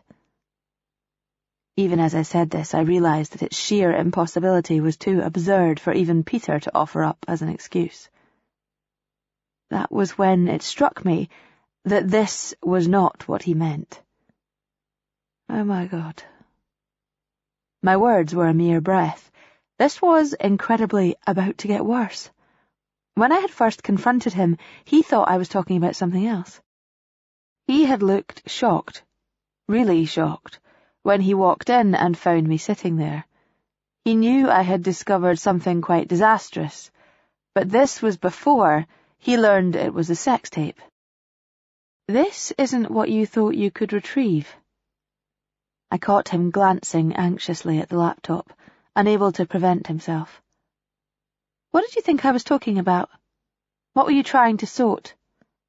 He strode forward and made to grab for the computer. I was closer, though. I snatched it up from the table and clutched it to my chest, backing away. It was only temporary, he said, pleading. I was going to pay it back. Pay what back? What have you done, Peter? I was barely able to speak above a whisper as my mouth was suddenly so dry. Give me the laptop, Diana, he commanded. He was chillingly calm now, like the ocean is calm before a tsunami. Peter was standing between me and the kitchen door. I had to get away from him, and I had to be alone with the laptop so that I could confirm whether this was as bad as I feared. Stay away from me. I opened a door that led down 3 concrete steps into the garage, grabbing the keys that were dangling beneath the handle. Glancing back to see Peter was already following, I slammed the door behind me, locking it with my right hand as I clutched the laptop with my left. The Wi-Fi signal wasn't great out there, but it was enough. I didn't have the remote for my car with me, so I couldn't sit inside it. Instead, I placed the laptop on the bonnet and launched my banking app. It rejected my password and PIN combination. For a moment, I worried I really had been hacked by Russian gangsters, but I realised it was more likely down to my fumbling fingers, mistyping in my tremulous anxiety. I logged in at the second attempt, impatiently navigating past an annoying service announcement to reach the accounts summary. When I saw the numbers, it was as though I began to drift out of myself. Even remembering it now, my recall is of watching the scene from above, like the emotions were so overwhelming that some defensive system had kicked in and detached me from feeling their full impact.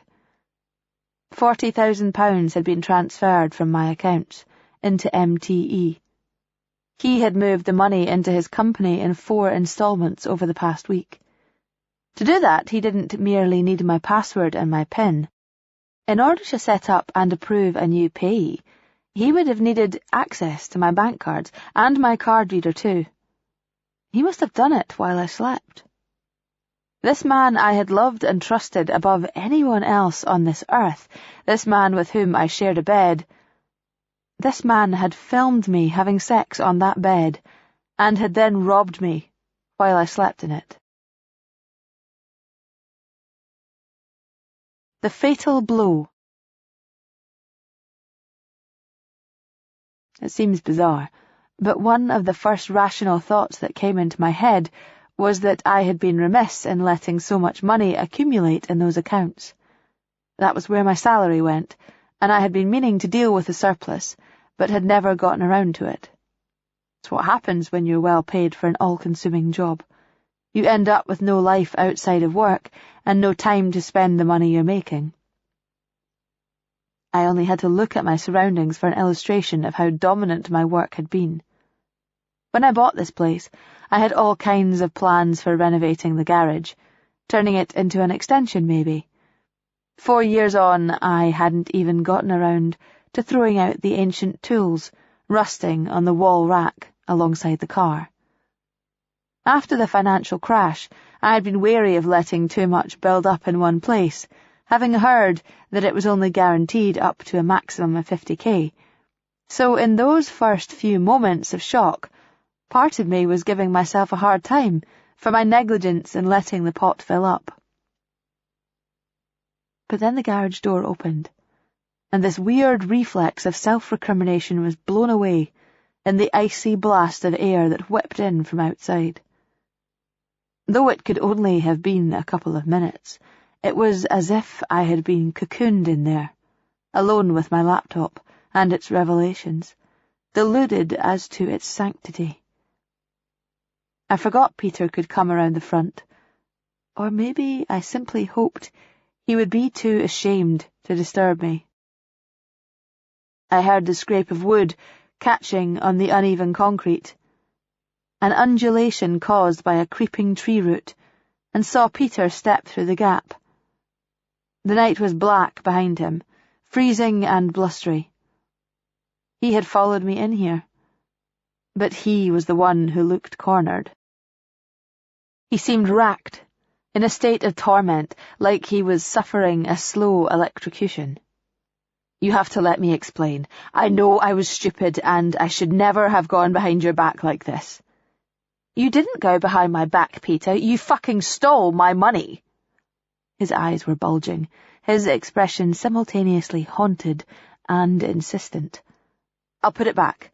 I can't put it back now, but I'll pay you back, everything and so much more.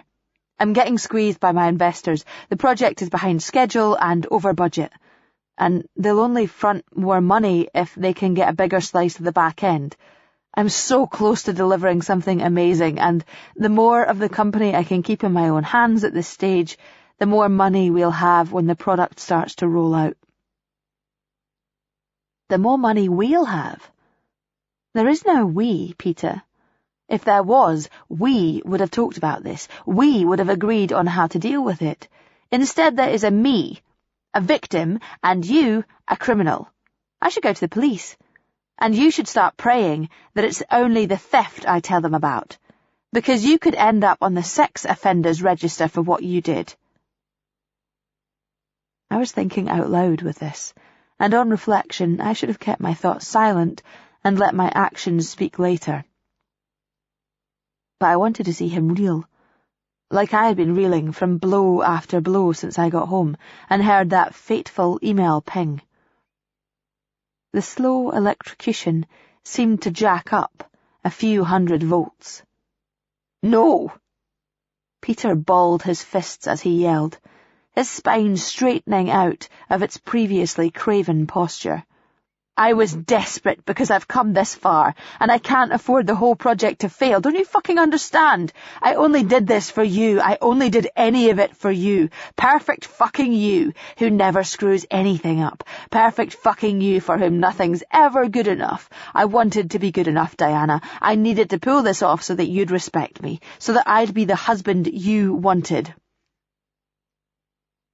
His eyes were blazing.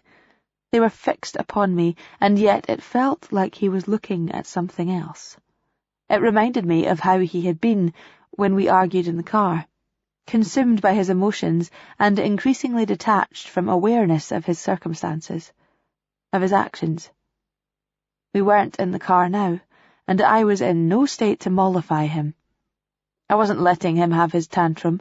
I wasn't letting him justify himself. I yelled back, right in his face. I wanted a husband I could trust. I didn't want a pervert. I didn't want a thief. That was when he hit me.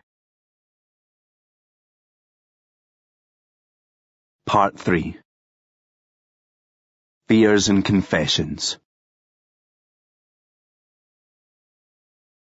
Parlabane hung up the call and placed the mobile down next to his laptop, a long sigh breathing between his lips.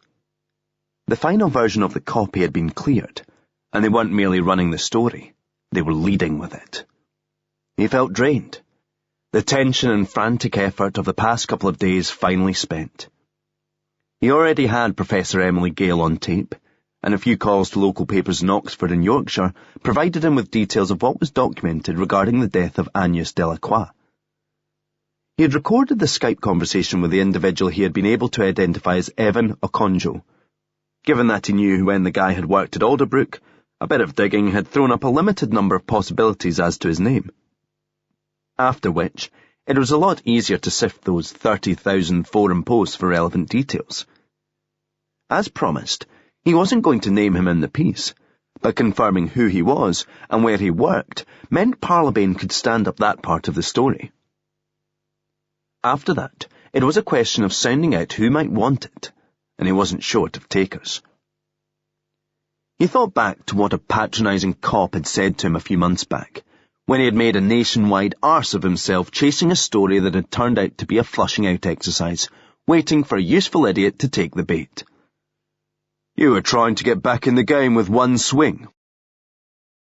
Well, it had taken a sight more than that, but he was back in the game for sure. And not with a swing, but with a splash. A front-page splash. He had given Catherine MacLeod advance notice, in case she wanted to move on the information before it went to press. She told him he had banked another favour, and it always felt good to know he was in credit with a senior policewoman. He ought to be elated, but as he sat staring at his laptop, at the copy that was now out of his hands, and soon to be landing on newsstands up and down the country, he felt torn. There was one call he still had to make, a warning of collateral damage to the person who had called in the airstrike. Lucy. She had come to him seeking answers, though really, he knew, she had been seeking peace. She even thought she had found it. But then he had delved into the darkness at her request, and now he had to tell her that her fears had been right on the money all along. He had tried to call her earlier before he filed, but her phone was off. It wasn't like he was going to hold the story if she had an issue with it, but he would have felt better about it had she been given the heads up before he was talking details, not to mention money, with the news editor he sold it to. He tried again, and this time it rang more than twice without being cut off for a voicemail message. "Jack, what's up?" She sounded bright. He could hear a hubbub of voices and the echoing tones of a PA in the background. "Where are you?" "London. I just got off a plane, heading for the Heathrow Express." "Look, need to let you know. You were right about Peter. I don't believe his death was an accident. I've discovered some things. There's going to be a newspaper story." "A newspaper story? About Peter?" Her voice was blank, neutral, drained of its previous emotion. "You okay?" "I need a seat. What did you find out?" Parlabane told her about Agnes Delacroix and Evan Akonjo, about his abduction Saturday night, and finally, about the sex tape. Oh, Jesus. He could hear her breathing, the phone pressed close to her cheek. He could imagine her feeling exposed, sitting in a public space when she most needed somewhere private to speak and probably to cry. Oh, Jesus. Peter. Look, I know this is awful, and I wish I was with you rather than doing this over the phone, but there's something I need to ask you. It's okay, Jack. Her voice was dry and croaky. I mean, it's not okay, it's fucking awful, but you know what I mean. What do you need to know? When you first came to my flat with this, and a couple of times since, I got the impression there was something you weren't telling me. Maybe because you didn't want to believe it, or I don't know. But everything is coming out now, Lucy. This is going to press tonight. So if there is something that I ought to know, you need to tell me. He heard only breathing again for a few seconds. Then she spoke. Okay. There was something. You're right.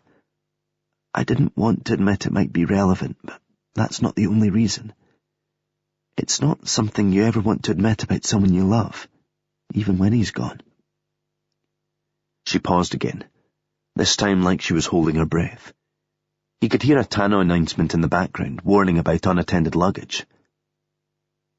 Peter could be violent. I see. I don't want to overstate that. I don't mean frequently or uncontrollably, and I don't mean he was remotely dangerous, except to himself. It was an impotent rage, really. As a kid, he would sometimes strike out when he felt cornered or under too much pressure. I think subconsciously it was a form of surrender. He would only do it to someone he considered stronger, and who he knew would hold back from retaliating too much, whether that be his parents or his big sister. I thought he would grow out of it, but he's done it in adulthood too. He hit me once, a few years back when we were arguing, and it was like he forgot he was stronger than me. In his head I was still his big sister. There was an incident at work too, in one of his previous jobs. He was being serially got at and he felt trapped. He got suspended and ended up leaving soon after. My concern was that it could have been much worse. The guy he hit read the situation for what it was and didn't overreact. But I always had this fear that one day Peter would lash out at the wrong person, and it would cost him dear. One-strike policy. I grew up with two boys. Rough and tumble was a part of living with my brothers. Throughout most of my pre-teen childhood, my arms and legs were seldom free of bruises. We would all lash out at times. Loss of temper, loss of control, a desire to strike back, a desire to punish. It was usually a thump on the upper arm that I was on the receiving end of, sometimes a kick to the shin. A girl at school once slapped me on the cheek. I can't remember why, but I do remember that my outrage was greater than my pain. I had never been hit in the face with a closed fist before. Peter punched me on the cheek, below the eye socket. There was a flash of light, then a dull, solid pain. A pain that was putting down foundations and starting to build. I fell against the car, knocked off balance in that narrow channel between my A5 and the wall. My hand shot out and grabbed the edge of the workbench before I lost my footing altogether. Some instinct took over, dictating imperatively that I must not end up on the floor. I recall turning around, gripping the workbench with both hands as I steadied myself. I recall seeing the wall rack and its rusted tools. A pair of pliers, a hacksaw, a claw hammer, a monkey wrench. I worked a year in A&E when I was a house officer. I remember treating a woman who had fallen down the stairs late on a Saturday night. She had a broken nose, a hairline fracture to her cheekbone, and a number of bruises on her forearms, indicative of a defensive posture against further blows. There was a nurse working with me that night, who I will never forget, a redoubtable Irish woman, by the name of Dymphna Flaherty. She asked the woman calmly if she wanted us to call the police, to which the patient responded with an insistence that it wasn't what it looked like. The husband had brought her in, all shocked concern over this dreadful accident, and was outside in the waiting area while we treated her. His performance was authentic enough that I bought it at first, until I saw her arms. I was sure his contrition and promises that it would never happen again would be equally convincing. Dymphna sat on the edge of the bed and spoke to her gently but firmly.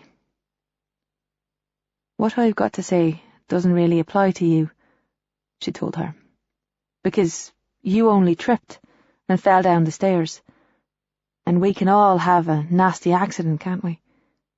Nobody knows that better than us here in casualty, because we deal with it every day.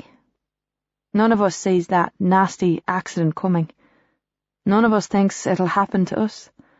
But seeing as you're sitting there a moment, let me say this anyway, this thing that doesn't apply to you. If a man ever hits you, it's over. That's what my mammy told me, and it was good advice. Not that it applied to me either, if you know what I'm saying. But good advice nonetheless. No second chances, no matter how much he apologizes.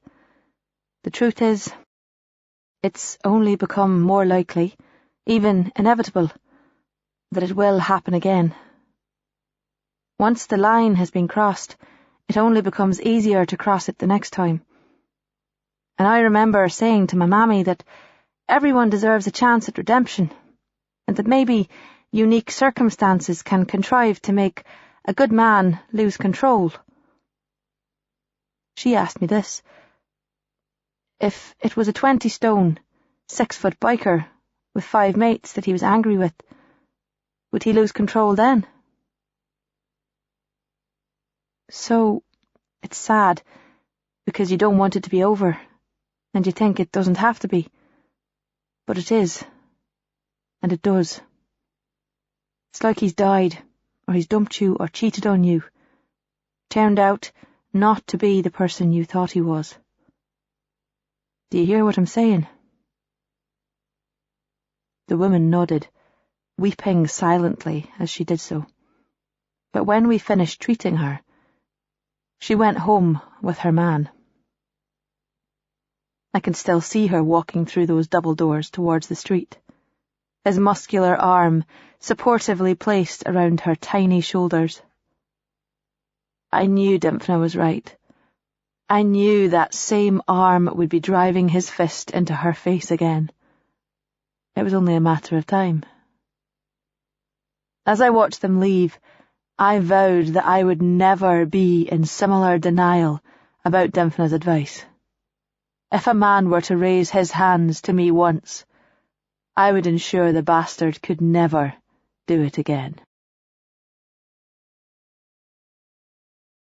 Cornered prey. Appropriately for a surgeon, In the end, it was blood and bone that gave away Diana Yeager. Ali had been part of the team combing every inch of her property for the proof of what had really happened to Peter Elphinston. She had seen the tents erected in front of Yeager's house and garage, flagstones hauled up to give access to the drains. But it was actually in the boot of her A5 that they found the most crucial forensic evidence. She had been present at the arrest too, her and Rodriguez. Once Catherine MacLeod had informed Sergeant Glaister about what was about to appear in the newspaper, the whole picture changed. It was made known that their insubordination hadn't been forgotten, but was at least being backgrounded for the moment.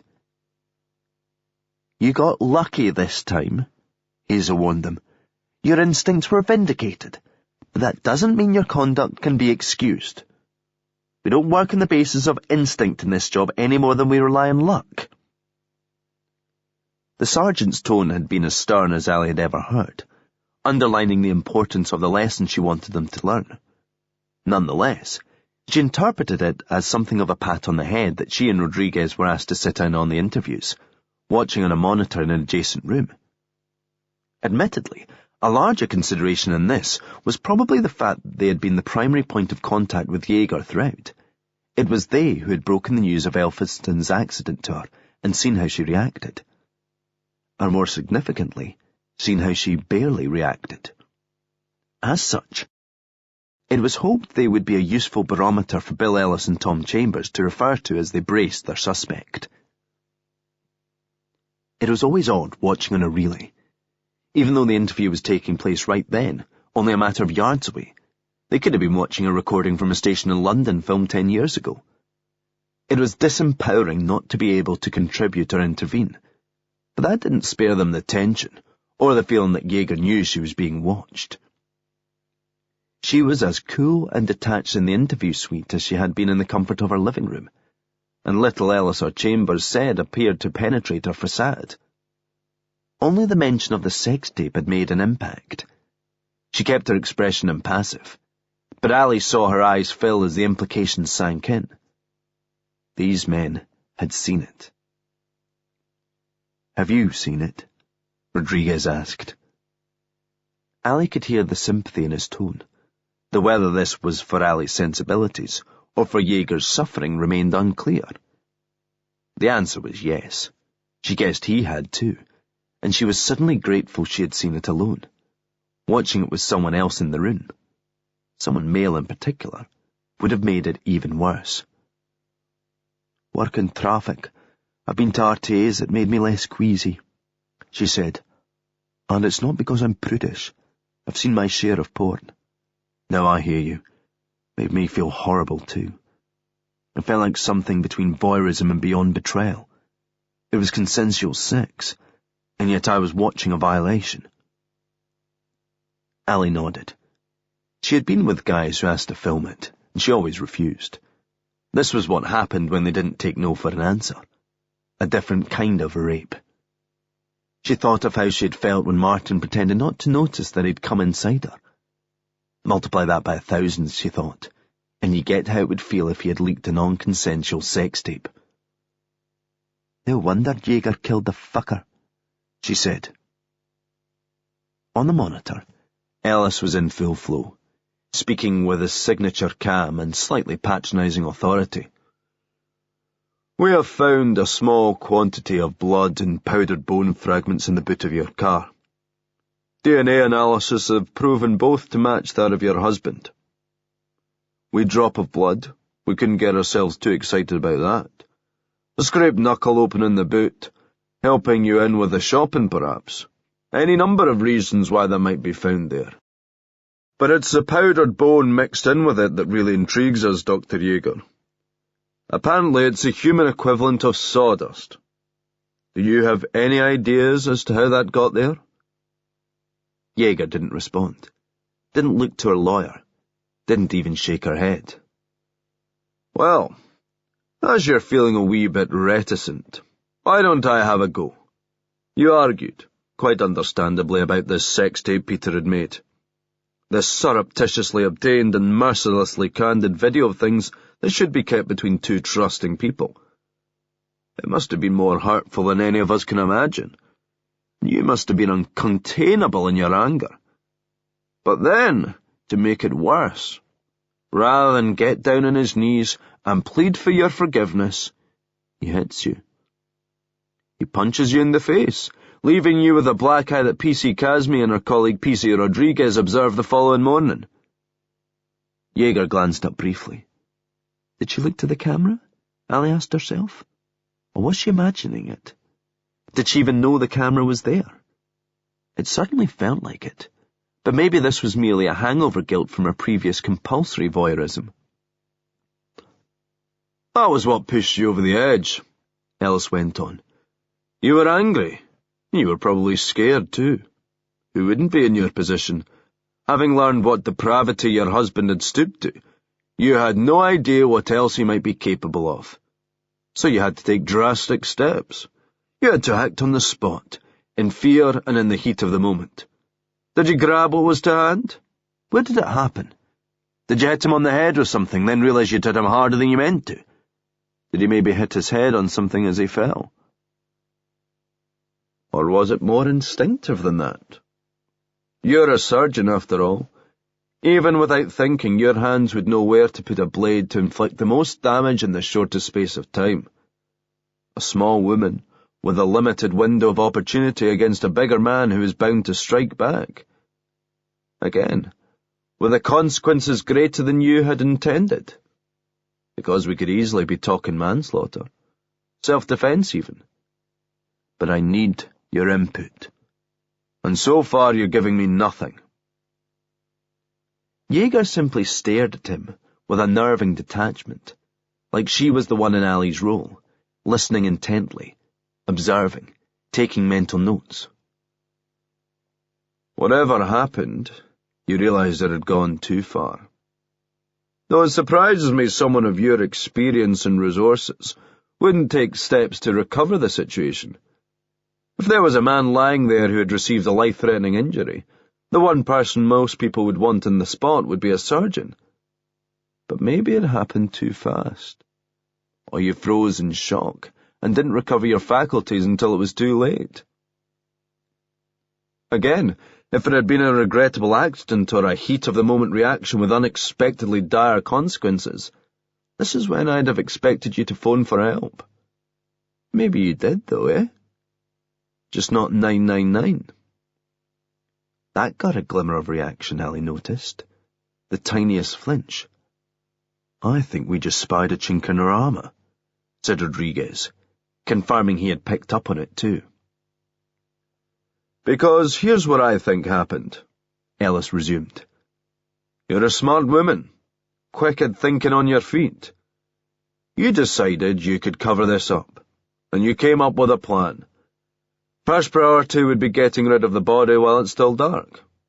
It's not easy to move a dead weight, one that's heavier than yourself, and not easy to dispose of it either. But you're a surgeon, and you've a liston knife just sitting there. Damn handy for lopping off limbs. You dismember your husband, probably wrap the parts in plastic and put them in the boot of your car. You clean up the mess. Officer Casmi smells of bleach the next day. But there's one wee drip oozes out. Maybe in the tiniest hole in the plastic. So small you don't notice it, especially not in the dark. Dries in practically the same colour as the fibre in the lining of the boot. Nobody's ever going to see it without luminol and a blacklight. You take the ID wherever, and you dispose of the contents. Can't be too far, because we know you had other things to be getting on with. Now, this is the part where we could really do with a wee bit of decency from you, Doctor. Believe me, it will be easier for you if you tell us where we can find the remains. It's the one area of cooperation a judge is always going to look favourably upon. Chambers leaned forward, making one of his rare contributions. He spoke in that warm, reassuring baritone of his, a voice that always promised the suspects understanding, catharsis, and absolution after Ellis had softened them up with his snarky hectoring. Where is he, Diana? Just tell us that much, because however angry you were with him, whatever he did to you to force your hand, Peter meant something to other people, And those other people did you no wrong. They deserve to have him back so that he can be laid to rest. It was the one time she spoke. I don't know. That's the truth. I don't know where he is. Chambers sighed, laying on the air of disappointment. He wasn't guilting this one into anything, though. Ali could see that. Ellis took it as his cue to wade in again. Never mind. We'll find him soon enough. What you did with the body is only half the battle, though, isn't it? Because you can't simply tell people Peter walked out on you when you know he's never going to be heard from again. You need a better story. Drowning. That's worked before, hasn't it? People can have terrible accidents when water's involved, can't they, Doctor? There was no flinch this time. Jaeger had been pre-warned by reading the news story. So you drive Peter's car to a known accident black spot, one you happened to mention to P.C. Casme a few hours later as a matter of fact. This happened at Widow Falls, you said initially. Then you had to backpedal to explain why you knew the location. You told her Peter had almost lost control of the car there recently, when he was upset. Must have stuck in your mind. A plausible spot for a wee tragedy. Again, I'm wondering quite how spur of the moment this all was. But maybe that's for the jury to decide. The point is, you fake the accident. You drive Peter's car to the edge of the embankment, and then roll it into the river. I wonder at what point you realised you had forgotten to slide the seat back. Ali was already watching closely, having anticipated where Ellis was going with this. She saw another tiny flash of emotion in Jaeger's stone-set features. But of course, nobody's going to simply discover a car at the bottom of the river, so you need to make sure the police know to look for it. That's when you phone up on a disposable mobile, using the name Sheena Matheson, and say you've just witnessed a BMW going out of control. You even have a story as to why you can't hang around and wait for the cops, something about a sick kid at home. Perfectly plausible. Except that it directed us to check the CCTV cameras in the 24-hour garage you said you were going to. The main thing is it gets the job done. P.C. Casme and P.C. Rodriguez are dispatched to investigate. All that remains for you is to get home, which admittedly is now problematic seeing as you don't have a car. Did somebody give you a wee lift? And was that all this somebody did?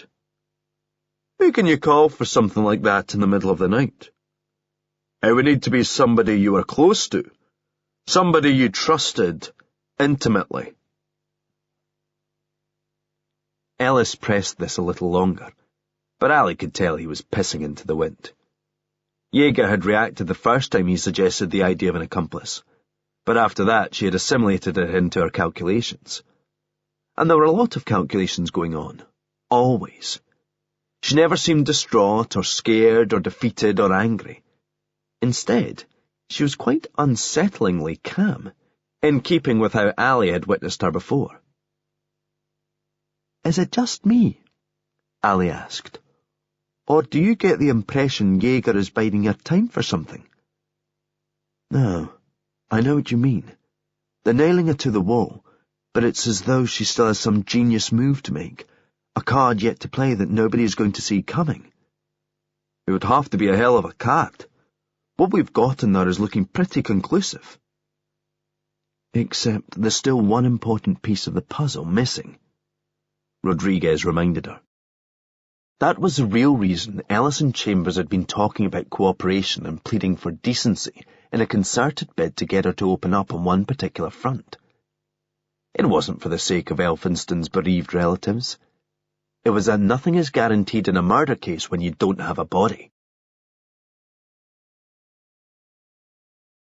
Aftershocks. Lucy was waiting for him in a cafe on Broughton Street, the same one where they had met for the second time. Parlabane spotted her through the window and felt something tingle inside him. He admitted it freely to himself, enjoyed the sensation even. She was wearing a silver-grey coat and a mariner-style cap. Her look a modern evocation of Victoriana that was definitely more steam than punk. She looked up in response to the sound of him coming through the door. His breath paused in anticipation of her reaction, craving a sparkle in her eyes. Instead, she gave him a sad and fragile smile. The first time Lucy came to his flat, she had brought coffee and a copy of the Daily Record. Both things were present on the table in front of her, the latter seeming no less incongruous second time around, and once again it bore the reason for her mood. "Black Widow," screamed the front page. It was his story, though he'd never have gone with that headline. Diana Yeager had been charged with Peter Elphinston's murder. She'd been interviewed by detectives in Inverness and was now being held on remand. The cloying report about tragedies striking fairy tale newlyweds was recalled in a rag-out miniature of a previous page. Deception of a gullible tabloid, being an unofficial addition to Yeager's charge sheet. They traded small talk as he ordered, tentative and cautious steps on neutral ground. It exclusively consisted of him asking about her. "When did you get back? What were you doing in London?" That kind of thing. The reciprocal questions about what he had been doing lately represented harsher terrain. A waitress in a nose ring and a Savage Earth Heart t-shirt put down his double espresso with a smile, then glided away like she was on roller skates. He took a sip and placed the cup down. His action and overture they both understood. Proper questions now. "How are you?" "I'm okay. I'm fine. I'm okay." She nodded affirmation, but her expression contradicted her, full of doubt, certain of nothing. They both sipped at their coffees, conspicuously filling the silence.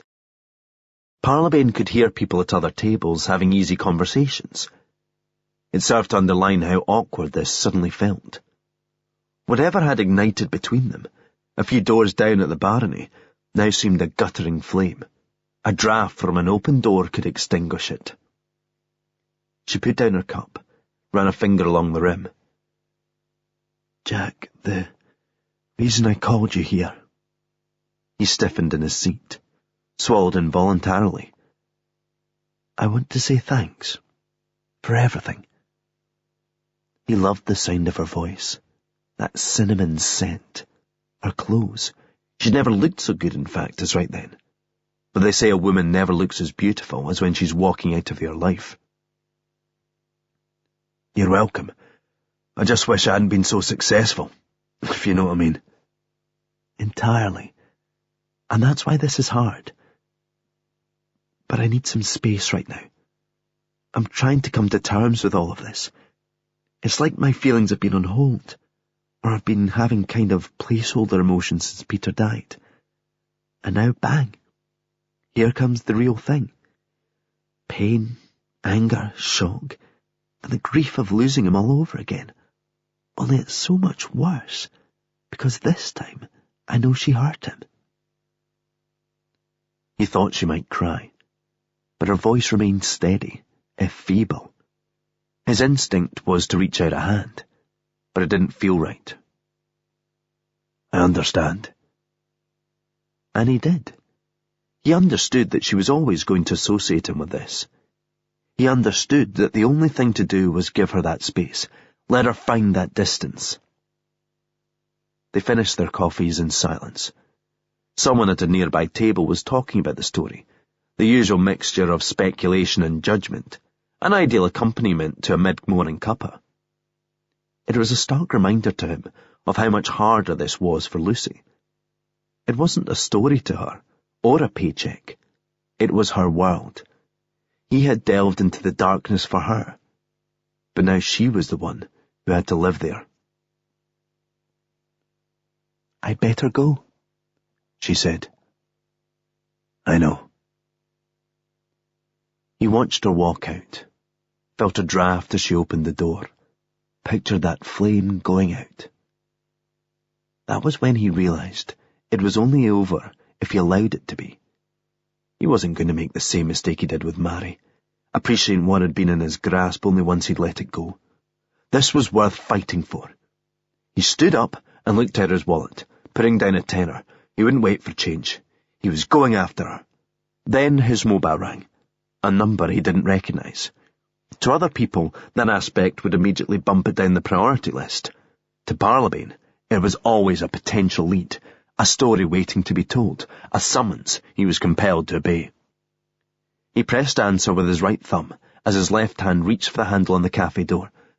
"Hello." It was a woman's voice, querulous and uncertain. "I was looking for Jack Parlabane." "Speaking." "Oh, right. Okay. Well, my name is Kira Stroud. I'm Dana Yeager's lawyer." That stopped him where he stood, quickly running a mental fact-check on everything he had filed. "I think it's the police you should be worrying about. My story stands at 100%. She wants to talk to you." "Aye. Very good." He was already searching for some kind of legal trap. "Listen, I'm not finding it any easier to believe than you do. I'm the one supposed to be defending her, and she's giving me absolutely nothing. Instead, she says she wants to speak to you, in person." "About what?" "She said to tell you, and I'm quoting precisely here, 'You alone will discover the secret of what happened to my husband.'" "Sounds like a setup." "Sounds like an exclusive. But that's not my call. I'm only the go-between, it would appear." "Why would she tell me? I'm the one who dug up all this stuff that helped put the bite on her." "No point asking me, Mr. Parlabane. Diana's the one person who can answer your questions, and good luck with that, because she's answered precious few of mine." The addressee. When morning came around, I called in sick as soon as I knew the department secretary would be there to answer the phone. I was in no condition to go to work, mentally or physically. I wasn't ready to face anybody, and nor did I expect to be for a while yet. My hands were still trembling, for one thing, so there was no way I could hold a scalpel. I hadn't slept, and I had to deal with the police on my doorstep before I was even dressed. I remember feeling like a zombie, totally detached from the moment. They ushered me gently into my own living room like I was an invalid, then told me about Peter's car. One of them, PC Casme, asked me about my face, which I'd actually forgotten about at that moment. I suddenly realised how it might look, to say nothing of how embarrassed I felt to be sporting a black eye from my husband. I lied, gave them a story I had already thought up to tell my colleagues, about bashing myself while opening a parcel. I thought it sounded stupid and embarrassing enough to be true. It felt like they were there for ages. I couldn't understand why they wouldn't leave. I desperately wanted to be alone, to sit in silence and gather my thoughts about what had happened. They asked if there was someone who could sit with me, which was when I remembered how different it must look to them. From their perspective, they had just told me about the likely death of my husband, but from mine, I hadn't learned anything new. I remember a cold part of myself thinking, Peter had been dead to me for weeks. I wanted them out of my house. I wanted the future to start as soon as possible, the rest of my life to commence. I went back to work after what some would consider an unseemly brief period, but when you're in distress, you go to what you know. Work is always where I've sought refuge, and I knew it would be easier if I was busy than stuck at home. It wasn't without its trials, of course. I was forced to play the widow, a role I never envisaged for myself. The hardest part was the awkwardness of having to endure people coming up to say how sorry they were for my loss. I didn't feel bereaved. I had already got over being cheated of the husband I thought I had married. I had long since come to accept that he never existed. But then a few days later the police came back. It was about 7 in the evening, dinner was in the oven, and Callum was about to open a bottle of wine. I had to usher him out, telling him I'd give him a ring when the coast was clear. I had recognised that it was the same 2 cops, including the woman who had asked about my black eye. I told them he was a junior colleague, solicitously popping by to make sure I was okay. I didn't want to provide fuel for her imagination by spelling it out that my lover was round for a romantic evening, only a matter of days after she'd told me my husband was dead. They were there on the pretext of returning a photograph, but when P.C. Rodriguez asked me to retrieve the Liston knife he had seen in the picture, that's when I knew I was in trouble. I called up the Assistant Chief Constable, Angus McLean. I work with his wife Janice, and I'd actually operated on him, so I had some leverage, or at least his home number. He said he knew nothing about me being under investigation, though I guessed he wouldn't tell me if I was. I wanted to lay down a marker, let them know that if they were going to investigate me, I wasn't going to make it easy on them. But then there was the newspaper article. Front page, no less. Digging up what happened to poor old Agnes, and my revenge on young Evan. Once I saw that, I knew it was only a matter of time before I was in custody.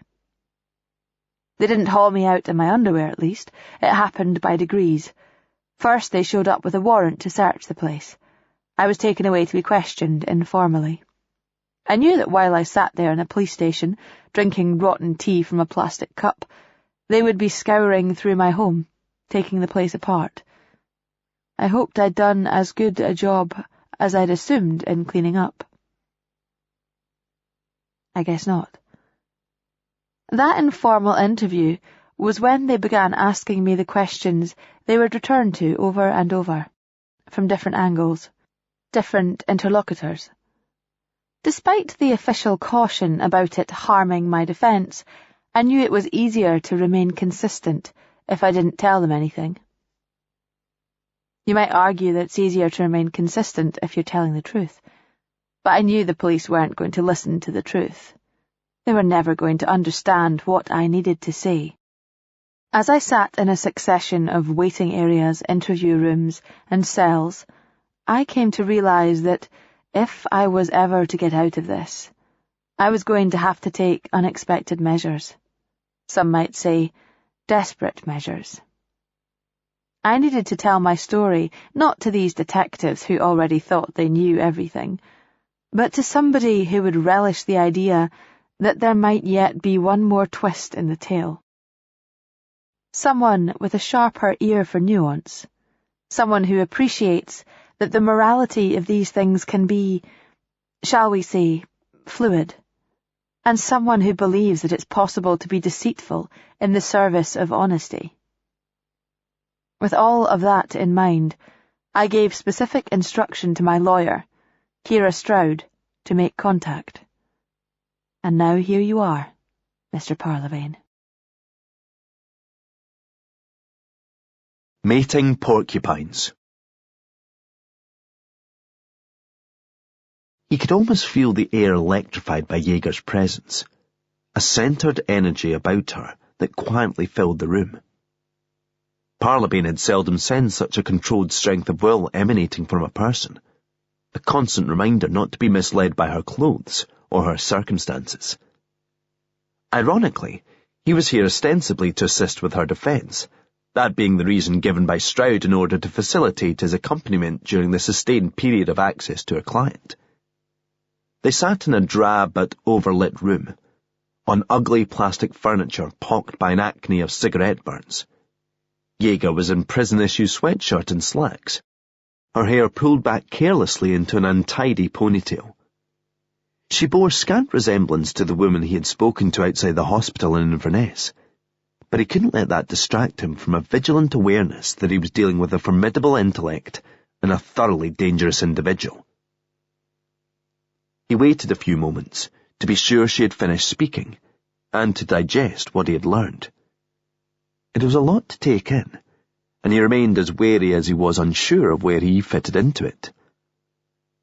"So," he said, "what can I do for you?" "First things first. The initial story you wrote, about Agnes and Evan, and your little adventure on the way home from the pub. I'm assuming that's how the police got all of that information. Was it also you who told them about the sex tape?" "Yes." She fixed him with a piercing look. "I thought so. In that case, I would like to thank you for keeping that part out of the paper. The editor probably won't when he finds out, but I like to think I've still got some integrity. A crime was perpetuated against you, and I didn't want to be party to worsening the damage. I only granted you a stay of execution, though. It'll all come out in court. She angled her head, as though evaluating something. She didn't seem too disturbed. Maybe she had already made her peace with it. What difference does it make how many strangers see a thing like that? He was wrong, though. That wasn't why she seemed sanguine. This won't be going to court. You're going to see to that. I am. Why? Because I didn't kill my husband. There's a scoop for you. The Departed. I pulled myself to my feet. I was shaking, but there was something deep within me that had turned to steel. I recall being hyper-aware of my surroundings, as though everything was amplified. The light seemed brighter, the colour contrast enhanced. I could distinguish individual scents. Diesel from my car, fabric conditioner from my clothes, the tang of Peter's sweat. I could hear both of our breathing, the distant sound of a train. Peter was shaking too. He was looking at his fist like it didn't belong to him, as though it were some alien appendage. I put a hand tenderly to my cheek, checking for blood. There was none, only a growing throb. I turned around, raised myself up straight, and looked him in the face. From some chasmic depth inside, I summoned my voice, and it came, firm, low, and grave. Nobody gets to do that to me twice. Peter stared, hollow, drained. It was like he'd woken up from a trance. You leave now, and you never come back.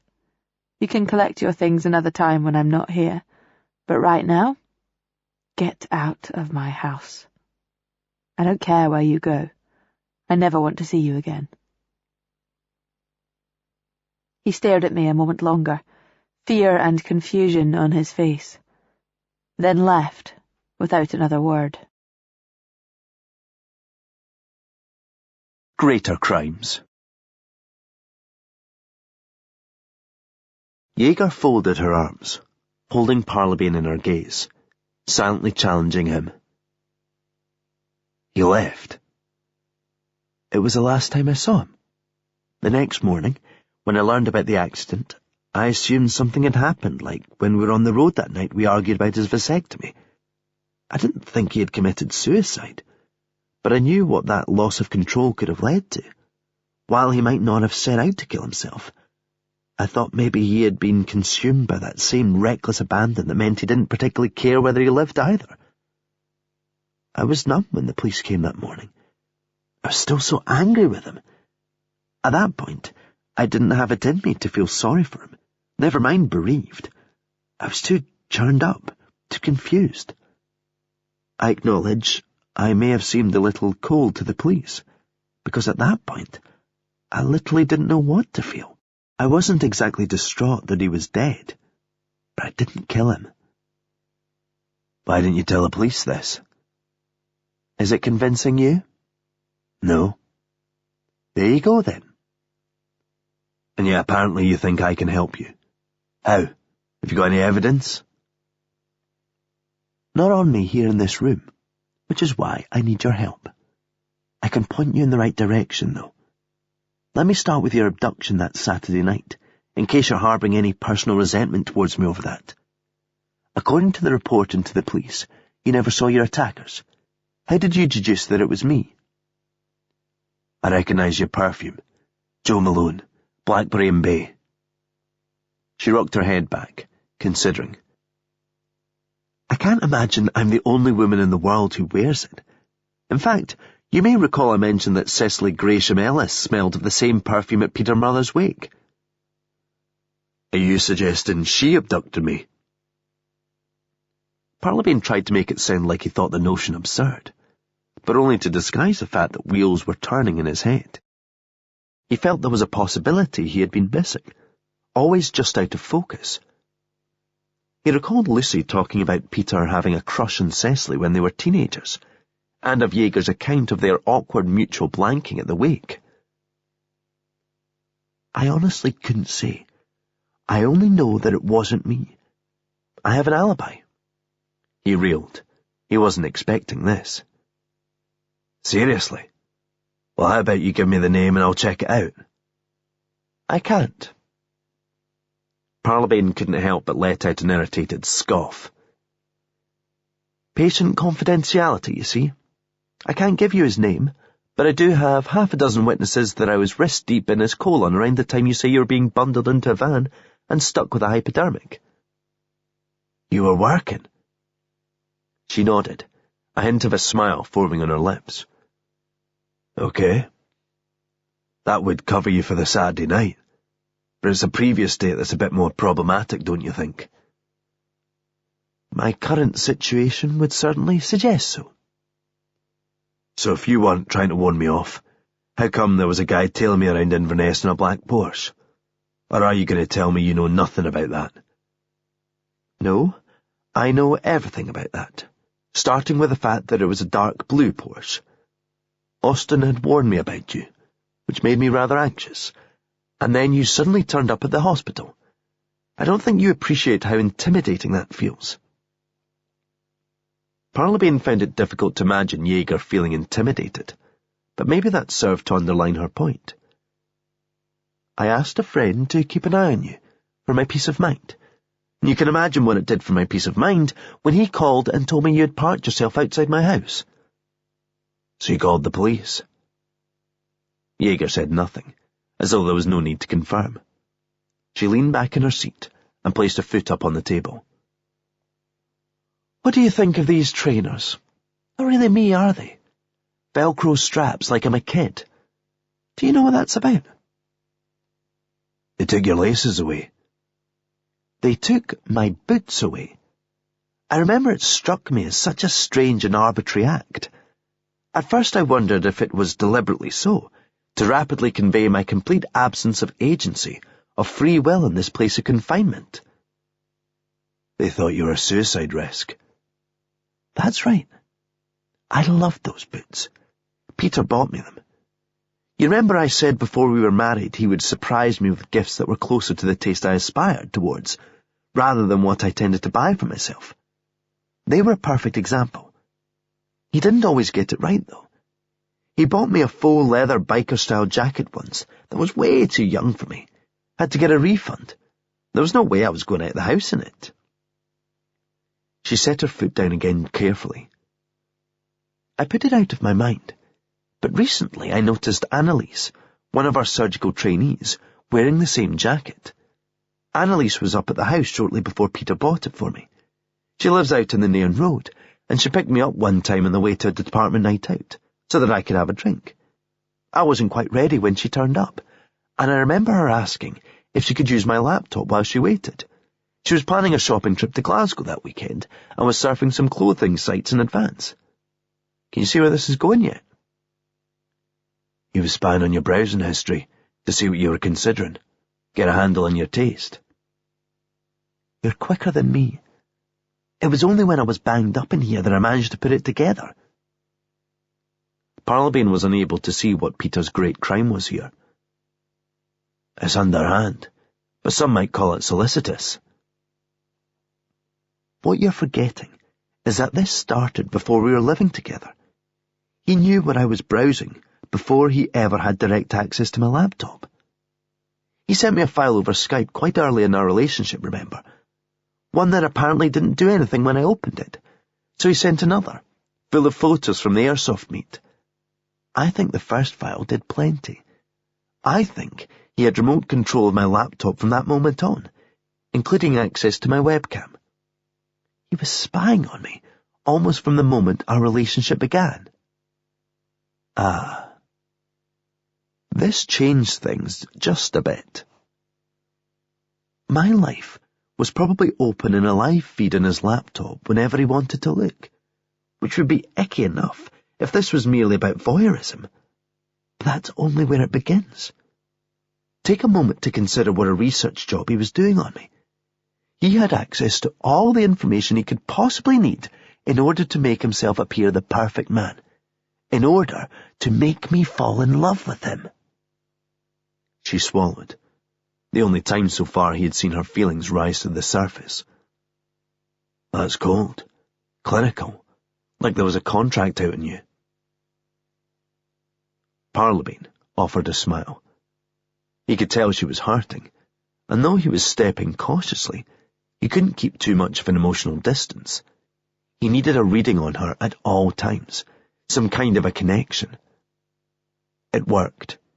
She loosed a tear from her left eye with a gentle nudge of a knuckle. Quite, she said. 1 minute he's using this covert surveillance to seduce me, and a few months later he's moving money out of my accounts. The police don't know about that, by the way. I thought if I told them it would only further support the motive in their existing theory. They would think that Peter's greatest crime was stealing from me. How could that even come close to the crime of marrying me? She looked at him pleadingly, like she needed him to understand. He did, but only her pain. So that's where it breaks down for me, Parlabane told her. It's a hell of a long haul for 40 grand, or for however much more he might have taken before being caught. And he would have been caught. There was no mystery about where the money was going. But the main thing that I don't get is the same one that's burning you. Why would he marry you? If he was scamming you, he could have done that way back without moving in, never mind proposing. I don't see what his endgame could have been. She was nodding her acknowledgement, her expression still appelant. I don't know. There are so many things I simply don't understand about what happened between Peter and me. So what exactly am I doing here? Your lawyer sold me this visit on the promise that you would tell me what happened to your husband. No. You were told you alone would discover the secret of what happened to him. You're here so that I can tell you where you might find it. Parlabane reined in a sigh, masking his exasperation. Despite a few minor shocks, he was developing a strong suspicion that she was manipulating him, and it would require something pretty solid to dispel that. Jaeger sat up straighter, hands clasped on the table in front of her. The police are working on the theory that my husband didn't die in that car crash. They think I killed him, disposed of the body, and then faked the accident to cover up my crime. They're right to think that, on the basis of all the available evidence. But only, Mr. Parlabane, because somebody has gone to a great deal of trouble to make it appear so. Springing the trap.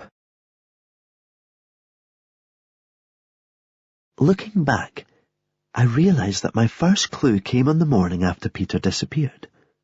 I hadn't slept well, and I recall stumbling into the kitchen in my dressing gown and noticing a smell of bleach. I didn't remember putting any in the sink, and then I worked out it was coming from the garage. I wondered if something had been knocked over during the previous evening's unpleasantness. I was going to investigate once I'd had a shower and some breakfast, but then the doorbell rang, and of course, it was the police. Jaeger spoke calmly, with a hint of self-reproach. It didn't sound like an impassioned plea to be believed, more dispassionate laying out of the facts as though double-checking them for herself. She was precise in what she was saying now, markedly less discursive than before. Parlabane was aware that liars tended to over-embellish, but equally that good liars knew the value of concision. Your first clue to what? That I was being set up. I couldn't have realized it at the time, but I soon came to see where it fits in. That's more than I can see. Then allow me to fast forward to when those 2 police officers returned to the house. You will remember Rodriguez asked me why the listing knife was no longer on the mantelpiece. Peter did hate it. That part is true. He asked me not to have it on display. So I put it in the hall cupboard, on top of a stack of files full of notes from my research papers. When I went to retrieve it, it was gone. I stood in that cupboard for what felt like a long time, conscious that my absence was becoming conspicuous. I had to compose myself before I could face them again, because I felt so rattled. I suddenly realized the true reason the police had returned was that they were starting to suspect me, and now I wouldn't be able to produce this knife they were asking about. That was also when it struck me that the first time these two had turned up to tell me about the accident, there was a smell of bleach wafting through the place. Cops are trained to notice things like that. Parlabane reckoned this was a lot to hang her story on. Is it possible you didn't put the display case where you thought? The case was still there. It was the knife itself that was gone. And as I stood staring at where it should have been, it hit me like a train. Somebody had killed Peter that night and was trying to frame me for the murder. She ran 2 hands through her hair, rethreading the ponytail. As soon as the police had gone, I called Callum and told him not to come back. I didn't tell him why, but I knew that if the cops were starting to think I had done it, then having a lover in the picture was not going to look good. But presumably he knew Peter had hit you. Yes, I told him everything. So, were you worried what Callum might think? She shot him a look, the closest she had come to a show of temper. Callum was clearly a sensitive area. Callum would never think anything like that about me. What, not even after he read my exclusive? He didn't get to register a second hit. She had identified an area of her own vulnerability and reined in her reactions, reading his intentions when he prodded it again. Agnes Delacroix smacked her head on a rock when our canoe capsized. I had already talked to Callum about how traumatic that was for me. That's why he understood how painful it was to have it cast up again by way of innuendo and accusation. Callum knows I'm innocent. So why are you asking me to help you? What is there that you think I can do that he couldn't? We'll come to that. First, I have to make you understand something crucial. In my paranoid state, I went looking for planted evidence, afraid that if the police came back and searched the place, they would turn up the listing knife somewhere with traces of Peter's DNA on it. It was while I was rooting around that I began to find tiny drops of blood dotted about the floor and finally sprayed on walls and other surfaces. It was like someone had used an atomizer. That night, while your story was rolling off the presses, I was on my hands and knees, scrubbing the stone floor of the garage, the walls, the worktops. I'll never forget the sting of it in my eyes and the way it caught in my throat. But the hardest part was the fear that it might not be enough. I had no way of knowing where else Peter's blood might be found. I could wash the obvious places until my skin was raw, but I knew there was bound to be somewhere I missed. Your car. That's right. I was so fixated upon the garage being set up as a locus for the murder that I forgot that transporting the body would be part of the narrative too. But they found bone fragments. I get that someone might be able to transfer a blood sample, but powder. That's all they found. Just enough to be verified in a test, and thus imply there must have been a lot more. You could obtain the quantity required for that from a deep cut to a finger. Jaeger remained silent for a few moments, the first hints of apprehension on her previously impassive face. Whatever she thought Parlabane could do to help, his involvement hinged upon him believing her, and perhaps she was beginning to think it had all sounded more convincing in her head. She had an explanation for everything, including all of the physical evidence against her, but nothing she had said could be independently verified. More problematic still, she had failed to answer the biggest question her story posed. Why? That's the alpha and the omega here. The key to whether anybody should believe you. Why would someone do this? Who else has a motive? Who would go to these extraordinary lengths to frame you? And why would they plant tiny quantities of evidence? Why not plant your husband's body somewhere in the grounds of your house for the police to find, with your listing knife still sticking in his back? She stared back across the table, a blank expression of defiance quickly betraying itself as a facade. She looked lost and scared, but trying not to show it. Or perhaps that was what she wanted him to see. I don't know, but it has to be related to the project. Peter was under enormous pressure to the extent that he was stealing my money to buy himself time. He was so secretive about the whole thing that I've come to assume it can't have been all legal and above board. I think he was in business with some dangerous people, and I think they killed him and set me up to take the blame.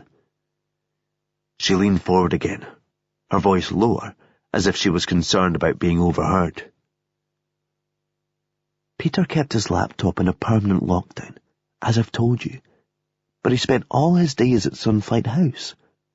I need someone to go and have a look around inside the MTE office, because I'm sure there must be something in that place that will tell us what's been going on.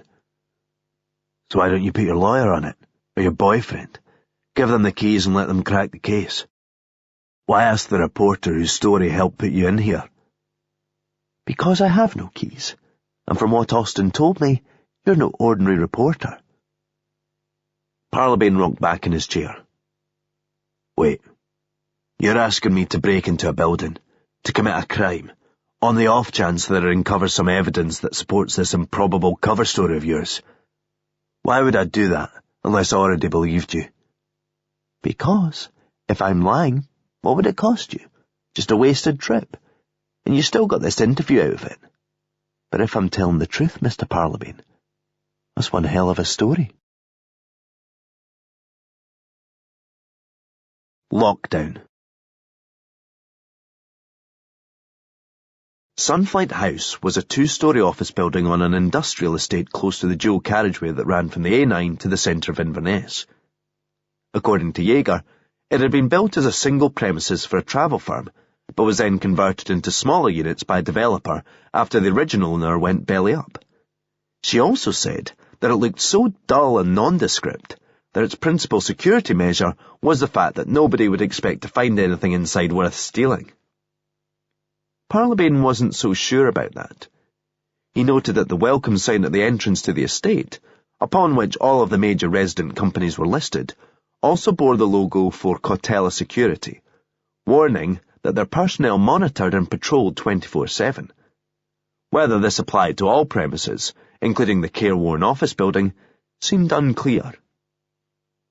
Parlabane assumed it depended upon whether Peter's landlord had opted into a contract.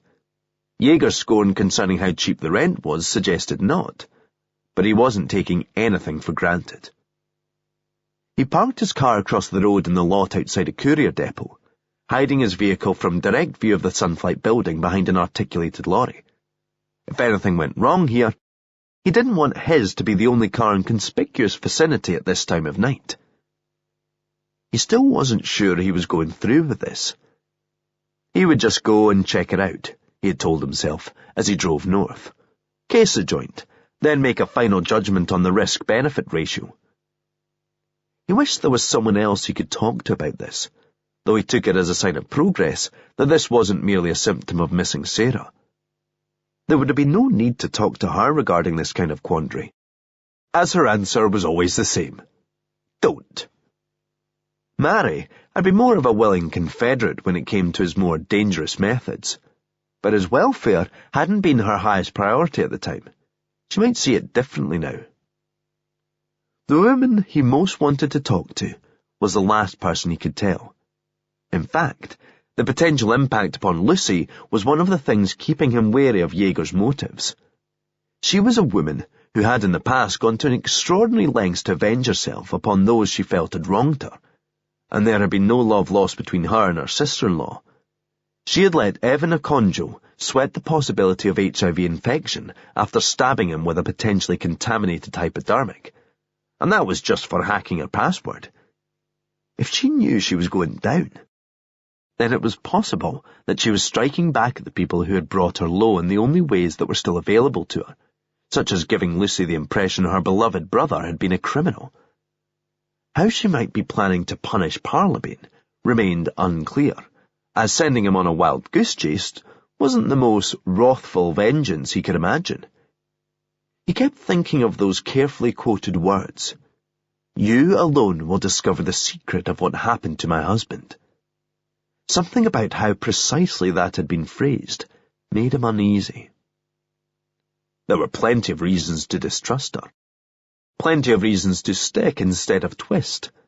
In that respect, she had been wrong about the stakes. He had the interview whether he followed it up or not. But there were also a few reasons to gamble on the bigger jackpot. The first was that there was something in Yeager's account that could be independently verified. He had researched Liz Miller and quickly found that her story checked out. She had been jailed for stabbing her partner in a case sufficiently controversial as to have received widespread media coverage and consequently featuring high up the list of search results against her name. He wasn't sure what light it shed upon Elphiston's dodgy business dealings, but there was definitely something odd about the haste with which he had proposed to two different women. Secondly, there was the involvement of Sam Finnegan as an unlikely major investor in a computer software project. According to Catherine MacLeod, Finnegan was as greedy and resourceful as he was ruthless and sly. He was a man who went to brutal lengths to ensure his effete reputation didn't make anyone think they could ever get away with screwing him over, and it seemed Peter Elphinston was struggling to deliver whatever he had promised. It would be, as Yeager suggested, a hell of a story, which was where the biggest reason kicked in. This was what Parlabane lived for. He walked across the road and through the Sunflight House car park at a leisurely pace, not wishing to appear hurried or furtive to any CCTV cameras that might be trained on the site. The main entrance had a glass double door, further panes flanking either side. There was more glass above, through which he could see a return staircase leading to the first floor. Sunflight must have blown the architectural budget on this central vestibule, as the rest of the place was drab and dowdy, a grim testament to 80s capitalist functionalism. Everyone was long gone for the night, only darkness visible beyond the glass. Nonetheless, the sodium glow from the street lamps was sufficient for Parlabane to decide that he wouldn't be going in the main entrance. There was a keypad entry system, which Yeager had neglected to mention, and he didn't have the code. There was also a conventional lock to override the automated system should the electronics fail, but picking it in full view of the street was not a risk he felt like taking tonight. Sometimes he could pop these things in 20 seconds, other times it might take 5 minutes, but he could never be sure until he started working. He walked around the building and found another door at the rear, most probably an emergency exit. From the absence of cigarette butts, he deduced that it didn't see a lot of action, which was borne out by the extended time it took him to open it. It was stiff from lack of use, metal parts expanding and contracting together over decades until the mechanism inside would be hard to turn even with a key. It took patience and a couple of sprays from the miniature can of WD-40 in his kit, but he could feel it gradually loosen up, and eventually the tumblers clicked and the bolt slid back.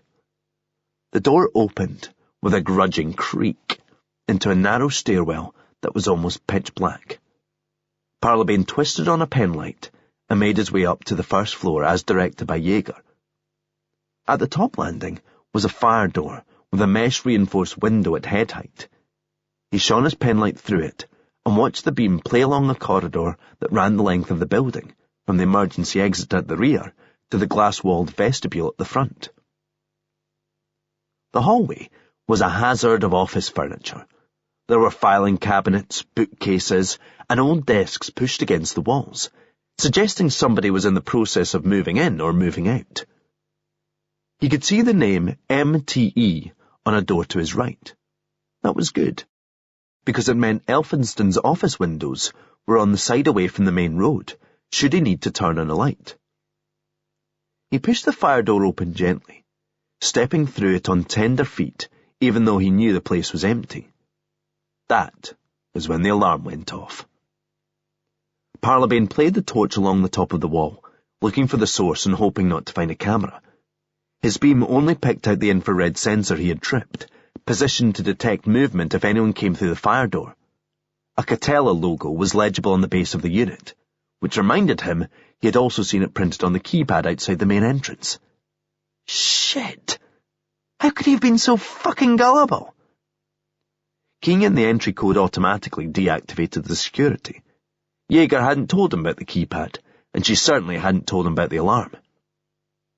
In a matter of seconds, the allure of a bigger story had vanished like a mirage, and he could suddenly see that he'd been played. Sure, he had found reference to Liz Miller's story online, but it struck him too late that he hadn't bothered to verify the rest of it, such as whether she had ever been in a relationship with Peter Elphinston, or even heard of Dana Jaeger. Jaeger could have simply heard the case and thrown in Miller's name because it helped embellish their bullshit story. He had tried phoning Miller earlier that evening, but when he got no reply, he hadn't made establishing contact a priority. His reasoning was that Jaeger wouldn't have got her lawyer to supply Miller's number if she wasn't telling the truth, because one call would have blown it all apart. But how did he even know it was Miller's number? According to the cops, Jaeger had already used a disposable mobile as part of her previous deception. He caught his breath, reined in his flight instinct, told himself not to panic. His first thought was to get out of the building and run for his car, but that might be the worst thing he could do.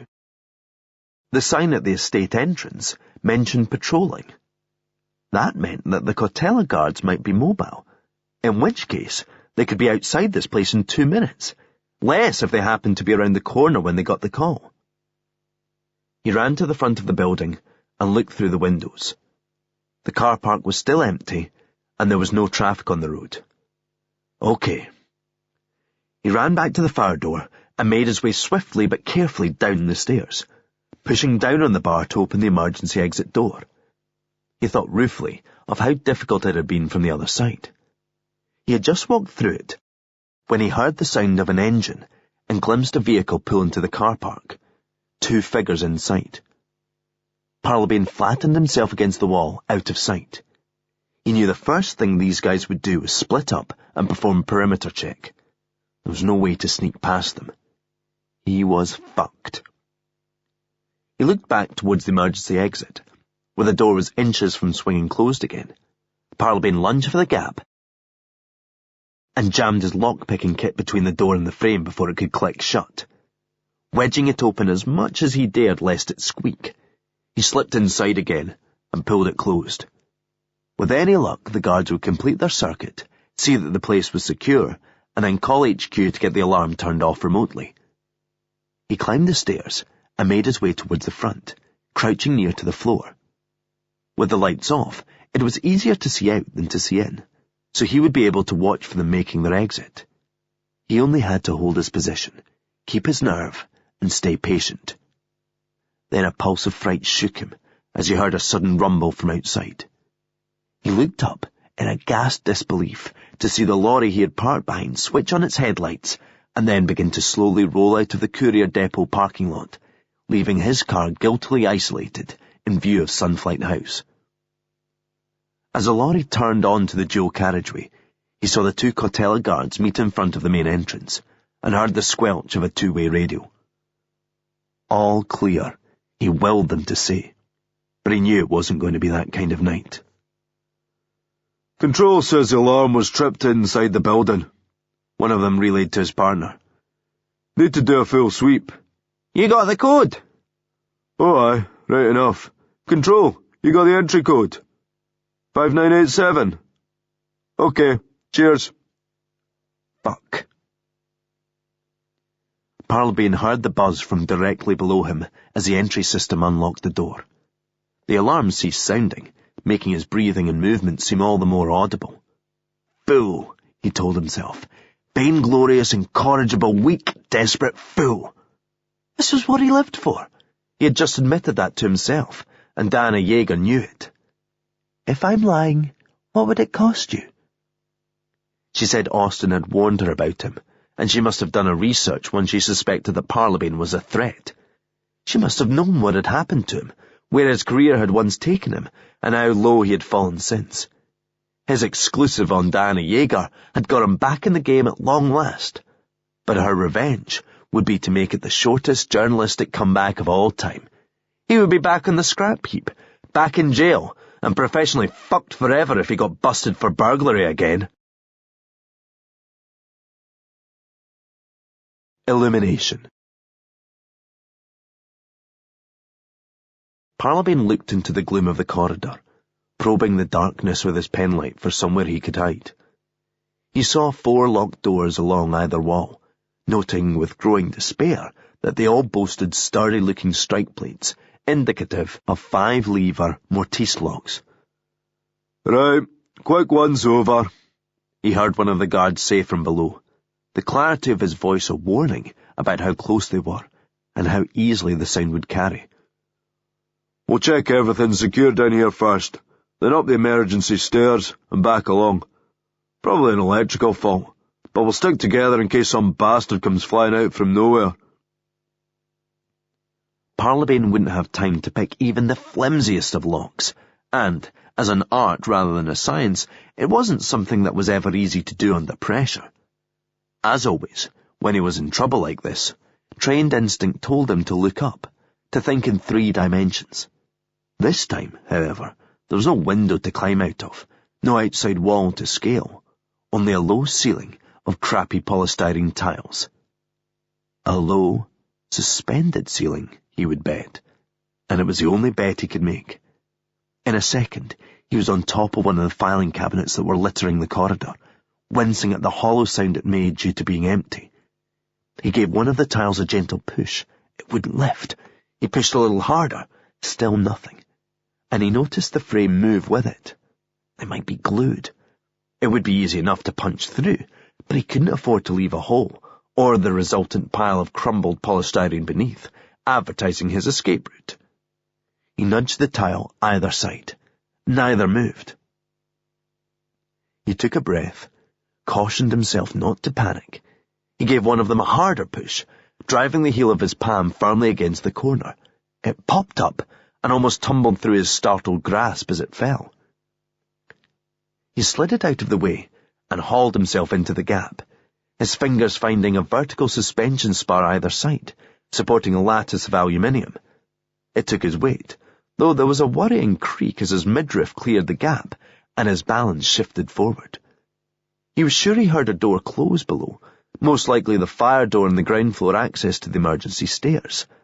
They would be in this corridor in seconds. He executed a limb-wrenching turn in the cramped and awkward space, manoeuvring himself 180 degrees among the pipes and spars in order to be able to achieve a position from which he could replace the ceiling tile. He slotted it into place just as the top fire door opened, and a click of a switch later he found himself bathed in light.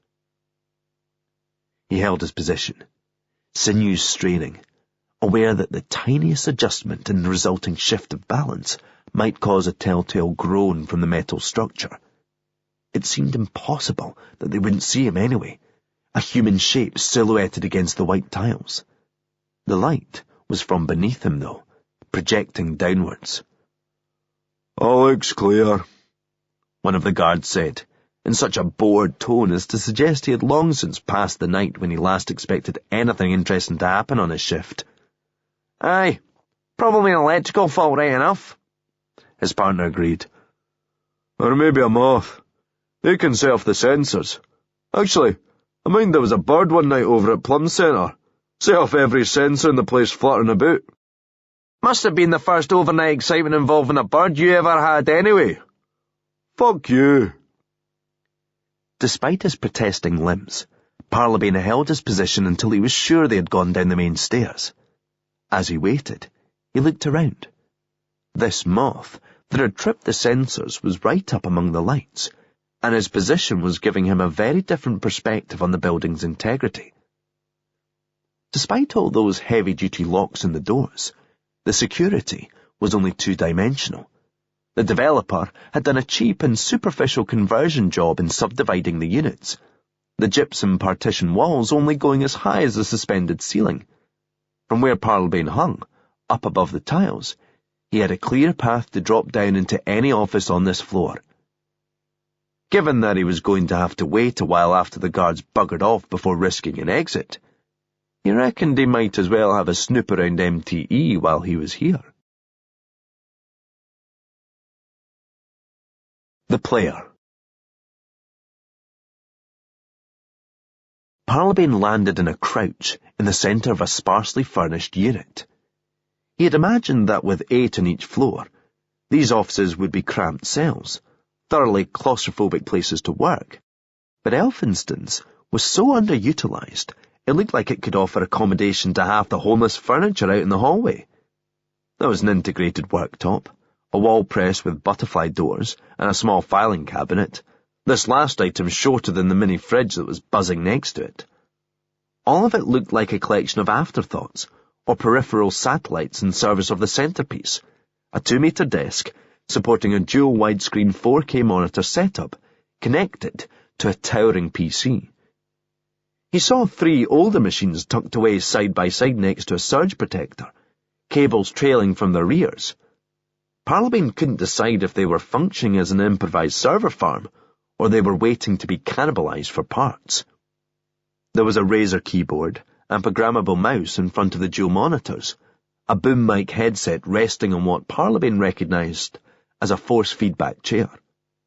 This was Elphinstone's workstation, but to Parlabane's eyes, it looked principally like a high-end gaming rig. He knew the guy's laptop was always password protected, and in keeping with the NDA stipulations referred to by both Jaeger and Lucy, there seemed little chance his office PC would be left unlocked. However, there might be a way to bypass that, which was why he had Buzzkill on standby. Buzzkill was a hacker who had insinuated his way into Parlabane's activities with the same ease as he had penetrated the networks of corporations, media outlets, and even political parties. Parlabane had decided early on that, despite the temptations the hacker's rarefied skill set offered, Buzzkill was not someone to whom he wanted to end up owing favours. Nonetheless, in the short time since he first made contact, Parlabane had found himself running up a bigger and bigger tab.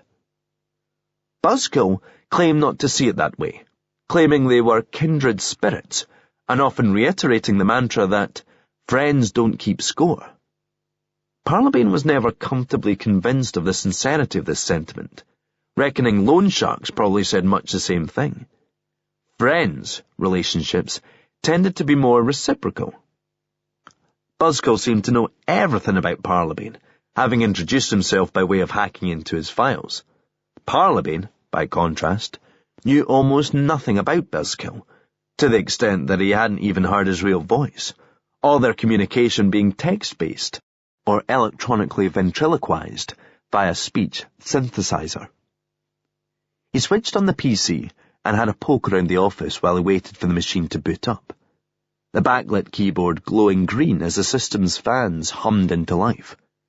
Behind the doors of the wall press, he found 6 shelves, 4 of which were empty. Of the exceptions, one bore a rudimentary selection of stationery and office supplies, including a short stack of headed notepaper bearing the MTE logo and the Sunflight House address. The other was stocked entirely with bags of crisps.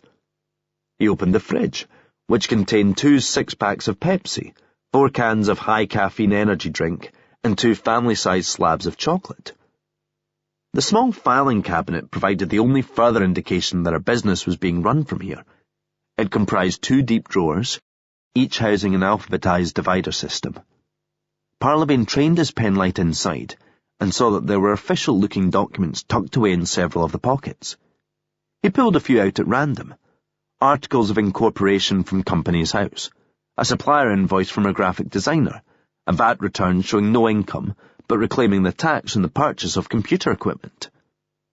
Parlabane glanced towards the monitors, which were now fairly lighting up the room.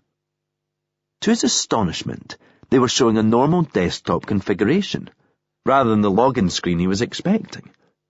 The system appeared to have come out of hibernation mode, rather than a cold boot, which was perhaps why there was no password prompt. It was as sparse as the room itself, a default wallpaper showing a swirl of blue in varying shades to provide a high-contrast background. There were icons for the browser, mail client, Skype, and a freeware office suite, as well as a shortcut to the hard drive and 2 shortcuts to folders stored there, one named MTE and one marked Games.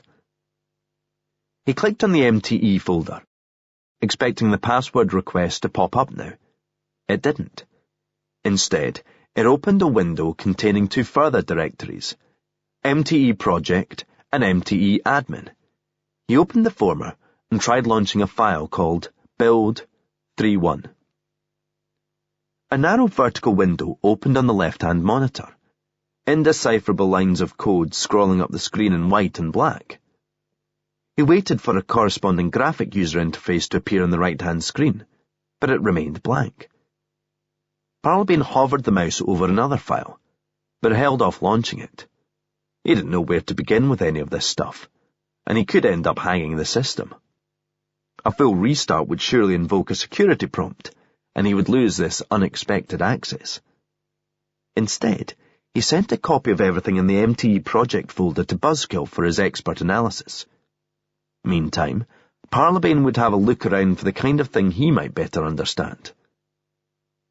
Waiting for the files to transfer, he looked again at all the state-of-the-art kit, little of which seemed justified by simple programming needs. He went back to the desktop and clicked on Games, then opened the first of several directories in sight, one name SR4. It opened a busy window full of programs, text documents and multiple subfolders with arcanely technical names, a messy contrast to the sparse neatness of the MTE project directory. An executable file bearing the icon of a sword-wielding warrior decoded the abbreviation as standing for Sacred Reign 4, The Exalted, an online role-playing game. He heard a muted ping from the headset and was alerted to an instant message from Buzzkill. It had only been a couple of minutes since Parlabane had sent the files, which seemed no time to make even a cursory analysis, but the hacker was full of surprises, and on this occasion, apparently full of wonder. Buzzkill. This is revolutionary, seriously leading-edge stuff. Parlabane eagerly typed a reply. Me. What does it do? Buzzkill. It allows you to view remotely stored information such as text and video on your computer, rendered in the form of pages. He was confused. It sounded like Buzzkill was describing a web browser. Me. You mean like Chrome or Firefox? What's revolutionary about that? Buzzkill. I was being sarcastic, and it's not like Firefox. It is Firefox. He's just copy-pasted the code so that it will run in a compiler window. I'm guessing it's so that if someone was looking over his shoulder, it would give the impression he was working on something. I don't know what this guy's been doing with his time, but he's definitely not been programming. What indeed? Parlabane asked himself, navigating back to the Sacred Reign folder. He launched the game. It wouldn't let him log in without a username and password, but it did allow him to browse the specs and stats of existing profiles. There was only one. Elphinston's avatar was named Necronimus, and it appeared he was ranked as a demigod. Parlabane guessed that took some serious commitment. A submenu offered a highly detailed breakdown of session logs and in-game statistics. He scrolled up and down, taking a few notes and doing calculations. Parlabane was agog. It appeared that Elphinston was clocking up sometimes 9 hours a day in the fictional realm of Calastria, 5 or 6 days a week for the past few months, starting from the moment MTE set up operations in this office. Parlabane quit out and opened the other folders, each of which contained launch shortcuts to games, Starfire, Age of Attrition, and Death or Glory. All of these were principally multiplayer games, and their in-game stat logs showed that Elphinston had been putting in regular, sustained playtime in all of them. Was that really what had happened here? Had Peter Elphinston seduced a career-driven and well-salaried woman such as Diana Yeager into being his wife, simply so that he could sponge off her? Spending his days playing video games in a fake job, keeping an authentic-looking work program handy in case anybody had reason to pop their head around the door? No. because though Elphinstone might be faking his work, MTE wasn't a fake company. Parlabane had seen the documents, and he had met one of the investors, an individual you would not want to be taking money from under false pretenses. He thought of what Alan Harper had told him regarding Elphinstone's desperate final phone call, sounding scared and talking about being in over his head. Was that it, then? That he had snared Sam Finnegan with a lucrative but bafflingly techie-sounding proposal, naively credulous of the gangster's legitimate businessman front? Had he been disastrously mistaken in thinking he could string his mark along until Finnegan stopped throwing good money after bad and wrote it off as a bad investment? In that case, what of the other investor, Courtney Jean Lang, the former girlfriend whom Yeager was convinced wasn't so former? Yeager claimed Finnegan had leaned on Elphinstone in a recent email by saying that what he knew about her could make things very awkward. Parlabane opened the email client and began skimming through the contents.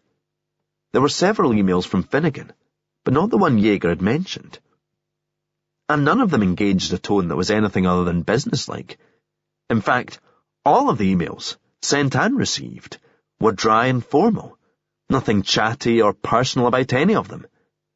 Everything was project-related, sounding out availability, commissioning work, dealing with invoices. Yeager had described her husband getting agitated over missed deadlines by a developer who had been subcontracted to design the user interface. There was nothing here to give that impression. Everything appeared to be running smoothly. Parlabane assumed that Elphinstone's more private correspondence with Finnegan, and perhaps others, was managed from a different email account, that he only accessed from his permanently secured laptop. Everything on this machine appeared to have been sterilized for public consumption, which was perhaps why it hadn't been password protected. Parlabane clicked the MTE admin folder, where he found a small trove of official company documents. There was presentational material alluding to MTE's intended place on the market, polished photos of a smiling young couple, trendy but not too hip, standing at a supermarket queue, the bloke holding out his phone rather than a credit card. Clearly they were trying out different taglines. One read, "Bringing e-currency into everyday commerce." Another stated, "Small change, big business." He found scans of the company's house documents he had already seen, as well as a heads of terms agreement which he hadn't. He opened it, expecting more boilerplate and legalese. Instead, it caused his jaw to hang. Finnegan and Lang had each agreed to invest £4 million in MTE over the next 5 years. There was a schedule for the staggered tranches of payment, contingent upon delivery milestones, satisfactory progress reports and the meeting of minimum targets for further fresh investment. $8 million. That's what they had agreed to sink into Peter Elphinstone's one-man show. In a subfolder named Financial, Parlabane found Elphinstone's rudimentary bookkeeping file. He hadn't felt the need for any fancy accountancy software, just a word processing doc keeping track of all transactions by date. According to this, he was being paid a modest salary of £2,000 per month, with office rent, utilities bills, and equipment purchases also coming out of the company account. The biggest regular outgoing, by a substantial margin, was a monthly payment of £10,000 for what was listed only as KEI. Parlabane launched the browser and searched the abbreviation. The first results were Suzuki Car and the Korean Economic Institute. Further down, he found a listing for Knowledge Ecology International, an NGO dealing with issues related to the effects of intellectual property on public health, cyber law, and e-commerce and competition policy. Cyber law and e-commerce? This was promising. But why would a tiny outfit like MTE be selling them $10,000 a month? With Firefox running, it occurred to Parlabane to check Elphinstone's browsing history. It didn't take long. Like his emails, his surfing appeared to have been as innocuous as his usage was light. He had few bookmarks, and didn't seem to have Googled much either. Given the hours he was spending playing video games, perhaps it didn't leave much time for anything else. But Parlabane suspected this was another front. A quick scan of his hard drive revealed that he had a second browser installed, a copy of Chrome without a desktop shortcut to advertise its presence. This one had a shed load of bookmarks, mostly gaming and social media stuff. Parlabane checked its history and found it blank. Blank meant deleted. But why would you delete your history on a secret browser? On a hunch, Parlabane keyed in the address for Holobase and navigated to the support forum. As soon as the login screen appeared, the browser auto-completed the username. The password field remained blank, but that didn't matter. He had seen what he needed to. The username was Quickscopa. Peter Elphinston had posted the sex tape link himself, and Parlabane was certain that it had also been him who uploaded the file. Why in the name of Christ would he do that? Was this a strategy for precipitating a divorce, and thus setting the stage to claim half of Diana's estate in the settlement? After all, he could point to having thrown himself headlong into his business in order to provide for her, working punishing hours and stretching his finances thin. Nobody knew the truth about how he was really spending his time, and the NDA meant nobody ever would. With the right lawyer, he could have made himself out to be the victim here. There was no shortage of evidence that Diana's behaviour had been unreasonable. He could have called upon Alan Harper as a witness, bring up her illegally accessing his medical records, and then, of course, there was the legacy of the blog. All of which looked a lot like a motive for Diana to have gotten rid of him after all, if it turned out she'd caught wind of this. Parlabane returned to the filing cabinet. None of this was quite adding up. He needed raw data. If there was 10 grand going out every month to this KEI, whoever or whatever it was, there would have to be paperwork. He tugged the drawer fully open and trained his torch inside. There was nothing under K/L, but he knew from personal experience how easy it was to misfile on the wrong side of these dividers. He pulled open the pocket marked I/J, where he found a thick and glossy cardboard folder bearing the name Arrowflint Corporate Insurance, stating that it contained your policy documents. Parlabane opened it, scanning the print with a penlight. He had to read it twice to be sure he wasn't confusing a comma with a decimal point when he saw the figures involved. KEI was not an organization. It stood for Key Employee Insurance. Parlabane almost dropped the thing. So stunned was he by the implications. MTE was a sham, and Peter must have every day been congratulating himself on fooling not only his wife into believing he had prospects, but also his investors into committing such substantial funds. Clearly, however, he had never read the small print on this thing before shoving it carelessly into a drawer. The document in Parlabane's hand demonstrated that, to joint policyholders Courtney Jean Lang and Sam Finnegan at least, Peter Elphinston was worth considerably more dead than alive. Death benefits.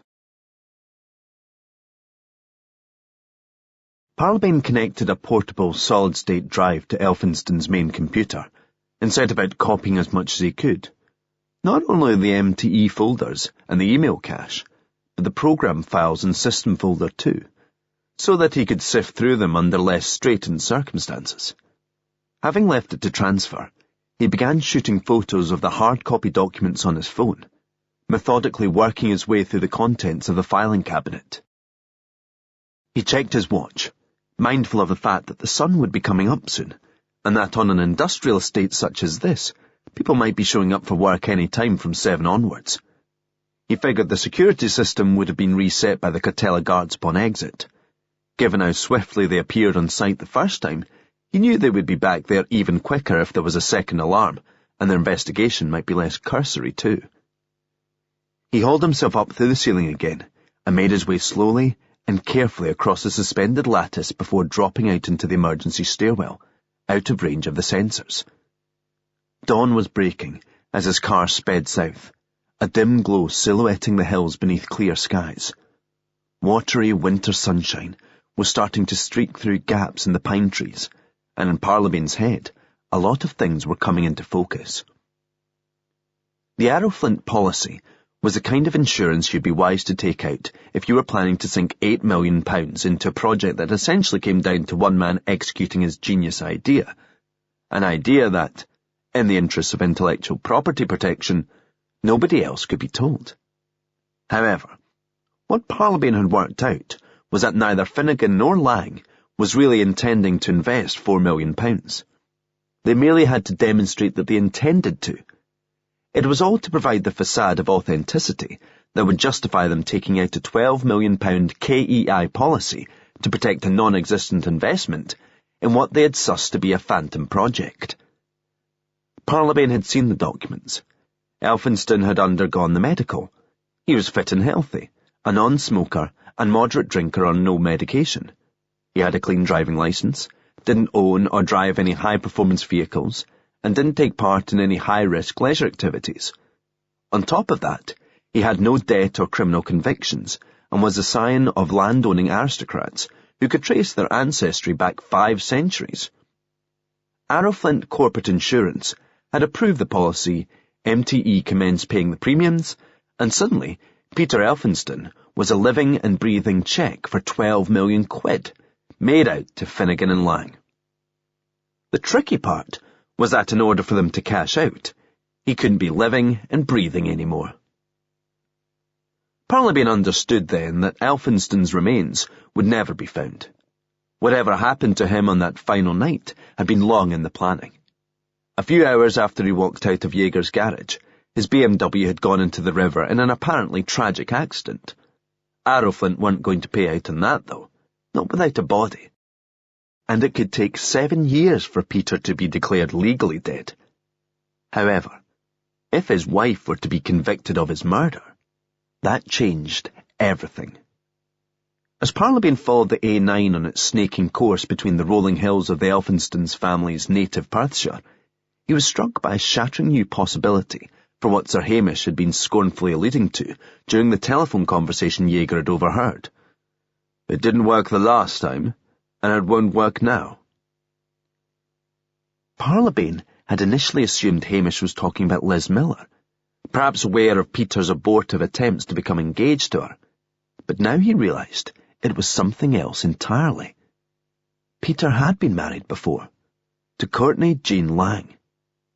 Maybe she was one of those misapprehending gold diggers and had married Peter for money he didn't have. Or maybe Peter had married her because he thought the idea of becoming a husband and prospective father would soften Sir Hamish's position on sharing out the family fortune, and maybe neither of these things was true. But at some point, finding her route to the Elphinston fortune was barred. Lang had come up with a new way of making Peter her golden ticket. The Silent Partner. Parlabane sat in the reception area inside New Register House, sipping a large coffee to fend off the fatigue that was starting to catch up with him after his overnight endeavours. He had stopped off briefly at the flat to freshen up, then headed straight out so that he'd be here as soon as the place opened. He was thinking about Sarah. It was unavoidable. Like so many locations in this city, he knew this one would always bring her to mind, even if he merely saw the address written down. She had once told him that physicians got patients to say the words West Register Street when they were checking for speech disorders. He was waiting for one of the staff to come back with information. An old contact of his who had worked there for decades, Archie Cairn-Duff, had proven both a useful and easy person to cultivate as an ally. He was a man who liked to talk, perhaps because he spent the rest of his time among the silence of records and documents. He liked to dram, too, and Parlabane had bought him a few over the years next door at the Café Royal, back in the days when the Saltire newspaper offices were a short walk away on North Bridge. New Register House hosted the National Register of Births, Marriages and Deaths. Parlabane had gone there in search of confirmation that Peter Elphinston had once been married, however briefly, to Courtney Jean Lang. As he sat in a plastic chair, looking at the closed door behind which Archie was searching, he thought of how his own marriage was recorded in this building somewhere, and wondered whether in here at least it still survived, waiting for the fatal update that would wipe it out. He now understood that marriage itself could have its own birth and death. Dead marriages, dead souls. Parlabane allowed himself a wry smile. In the unfinished Gogol book of that name, the title referred to dead peasants. KEI, it turned out, was alternatively referred to as dead peasant insurance. It reminded him that what he had discovered overnight meant even though Sarah was always going to creep into his thoughts from time to time, right now he had reason to look forward with hope, rather than only back with regret. Lucy. He could make this work. He was sure. He wasn't going to tell her until he had harder proof, but it would surely change things between them were Parlabane to be the one who delivered some kind of justice for herself and her brother. Much as he hated the term, he realized that what Lucy was looking for from this horrible mess was closure. She came to him with the suspicion that Peter had been the victim of something callous and underhand, and Parlabane would finally be able to offer her vindication, as well as binding answers. What comfort she might take from that remained to be seen, though it had to be better than the hollow void of not knowing, the state she was in when he first encountered her. All these thoughts passed through his mind. It suddenly struck Parlabane to wonder why Lucy never said that Peter had been married before. In all those concerned conversations about what a vulnerable person he was and how problematic some of his relationships had been, she had never mentioned that Diana was not his first wife. Had he got this wrong after all? Maybe there had been no marriage, and Peter's relationship with Lang had been a secret from everybody. But if that was the case, it would be a hell of a coincidence if his sister happened to recruit her as a silent partner in his ostensibly grand venture. Lucy told Parlabane that she had produced the investors in MTE.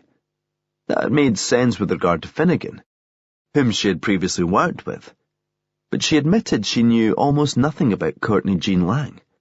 They'd never met, in fact. Lucy had got in touch via a friend of a friend. For some reason, Cecily flashed into his mind, that out-of-focus possibility he couldn't quite comprehend. Their families were close, since they were children. The three of them went back decades. He recalled Lucy suggesting there was something going on behind the scenes between Cecily and Peter. Courtney Jean Lang had blog posts and a Facebook page, but there were no pictures of this woman on her profiles. Courtney? Cecily? Could it be? Jaeger had mentioned she wore Blackberry and Bay, the scent he'd smelled on his business card, the same scent Peter had given his wife as a Christmas present. But Cecily was marrying Sir Hamish. He still couldn't see how it fitted. Jack, this is Mission Control. Come in. Parlabane snapped back to earth, wondering how many times Archie had already tried to get his attention. He climbed to his feet and approached the reception desk. From Archie's expression, he could already tell he'd come up negative. It was definitely Peter Elphinston you wanted to know about. Yes. How come? Because it was his sister who had a short-lived marriage. Petronella Lucille, married 6 years ago and annulled shortly after by mutual consent. Annulled? Why? Archie shook his head and gave him a strained look. I'm not permitted to say. What if you accidentally left the document lying around while you were answering the phone, and I just happened to catch a glimpse? Seriously, Jack, no. You can't ask me this. Parlabane shrugged. He understood, and he wasn't going to ask Archie to cross a line for him, even if he thought there was a chance he'd say yes. Can you tell me who the guy was, at least?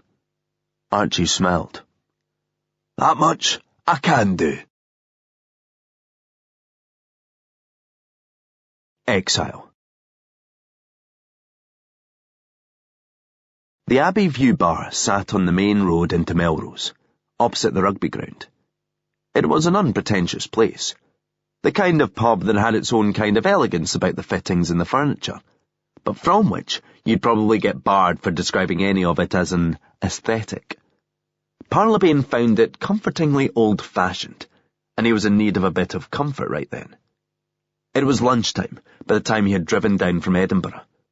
He didn't have much of an appetite, but he knew he ought to eat. He hadn't slept in about 30 hours, and if he added hypoglycemia to the mix, he would be too cranky to engage anyone in fruitful conversation.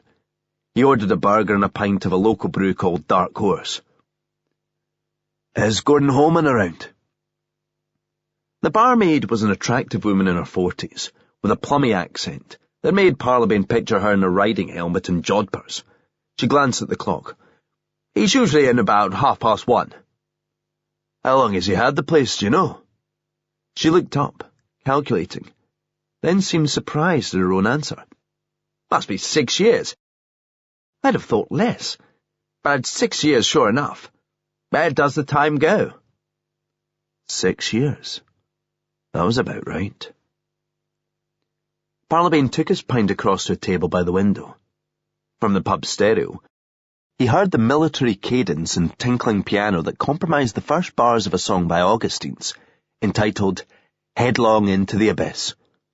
No kidding. He'd been venturing deeper down the rabbit hole with every step, and it kept getting darker and more labyrinthine. Since learning Peter definitely hadn't been married before, he was now convinced that it had been Cecily Gresham-Ellis who was in his flat that night, and that Sir Hamish had been alluding to Liz Miller after all when Dan overheard him on the phone. His scorn at an unsuitable fiancée might be about to prove ironic in a very costly way. He recalled what Lucy said when they first talked about Cecily. "Just because you come from money doesn't mean you're not a gold digger. In fact, wouldn't appearing to be uninterested in money be the perfect cover for a gold digger?" If his fiancée turned out to have a double identity, Sir Hamish might be in for a nasty surprise. Or worse, because if Cecily was also Courtney, then it was possible she was going to end up with not only the insurance payout, but the family inheritance too. For that to happen, Peter wouldn't be the only Elphinston to meet with a tragic demise shortly after getting married. To get to the bottom of this, and quite possibly to save the life of its ennobled head, Parlabane needed to find out more about this vastly wealthy but utterly dysfunctional family. Finding Lucy's ex-husband seemed the obvious place to start. He just couldn't bring himself to ask Lucy about this herself, because he'd have to tell her why, and he wasn't ready to do that yet. Parlabane clocked Gordon Holman for the man he was searching for the second he came through the door, even before he made his way behind the bar. He looked about Parlabane's age, something of the veteran rock fan about him. He was wearing biker-style boots, black jeans, and a Mogwai t-shirt. He guessed it was Holman's iPod feeding the hi-fi. Parlabane approached the bar, bringing his empty plate as a helpful gesture. "Gordon Holman?" "Aye." An uncertain smile indicated curiosity rather than suspicion. "My name is Jack Parlabane. I'm a journalist. I need to talk to you about Lucy Elphinston." Holman took a slight step back from the bar, stiffening. "Well, that's not something I'm prepared to discuss." "It would be off the record. On or off the record, I'm not prepared to talk about that area of my life. Now, can I help you with anything else? A refill?" He was keeping his tone polite, but the politeness itself sounded like a warning to back off. Parlabane had never been good at heeding such warnings. "Did you see what happened to Peter Elphinston?" "Sure. Now they're saying his wife bumped him off." "I think she's being set up. I'm trying to stop an innocent woman from going to jail. If there's anything you know." "I've told you twice already. I won't tell you again." Parlabane did a quick calculation. "You bought this place 6 years ago, right? You got hush money, didn't you?" Holman's expression turned grim, and he put down the glass he had been drying. "I want you out of here right now. If you don't leave at once, I'm calling the police." That was as much of an answer as Parlabane was going to get. Even admitting a confidentiality agreement existed would put the guy in violation of it. He raised his hands and backed out of the door. Parlabane went for a slow walk round Melrose Abbey and then sought out the tranquillity of Harmony Garden across the road, finding a quiet spot to sit for a while despite the cold. He wanted space to think, and after downing a pint, he had to kill some time before he could get behind the wheel again, especially running on so little sleep. Maybe all he needed was some proper kip, and after that, he'd be able to see whatever he was missing. Lucy's ex wasn't going to allow him an easy route into the murky depths of the Elphinston family history, or rather, it was more likely Sir Hamish's deep pockets were barring the doors. But maybe he should be taking the more direct route. After all, it was Cecily who had blocked off Parlabane's access to her intended, and not, he suspected, in order to protect him. He felt a vibration against his chest and pulled out his phone. It was a text from Buzzkill. Necronimus just showed up in Calastria. Parlabane spent a bleary moment reminding himself what Buzzkill was referring to, then endured a further vertiginous few seconds as he came to realise what this meant. He was grateful he was sitting down. "You have got to be kidding me," he said aloud, staring incredulously at the handset. Necronimus was Peter Elphinston's in-game character, a unique online identity to whom only he had the login details. The fucker was still alive. Game theory. With a single line of text on his phone, it was as though Buzzkill had typed in a code and simply decrypted the chaos of which he'd spent so long trying to make sense. It suddenly resolved itself into a clear picture, utterly unrecognisable from what he had been looking at moments before.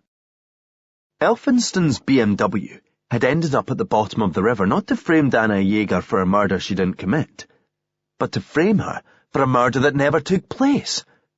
The fly bastard was planning to cash in on his own life insurance policy. This hadn't been cooked up between Lang and Finnegan. It had been cooked up between Lang and Elphinston, with Finnegan merely a backer. As Peter wasn't among the named policyholders, he would need to have absolute trust in one of his partners in order to get his share of the money. And that was never going to be a Glasgow drug dealer. It made sense, then, that his collaborator would be someone with whom he had been secretly in a relationship going back years, possibly decades.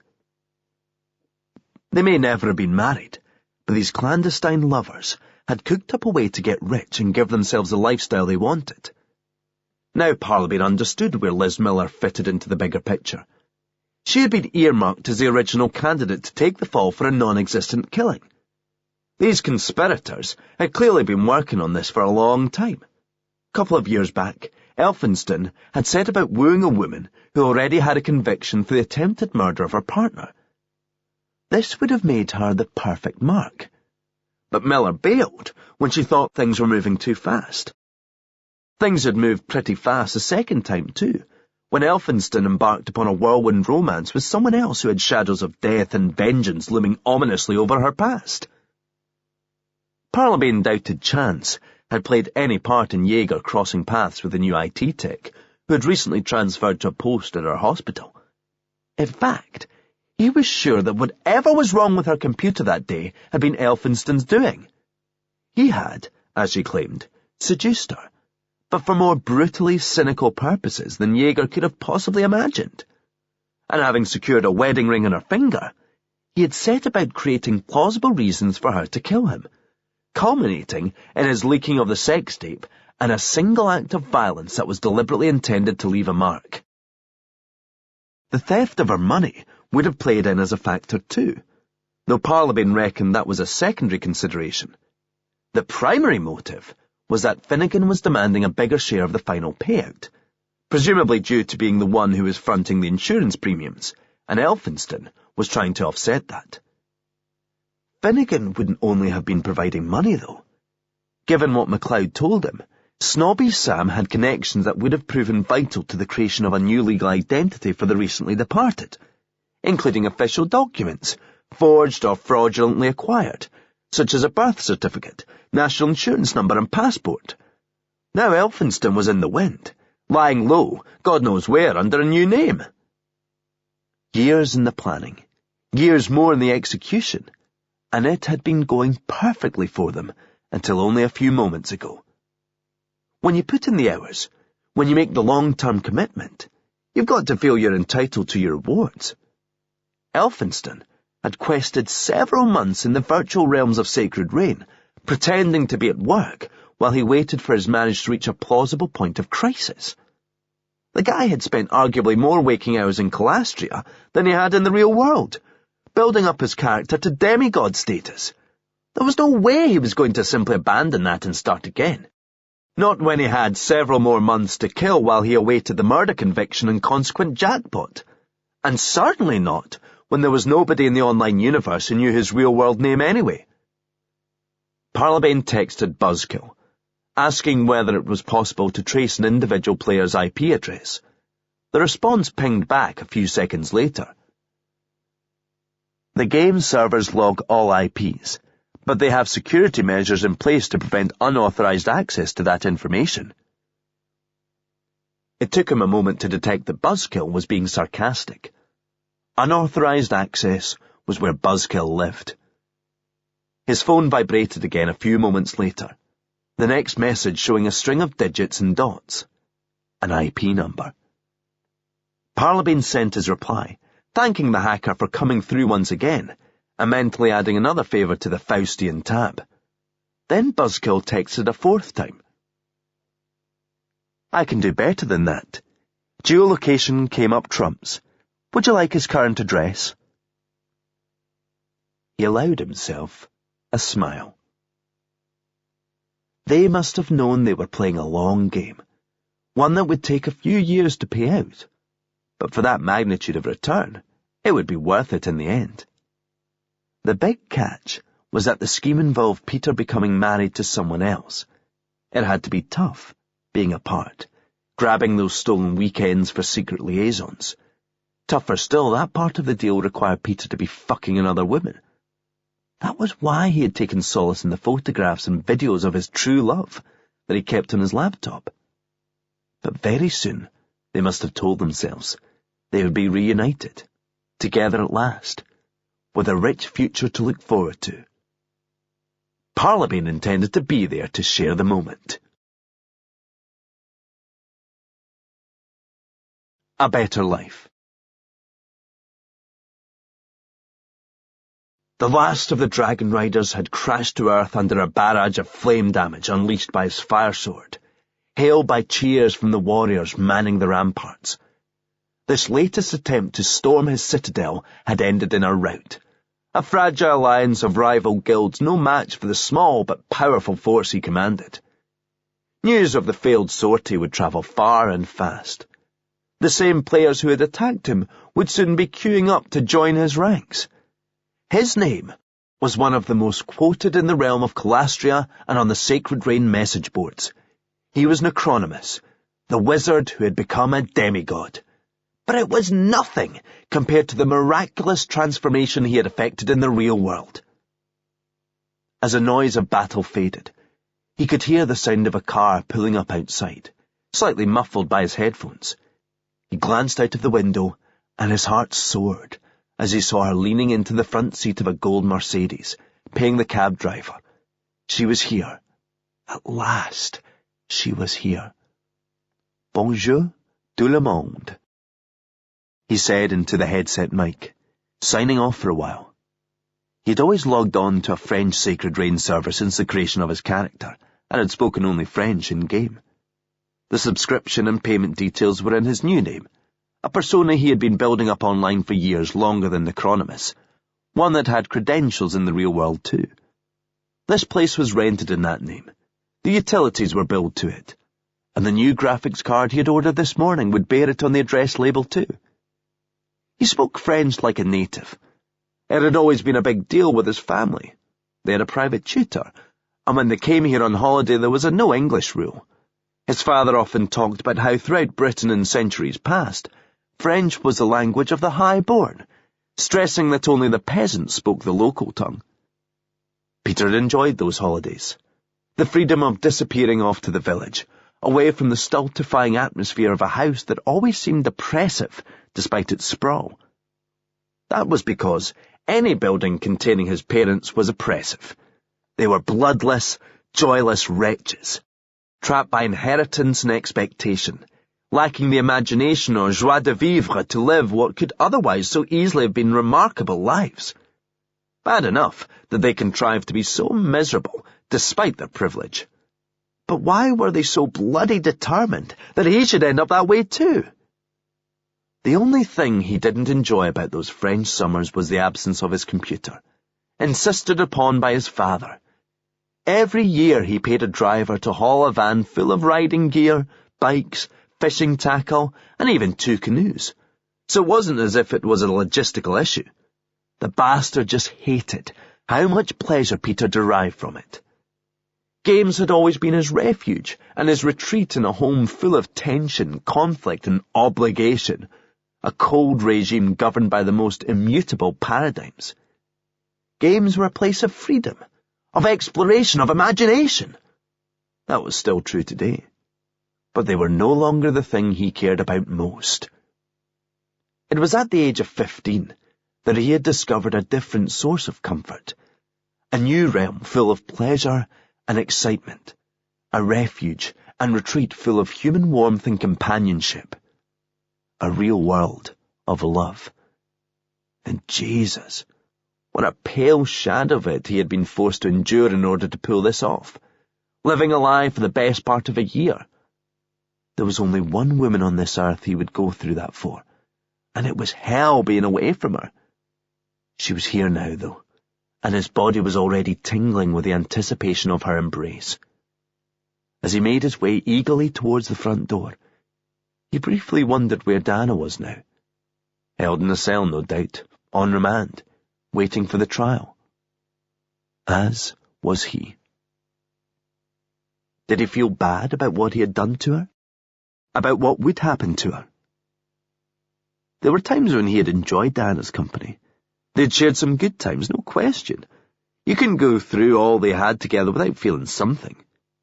But he had learned from the best when it came to compartmentalizing.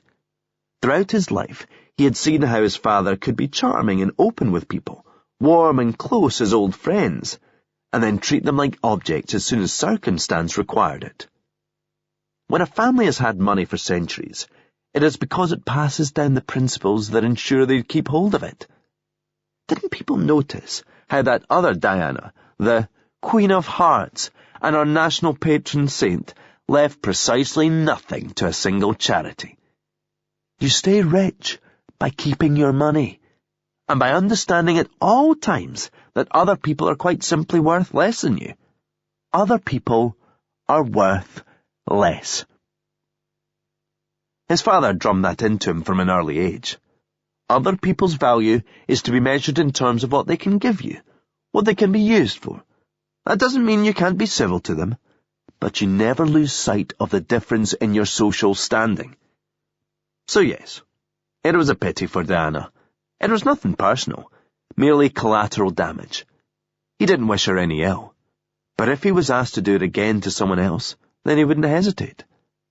Peter and his future wife were building a life together. A life they had worked for, a life they deserved, and it was finally within their grasp. He opened the door as she was making her way up the path. The moment she saw him, she dropped her case and ran to his embrace. "Oh God, Peter, I've missed you so much." He pressed against her, kissing her deeply. Courtney. Undone. As Parlabane pulled out of Orley and hit the hire car's accelerator, he tried not to think how long it had been since he lay down in a bed and slept properly.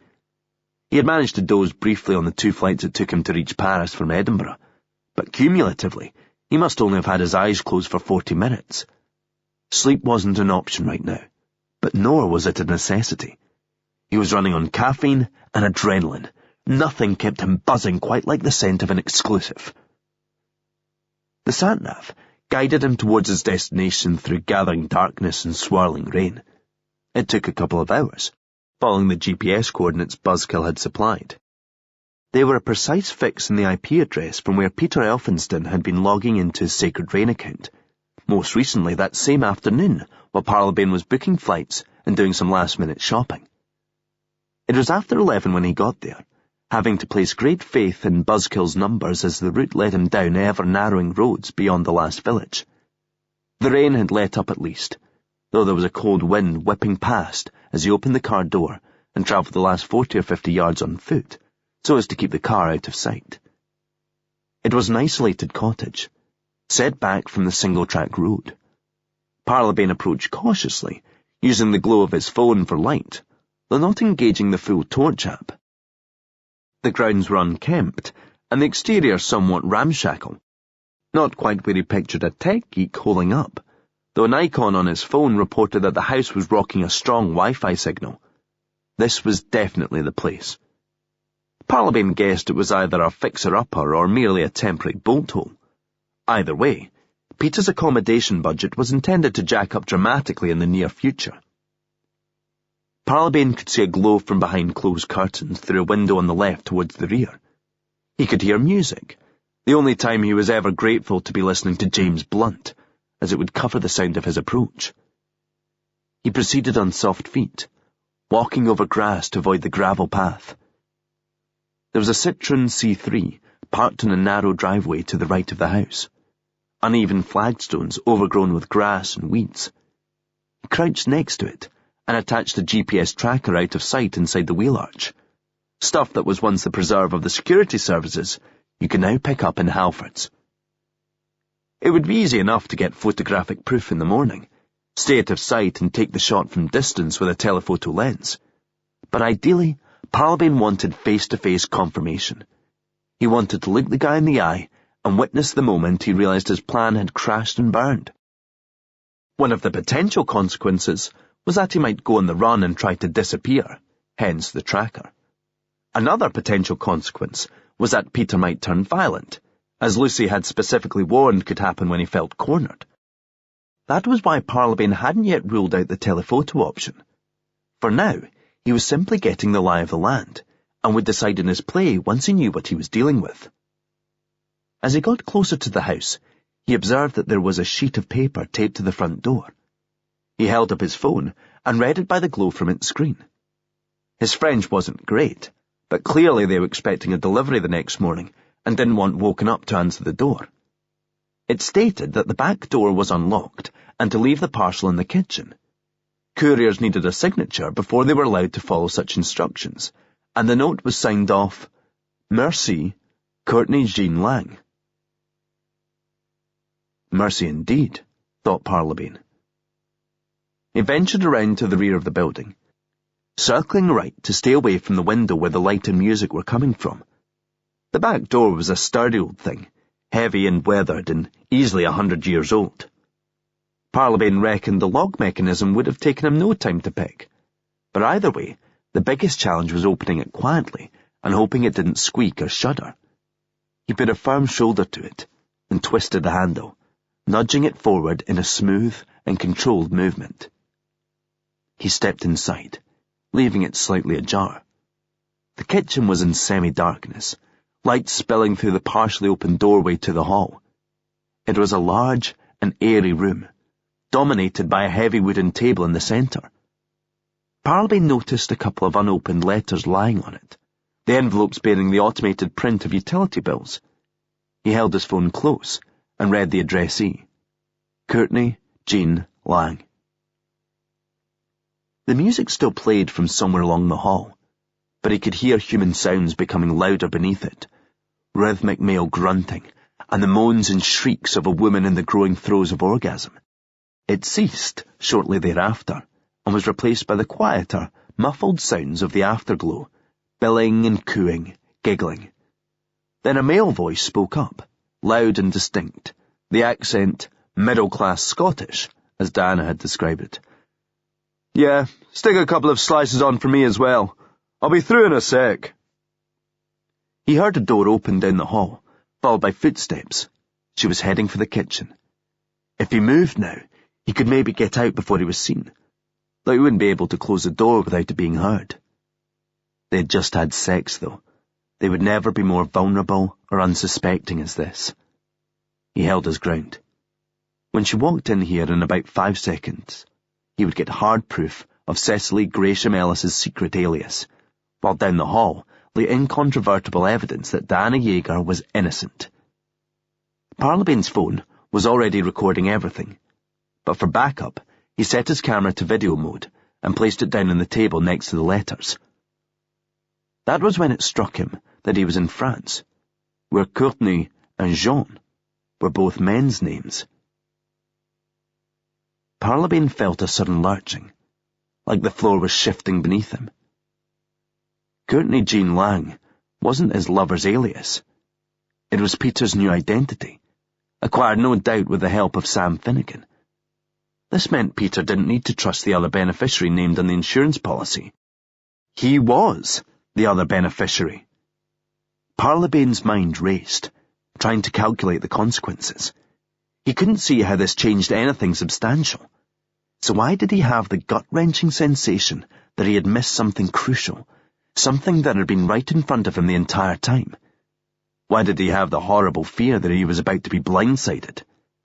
His heart began thumping, and he involuntarily took a step back. The door pushed open, and she walked in wearing just a t-shirt, oblivious as she reached for the switch. The lights came on, and she was revealed to him at last. Peter's conspirator. Peter's lover. Peter's sister.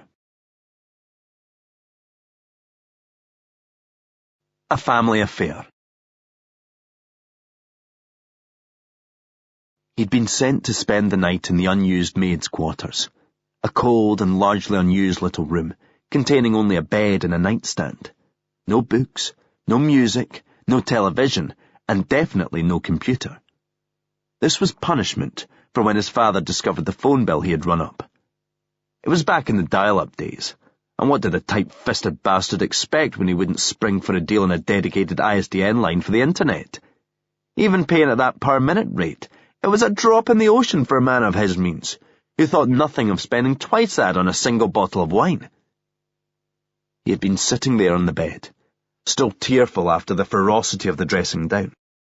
His father's words about him never amounting to anything if he wasted his time on computers, seeping into his psyche like poison. Then there was a knock at the door, and Lucy came in. She put her arm around him. It started as a hug, really. But then it became something else. And in that moment, how they saw each other changed forever. Yes, it was an aberration. Early on, they frequently forswore what they were doing, and vowed it would never be repeated. Then a dam would break, and it never felt like it was only one of them who cracked first. It always felt mutual, almost telepathic, and it always went that bit further than the last time, until there were no barriers left to cross. They started off being discreet to the point of paranoid, but gradually they came to realize what had developed between them was so out of the ordinary that no one ever thought to look for it. It seemed amazing to them, as though their relationship was invisible, a secret protected by an enchantment that meant nobody else could see what was right in front of them. But inevitably, they took that for granted. They got careless. They got caught. Father acted as though they had done it specifically to hurt and offend him, like they had planned the whole thing as a personal affront. In his mind, of course, it was always about him. That was when he told them they were getting nothing, that they were not only disinherited, but would be receiving no financial assistance once they left school. He dressed it up as something else when he was explaining it to other people, some bollocks about learning self-sufficiency, but it was his sulk, his vengeance. He relented slightly with regard to their university careers, but only so that he could ensure the pair of them weren't staying in the same city, terrified of the shame if some rumour got out.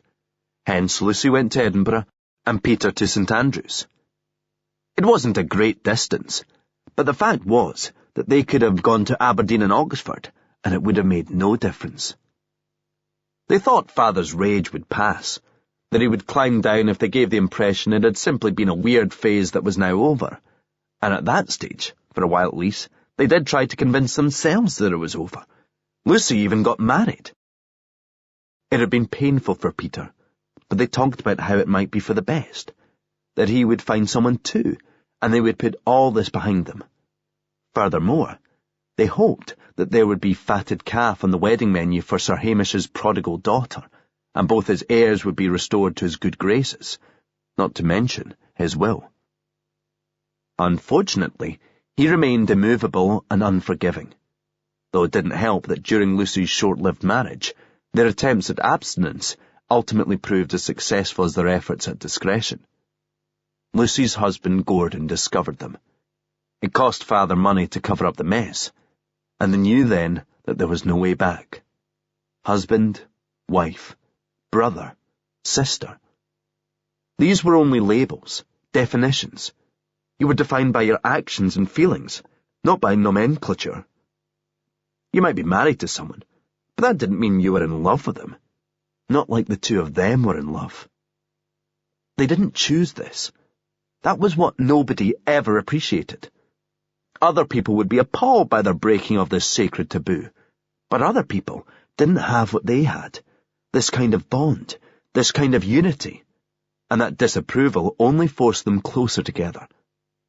They understood quite implicitly that they didn't need anybody else, and that nobody else mattered. Nor did other people know what it was like to be brought up so close to all of that wealth and never be allowed to enjoy the freedoms and pleasures it could unlock. They had been forced to endure all of the duty and responsibility that was drummed into them about their heritage, but now they had come of age, they were being denied its privileges. They had often talked about living abroad, starting a life together somewhere nobody knew them. Even then, they knew that one of them would need a new identity. That was when the idea of faking Peter's death first came up. That way, he could become somebody else, cutting off all ties to the past. They could even get married. He remembers discussing it one intoxicating night, Lucy telling him how this Finnegan bloke she once worked with had all kinds of dodgy contacts that might make this possible. As a joke, Peter said it was a shame he didn't have life insurance. That was when their plan was born. This time, he was the one who would be getting married, living a lie and sleeping with someone else. It would take a lot of work and sacrifice, years in the planning and the execution, but they could both work all their lives and come nowhere close to earning this much money. It took patience to find the right candidate. There were women who were perfect, but to whom he couldn't get close, or who would never give him a second look. And there were women to whom he did get close, only to find their other credentials didn't seem as convincing as he had envisaged. Liz Miller had been ideal, but he had blown it with his impatience. He had moved too fast at a sensitive stage, and she had started to sense something was wrong. Then his job with Cobalt had taken him to Inverness, where he found out that this scary surgeon the IT guys detested was none other than the infamous Dr. Diana Yeager. Having worked in hospital IT in the past, he knew all about Blade Bitch. So when Lucy delved deeper into her background, discovering the accidental death of her student flatmate, they realized they had a winner. The violent kind. They stared at each other, mutually uncomprehending, mutually horrified. She let out a startled gasp, but she did not scream, because although he was an intruder, he was not a stranger. It took her a moment to place him in this context, to work out why he shouldn't be here, and then to realize the enormity of the fact that he was. Parlabane felt like he was falling, that lurching beneath his feet had opened a chasm that was swallowing him, headlong into the abyss. He had thought he was venturing into the darkness on Lucy's behalf, ever wary of dragging her down with him. But all the time, she had been the one leading him there, and he hadn't seen it. She had been in the same position as Peter, raised with the trappings of great wealth, but denied the privileges and freedoms to which she must have thought she would be one day entitled. She was the one who came to Parlabane with her doubts over the accident. And if she had never done that, then certain apparently damning evidence against Diana would never have come to light. Follow me down. Jesus.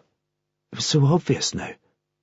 She had given him a list of names, some of them unknowingly primed by Peter to pass on just the right information. Now he understood why Alan Harper was puzzled that Peter should be reaching out to him of all people, confiding in him about his married life and depicting his wife as a controlling obsessive.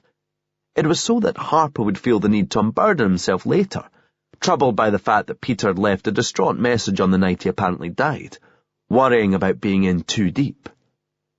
Follow me down. When Parlabane had begun to think there was probably nothing more to the story than how it appeared, he had gone for a drink with Lucy, at her request. She left before him, and shortly afterwards he was abducted, drugged, driven around in a van, and then dumped back at his flat. All he knew about his assailant was her distinctive scent, which Lucy knew to be blackberry and bay, because Peter had given it to Diana as a present. Follow me down. Peter had primed Harkness by mentioning Diana's student years tragedy, and then Lucy had subtly nudged Parlabane in the right direction so that he would track down Emily Gale. She said there was a friend Diana was still in touch with from her time in Oxford, but pretended she couldn't remember the name, so that he didn't twig he was being manipulated. She had been part of the insurance con from the start. She had recruited the money and assistance of Sam Finnegan, and it had then been her crucial role to drip-feed the story to some mug of a journalist who would think he was discovering all this for himself. Somewhere amidst the maelstrom, he found his voice. He surprised himself by how calm he sounded. He surprised himself that he didn't scream with hurt and anger. Hello, Lucy. He heard hurried footsteps, Peter having emerged from the bedroom to realize something was wrong. In a moment, he was at his sister's side, his ashen face a mix of incomprehension, outrage and fear. Like Lucy, he had pulled on a t-shirt, the kitchen being too cold for sitting around in the altogether. He had a bandage around his shin, a shallow place to cut to the bone. Who the hell are you? What are you doing in our house? It was Lucy who answered, her voice low and broken. Peter? This is Jack Parlabane. It was possible to see it in his eyes, the moment he deduced what this meant, the flash of panic Diana had described. Sounds like you shagged pretty well for a deed bloke, but if you thought you were well fucked 5 minutes ago, I've got some difficult news. Peter looked around, frantic, calculating, like he was searching for a way out. Parlabane couldn't see one. He edged past Lucy and lunged towards a worktop, hauling open a drawer and brandishing a carving knife. Peter, what are you doing? She asked, tremulous, afraid. He's the only one who knows. If we get rid of him, He couldn't even bring himself to name it. That didn't augur well for his ability to do it. But the guy was desperate, and right then he believed Parlabane was the only thing standing between him and several £1 million. I'm not the only one, Peter. My associate knows where I am and knows everything else too. This phone has been uploading video of everything since I got here. It's being relayed straight to Detective Superintendent Catherine MacLeod of Police Scotland. Believe me, this is over. Peter began advancing. His eyes were wild, his hands shaking. He needed to believe there was still a way out of this. Why did you come alone then? You're lying. Parlabane held his ground. He knew the back door was still open, so flight remained an option, but he had a reason to believe it wouldn't come to that. Peter stopped. His expression was aghast, haunted as he gripped the knife in front of his face. He wasn't coming any closer, but Parlabane knew he still needed to talk him down. The hardest part of this was when you had to hit her, wasn't it? Parlabane saw that flash in his eyes again, an awareness of his own vulnerability. It was crucial to the plan. On the night you disappeared, you had to provoke a final argument, and you had to hit her. Dana told me. She thought you were shaking because you were angry, but you were trembling because of what you knew you had to do. You had to hit her hard enough to leave a mark for the cops to see. Doing that took more guts than cutting yourself. Peter didn't have a brutal streak, cornered or otherwise. It was merely another of Lucy's lies, part of the narrative they had constructed. It was only one punch, but it was harder than all the other stuff, wasn't it? Ruining Diana's life, pretending to be in love with her, setting her up for a murder conviction. You could do all that. It was a game. A real-life role-playing game. That's second nature to you. But violence is not. When you bundled me into that van with a sack over my head, it wasn't just so I couldn't see your faces. It was so that you couldn't see mine. Parlabane watched him crumble as he spoke. His eyes closed, wincing in remembrance of the punch. Then tears fell as he let the knife slip from his grasp. Lucy ran to him, putting her arms around his shoulders as he fell to a crouch. Down on the cold tiles, they clung on to each other, helpless and broken. They flinched from Parlabane's gaze, as though in his eyes they saw how they would be regarded when the world found out. They were wretched, naked in their shame. In that moment, he understood that not everything they had told him and Dan about their upbringing was a lie. He could see that they didn't choose this, and for that he felt a brief moment of sympathy. But they did choose what they had done to Diana, and what they had tried to do to Liz Miller. They did choose what they had done to him. Eventually Lucy looked up at Parlabane. "What was the hardest part for you?" he asked her. "Faking that you liked me." She looked away again, said nothing. Morning sickness. Ali was coming out of the toilets when she saw Diana Yeager making her way through the station, heading for the exit. Ali knew she was in the building. She had come in to give some more statements, this time helping shape the prosecution. They made eye contact before Ali had a chance to scope the passageway and pretend not to see her. She wasn't feeling so great, and she had 8 hours to get through. Kicking off the shift with a dollop of awkward mixed in with a ladle full of guilt and regret was not going to make it pass any quicker. Yeager didn't skill, or indeed visibly emote in any way, but that wasn't going to stop Ali projecting. The good, and innocent, doctor's attention was principally fixed on the reception area ahead, where Callum Weatherson was ready to take her home. He was the guy they had seen getting into his Porsche outside the cottage that time. Turned out she was having an affair with him before all this kicked off. So maybe that explains some of why Ali had thought she was acting suspicious. Rodriguez was waiting for her, a newspaper tucked under his arm as he stood against the wall, all set to begin his shift. She was particularly pleased to see him on a day like this. He always had an energy and positivity about him that she could leech off of when she was running low. The newspaper was folded, but Ali could see Yeager's eyes staring out at her from the front page, and couldn't help but feel a stab of accusation. "You all right? You look a bit, well, like you'd be pale if you were, I'm okay. Just had a mutual eyeball with Diana Yeager, that's all." "Bet you wished we'd kept quiet for 2 minutes and let somebody else take the call that night. I've heard CID are requesting we get banned from responding to an RTA ever again." He looked like he was only half joking. Ali knew that they'd be getting grief over this for about a decade, but that was Polis for you. They never forget. "I felt awful, though, seeing her, knowing what I put her through. I feel like I ought to write her and apologise." "Absolutely not. That's not how it works, and you know that. It wasn't you who put her through anything." "I played my part, though. I was suspicious of her from day one, and I was completely wrong." "No. You were suspicious from day one because something about the situation felt wrong, and it turned out you were right about that. You've got good instincts, Ali."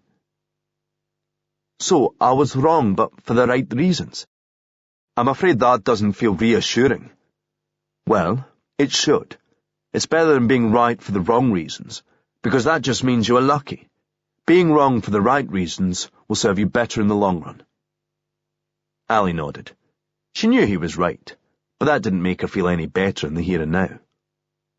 They began walking out to their car. She thought back to their first shift together, which felt like months ago. It had been less than a fortnight. Hell of a way to christen your new post, she said. Christ, you're not wrong. My days at the Met already seem like another lifetime. I'm starting to get a handle on this place. I feel like a different person up here. Aye, you'll be fighting off the girls with a taser soon enough. I mean, when you're ready for all that. Ally added, realizing it might have been inappropriate. No doubt, he said. Rodriguez smiled, that strange wee look in his face that he wore whenever she skirted this area. Except they won't be girls. It took her a second. Then a lot of things belatedly clicked into place. He'd even asked her about being religious, sounding her out in case she was going to have a problem with it if he told her. Bloody hell. How had she missed it? Some Polish woman I am. Can't see what's right under my nose. Ally burst out laughing. She couldn't help it. A whole host of different tensions gave way, and she simply lost it. Rodriguez began laughing too, the pair of them ending up like a couple of hysterical kids. Eventually, she managed to compose herself enough to suggest they get in the car and actually get to work. Rodriguez asked if he could drive, eagerly skipping around to the other side of the car when she acquiesced. Ally climbed into the passenger side a little gingerly, wincing at another twinge of discomfort as she slid into the seat. Rodriguez noticed it. His tone was sincere and concerned. You sure you're all right? You're clutching your tummy there like John Hurt an alien. I'm fine. Just my time of the month. Her Day in Court 2. Nothing transpired the way we intended, and yet, as the jury files out to consider its verdict, I can't escape the feeling that it worked out the way it should. This was not meant to be my trial. Diana was supposed to be in the dock, and I was supposed to be the one watching from the gallery, looking on in anger and outrage at the crime that had been perpetrated against my brother, against me.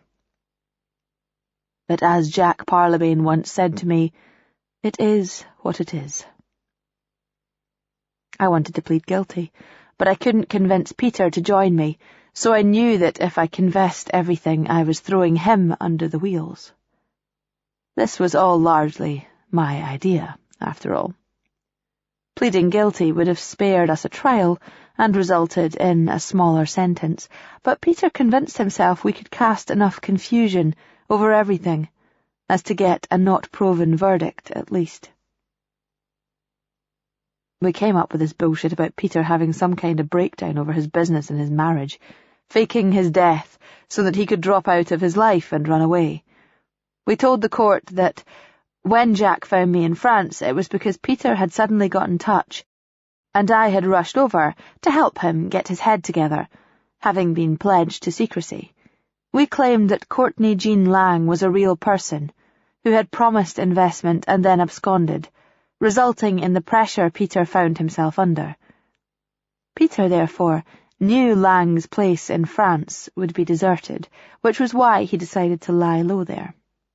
It made just enough sense to cast doubt on the conspiracy theory, we hoped, but it all relied upon nobody believing the single worst truth about us.